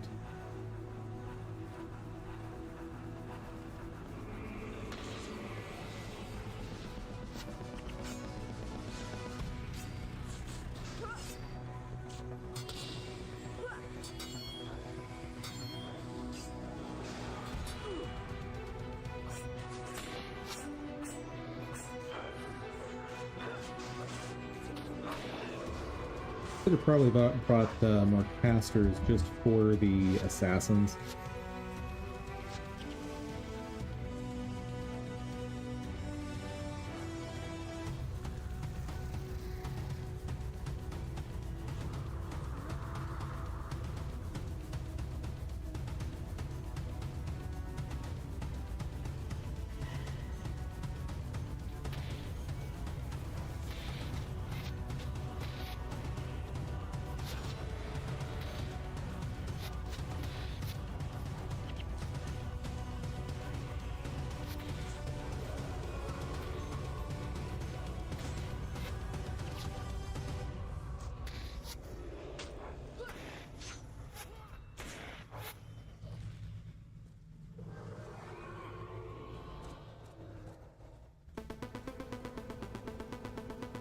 All right.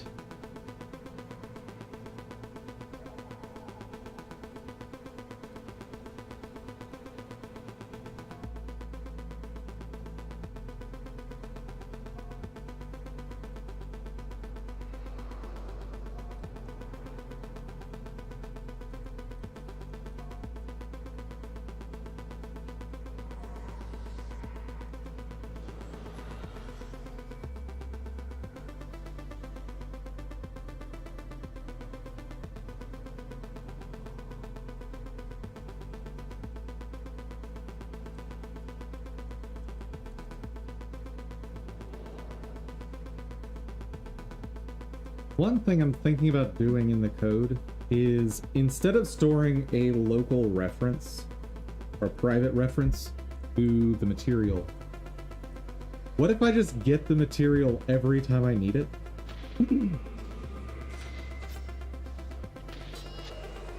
That might be a cleaner way to do it.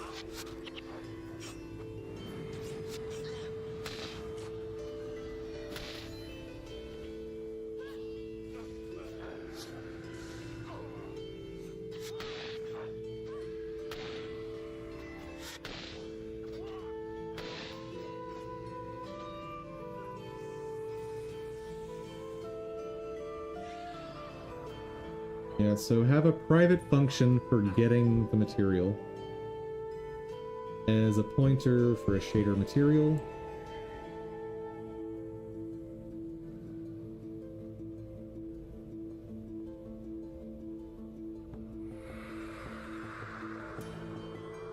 Oh, these are only level 20.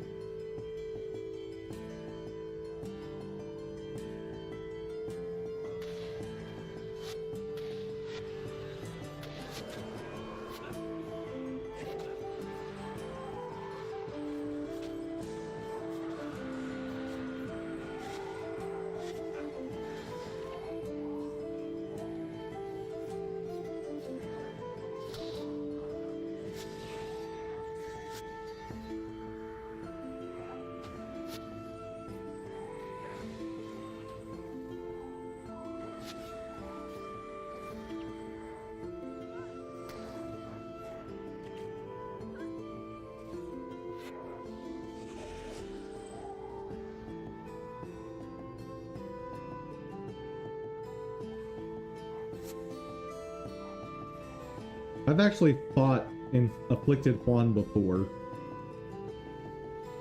But I'll be good. I know I'm supposed to try and fight groups like this.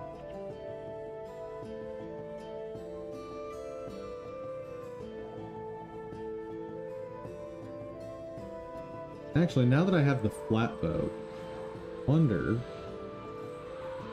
I just do this.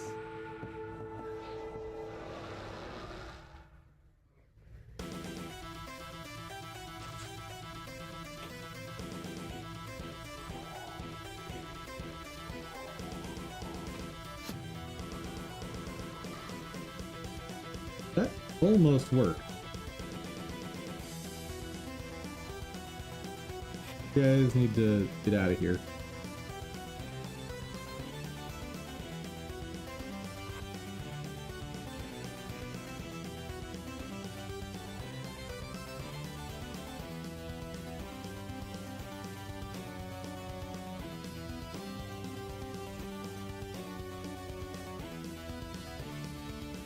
Ooh, you're still following, right?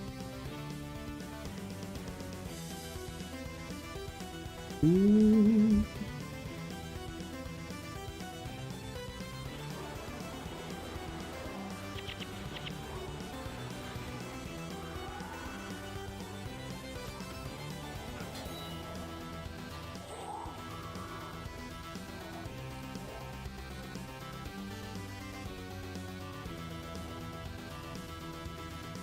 I actually don't need to kill them, do I? It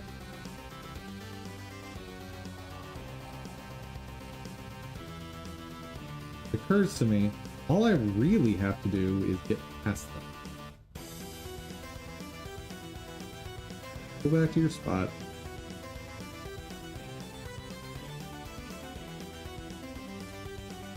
Unless you're just gonna... Oh, there they go.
Okay, oh. That's fine. That is 100% fine. Because taking one out means I can take any number of them out.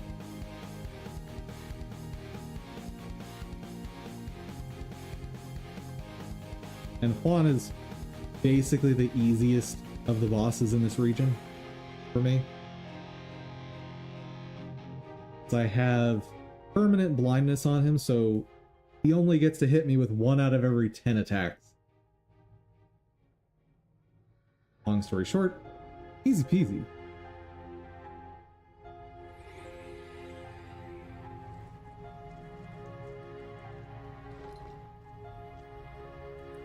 All right.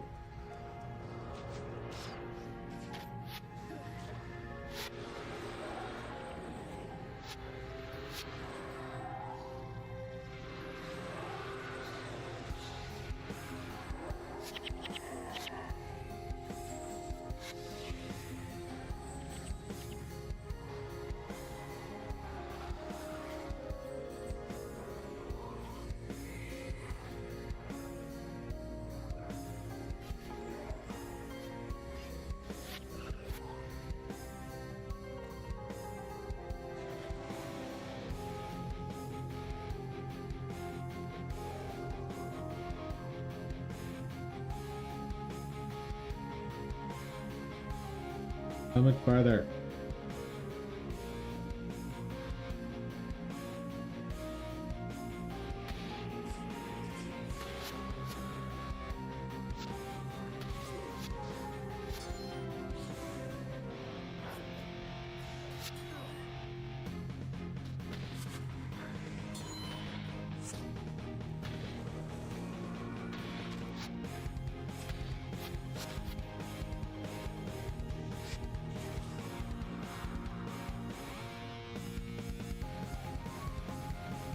We made it. Done. Hongmei Valley. Oh, I have to actually get through the next area as well. Yeah. Gross.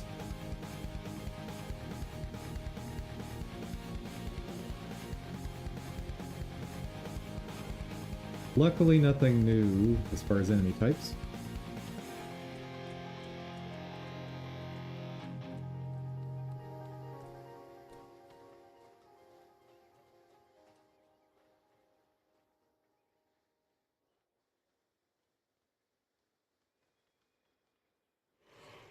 Well, this is quite the place to navigate.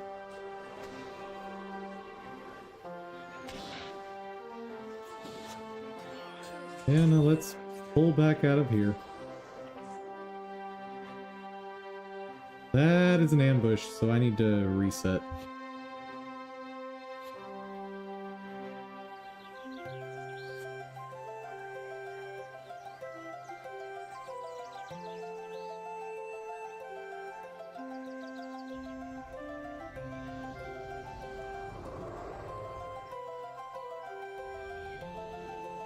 Okay.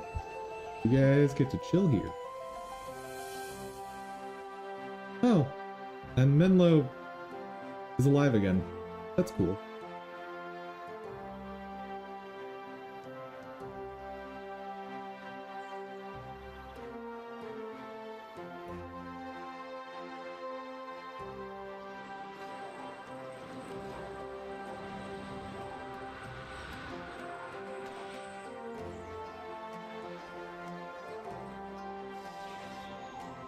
Whoa. Bye.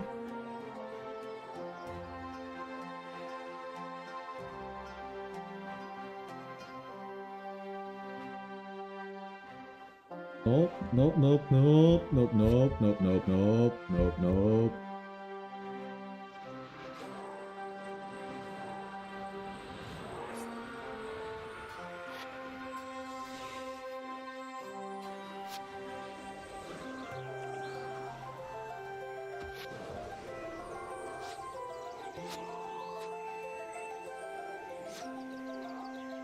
Okay. Oh, where are you guys going? You're not allowed to leave. Wait, what?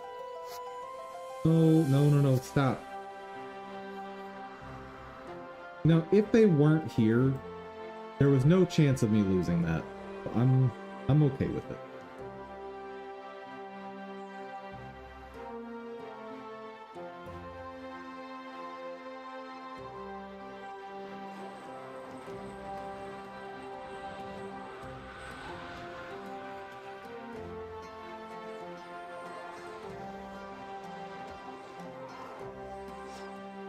Yeah, the necromancers are basically useless against me.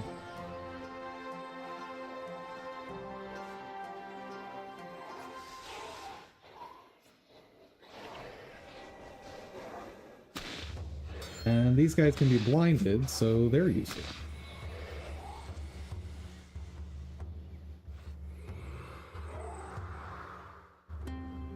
Ambush, where you at? Oh, are we not getting an ambush this time? That seems silly. Oh. Afflicted Hikaru, you're a ritualist, so I can get an elite skill from you.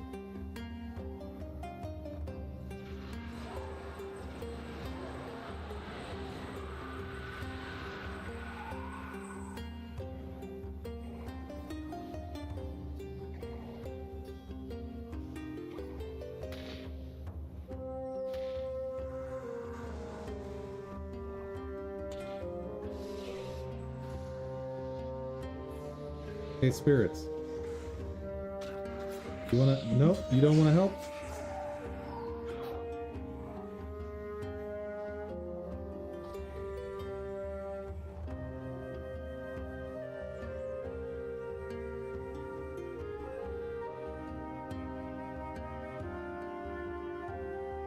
That was dumb.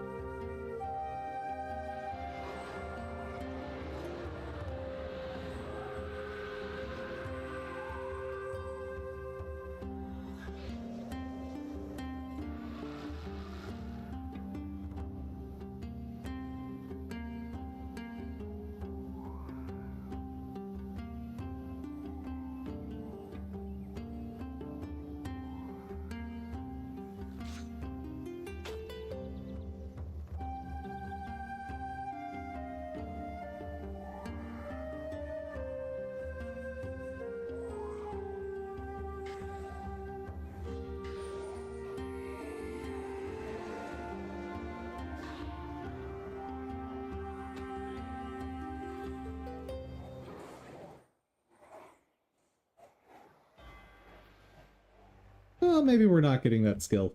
Hmm.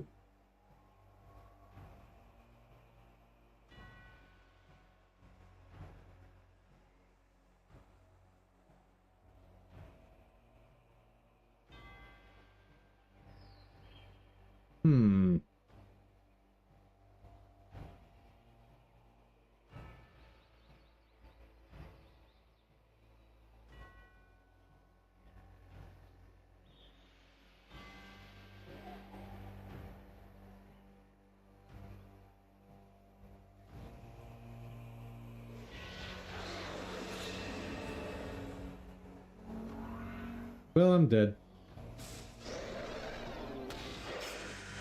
Oh, yeah. Very dead. Dang it.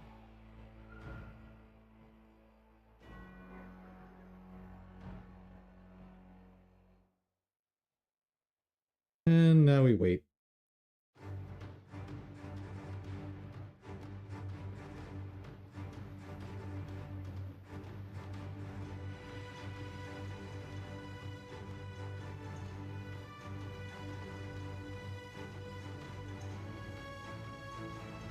Wait, where? That was weird. I need them to pick me up without attacking them.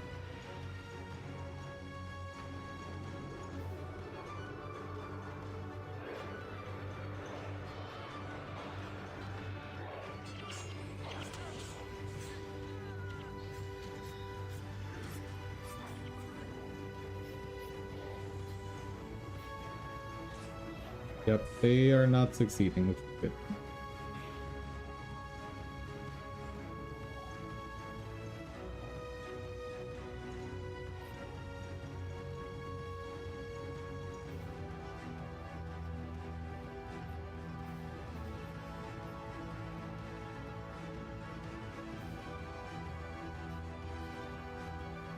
We still have 2 assassins. Yes. Is that all the ones that were there? I'm gonna assume it was, because honestly I don't even care about this skill. How far away? Yeah, I'm not gonna worry about it.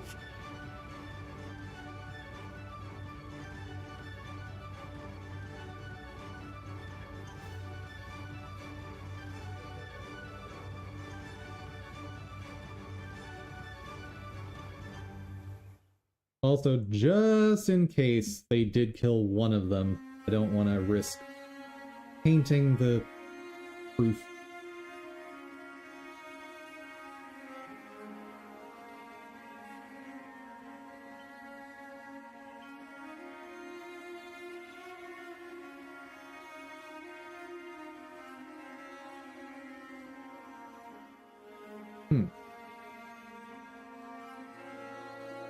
Oh, this is fun.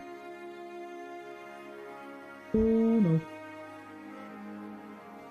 Oh no. Oh no. Oh no. Ah!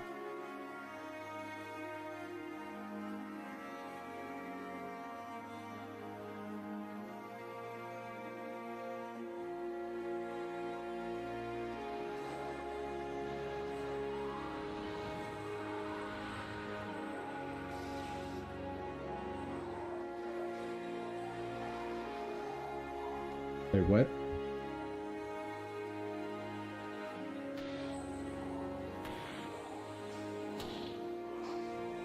Easy peasy. Hey!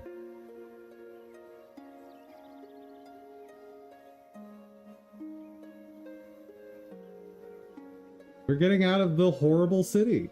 Finally. And going back to the city. Hello, Danica.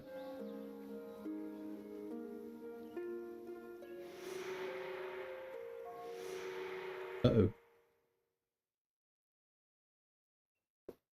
Not...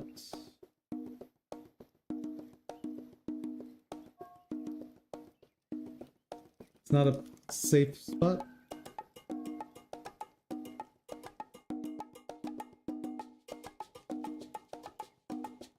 Yes. Gorgeous. Oh.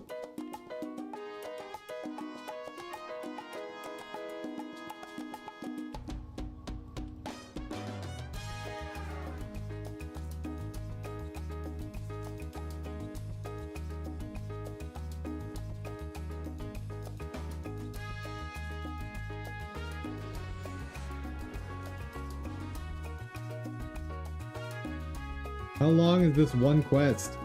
Ah!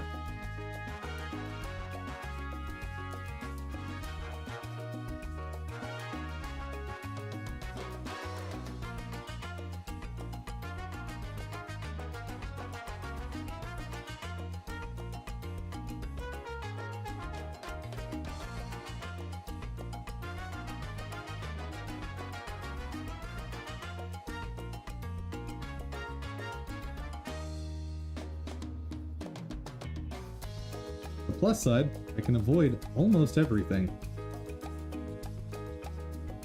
Not that.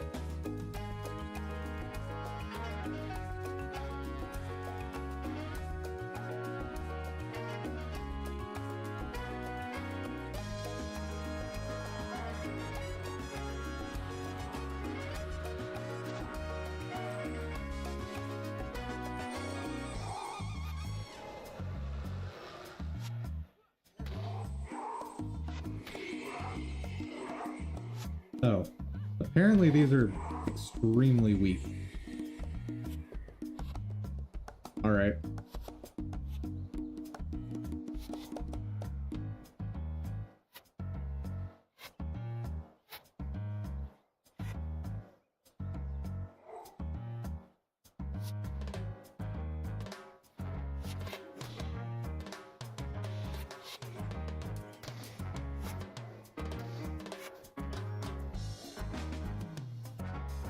All right. Yep.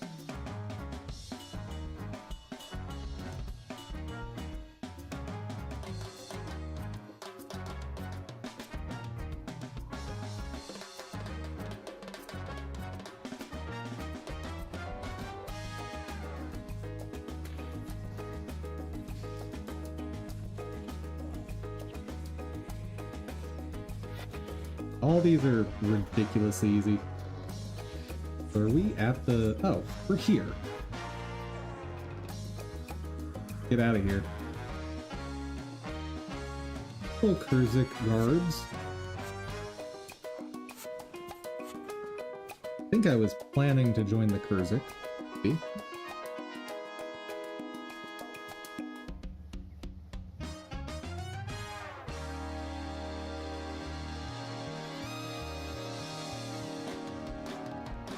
Bruh, how far do I have to go to transition this quest to something new? Because I'm only doing this so I can spawn the one boss that I want.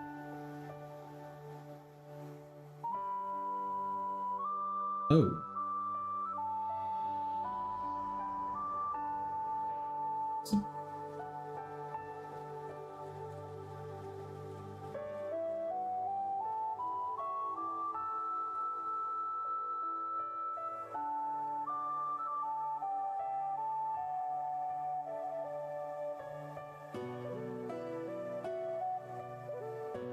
Got it. All right. How far do... Get me out of here.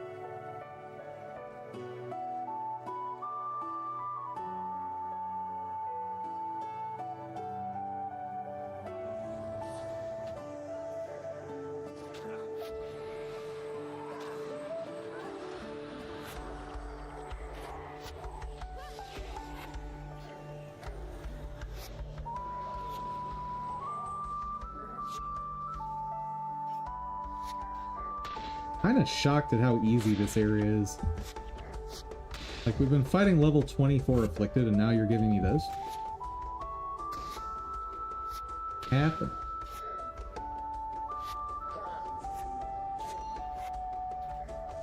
What? Let's just get out of here. Come on.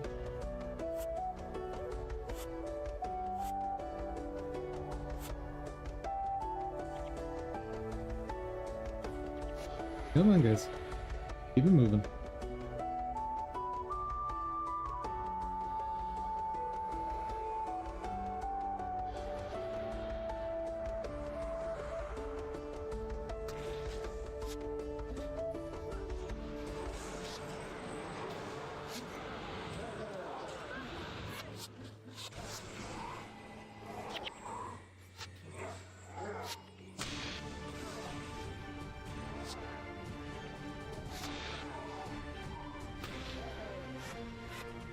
Wait, the group from way back there also followed? Right.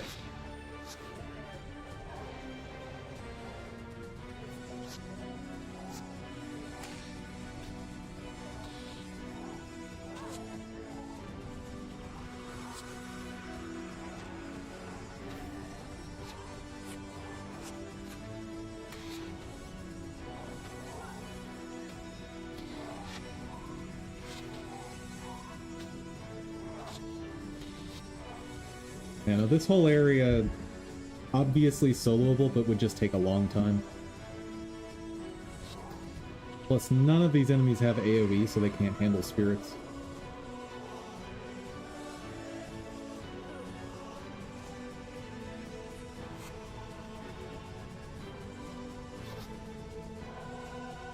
Hey! White tigers! I can finally get the pet that I wanted, except I can't use Ranger as my subclass for basically anything. Let's go! Mission accomplished.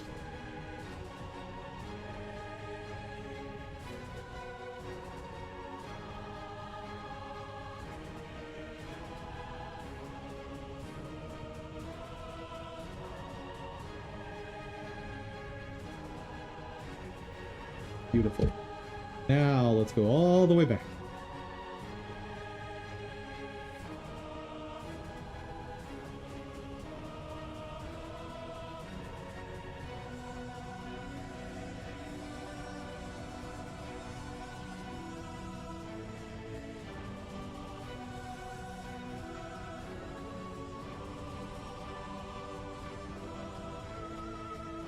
That added almost an hour to stream.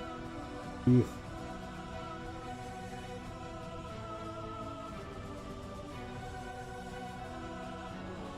But this gives me the last piece that I need for maybe beating that quest in Nightfall.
Get over here, assassin.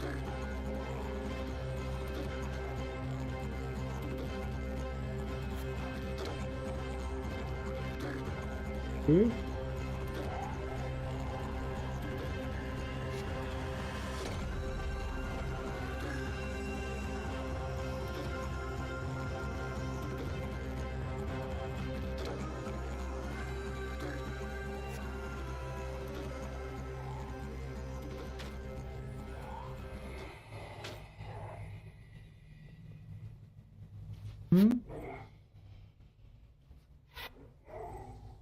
Fine.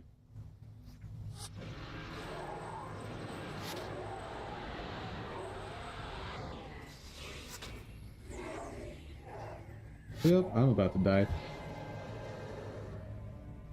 Oops.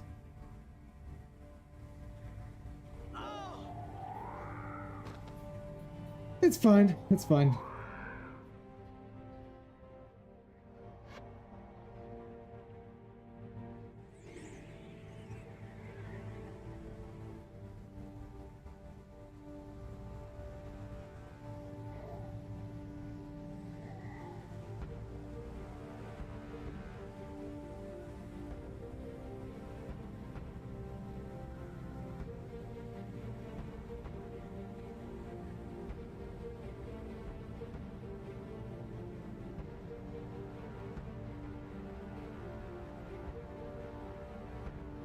And you know I'm ready to end stream when my brain is like running through the outro.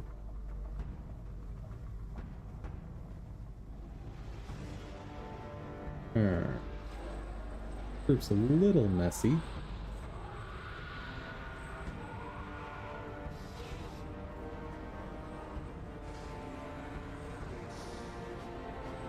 Oh no! Woo! Oh, Spirit, save me!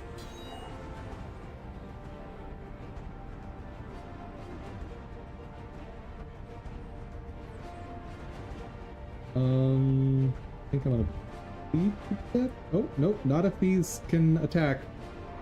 Ah, I bled to death. It's fine. I need to just play it safer and like wait for the proper lineup.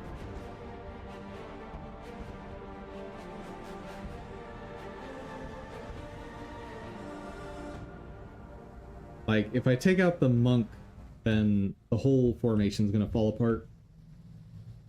The assassin itself should be very easy to blind.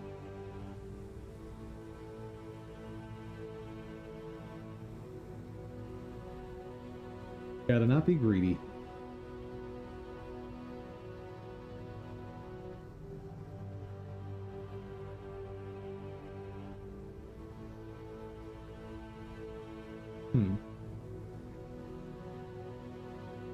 That's weird.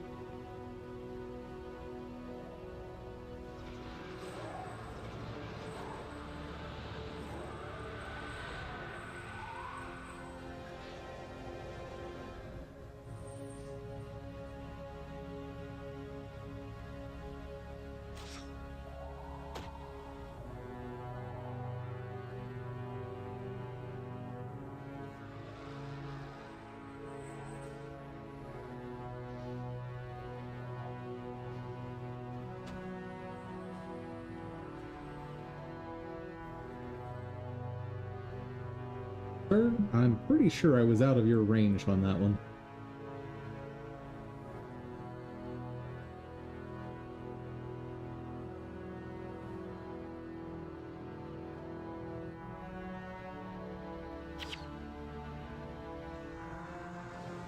Oh no, am I gonna die again? No. Keep getting greedy.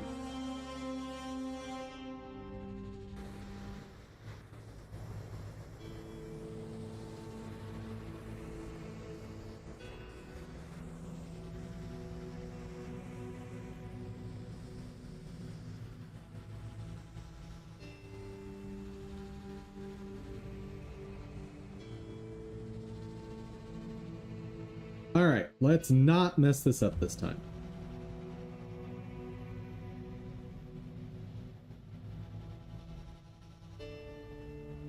should not be a crazy difficult thing to do.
And I get a superior room. Nice, nice, nice. Go ahead and check out what it is. Person.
There we go.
Ow.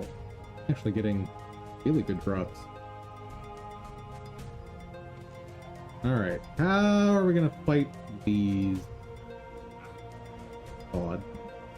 No. Oh, no.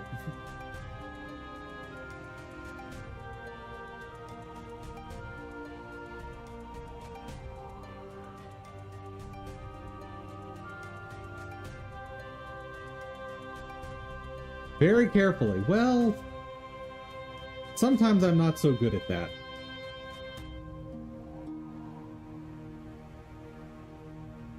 Okay, the monk is closest.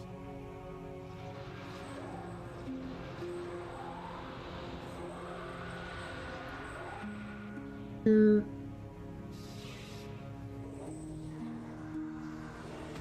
Oh, ho, ho. Is that working? Please work. No! Focus the monk!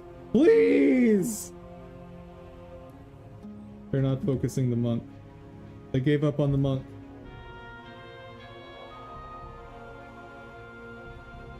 Why? Why do you do this to me?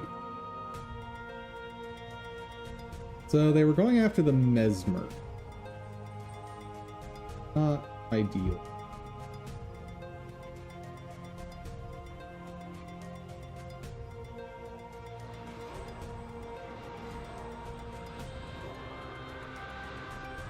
And maybe go like this?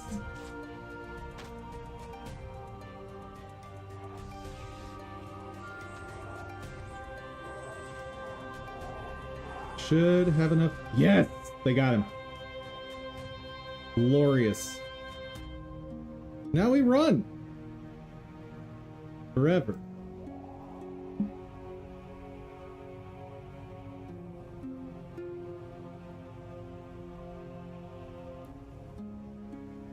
Alright.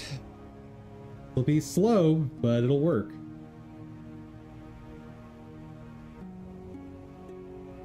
Whoop, nope, nope, nope, nope, nope, nope.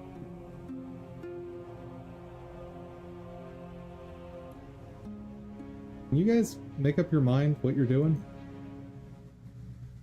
That'd be great.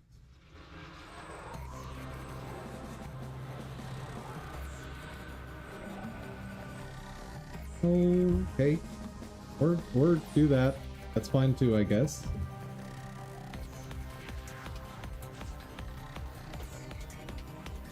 Uh-oh.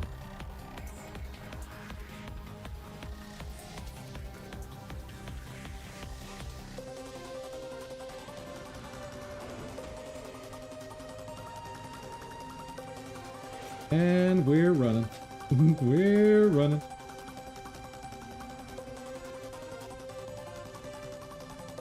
Please kill that monk. Oh, it's right there. He got it. Oh. Walking. No. This is running with style. It's running, but I don't want to look like I'm putting in actual effort. And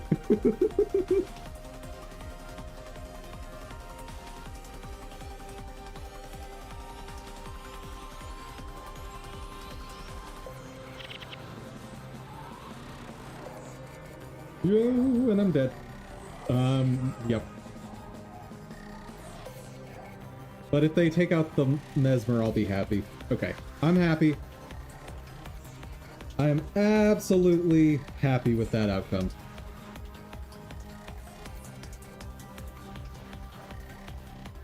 All of this. We get a skill that might not even save the run.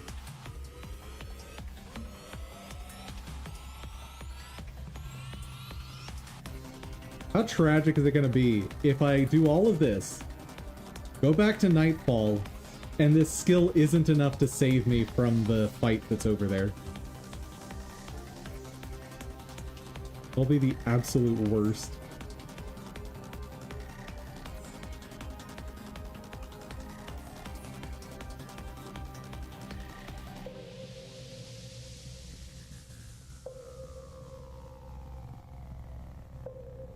Elementalist would be my next target. But I don't really have a way of targeting it. Oh, he's here! He's here! Got him!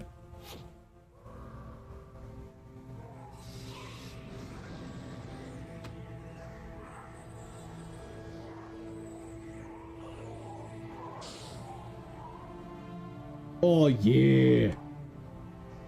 And the ranger. Oh, man. Working out perfectly. The assassin boss still can't figure out if it wants to go after me or the spirits, but fine.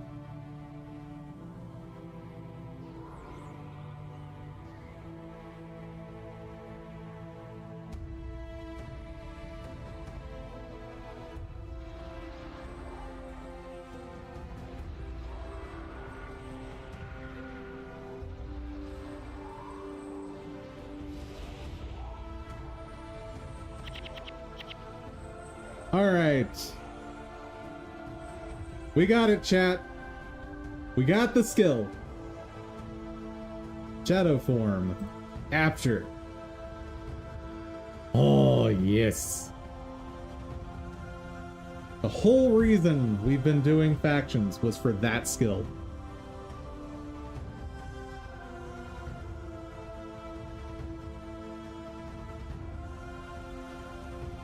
And that is plenty of time to call stream.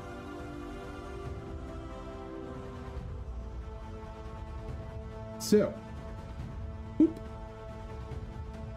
We made some progress. I need to figure out how to handle the referencing of the material. I think just re-getting it from the Godot library each time is probably a better approach than what I've been doing.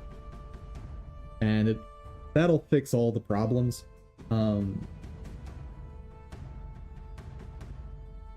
only issue could be performance for syncing things up.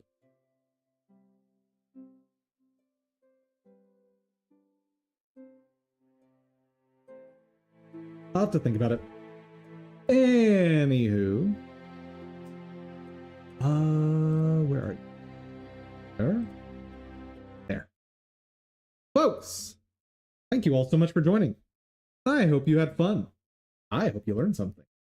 If you did, please give the video a share. Maybe you know someone that wants to learn game dev along with us. And an extra special thank you to my supporters on Ko-fi.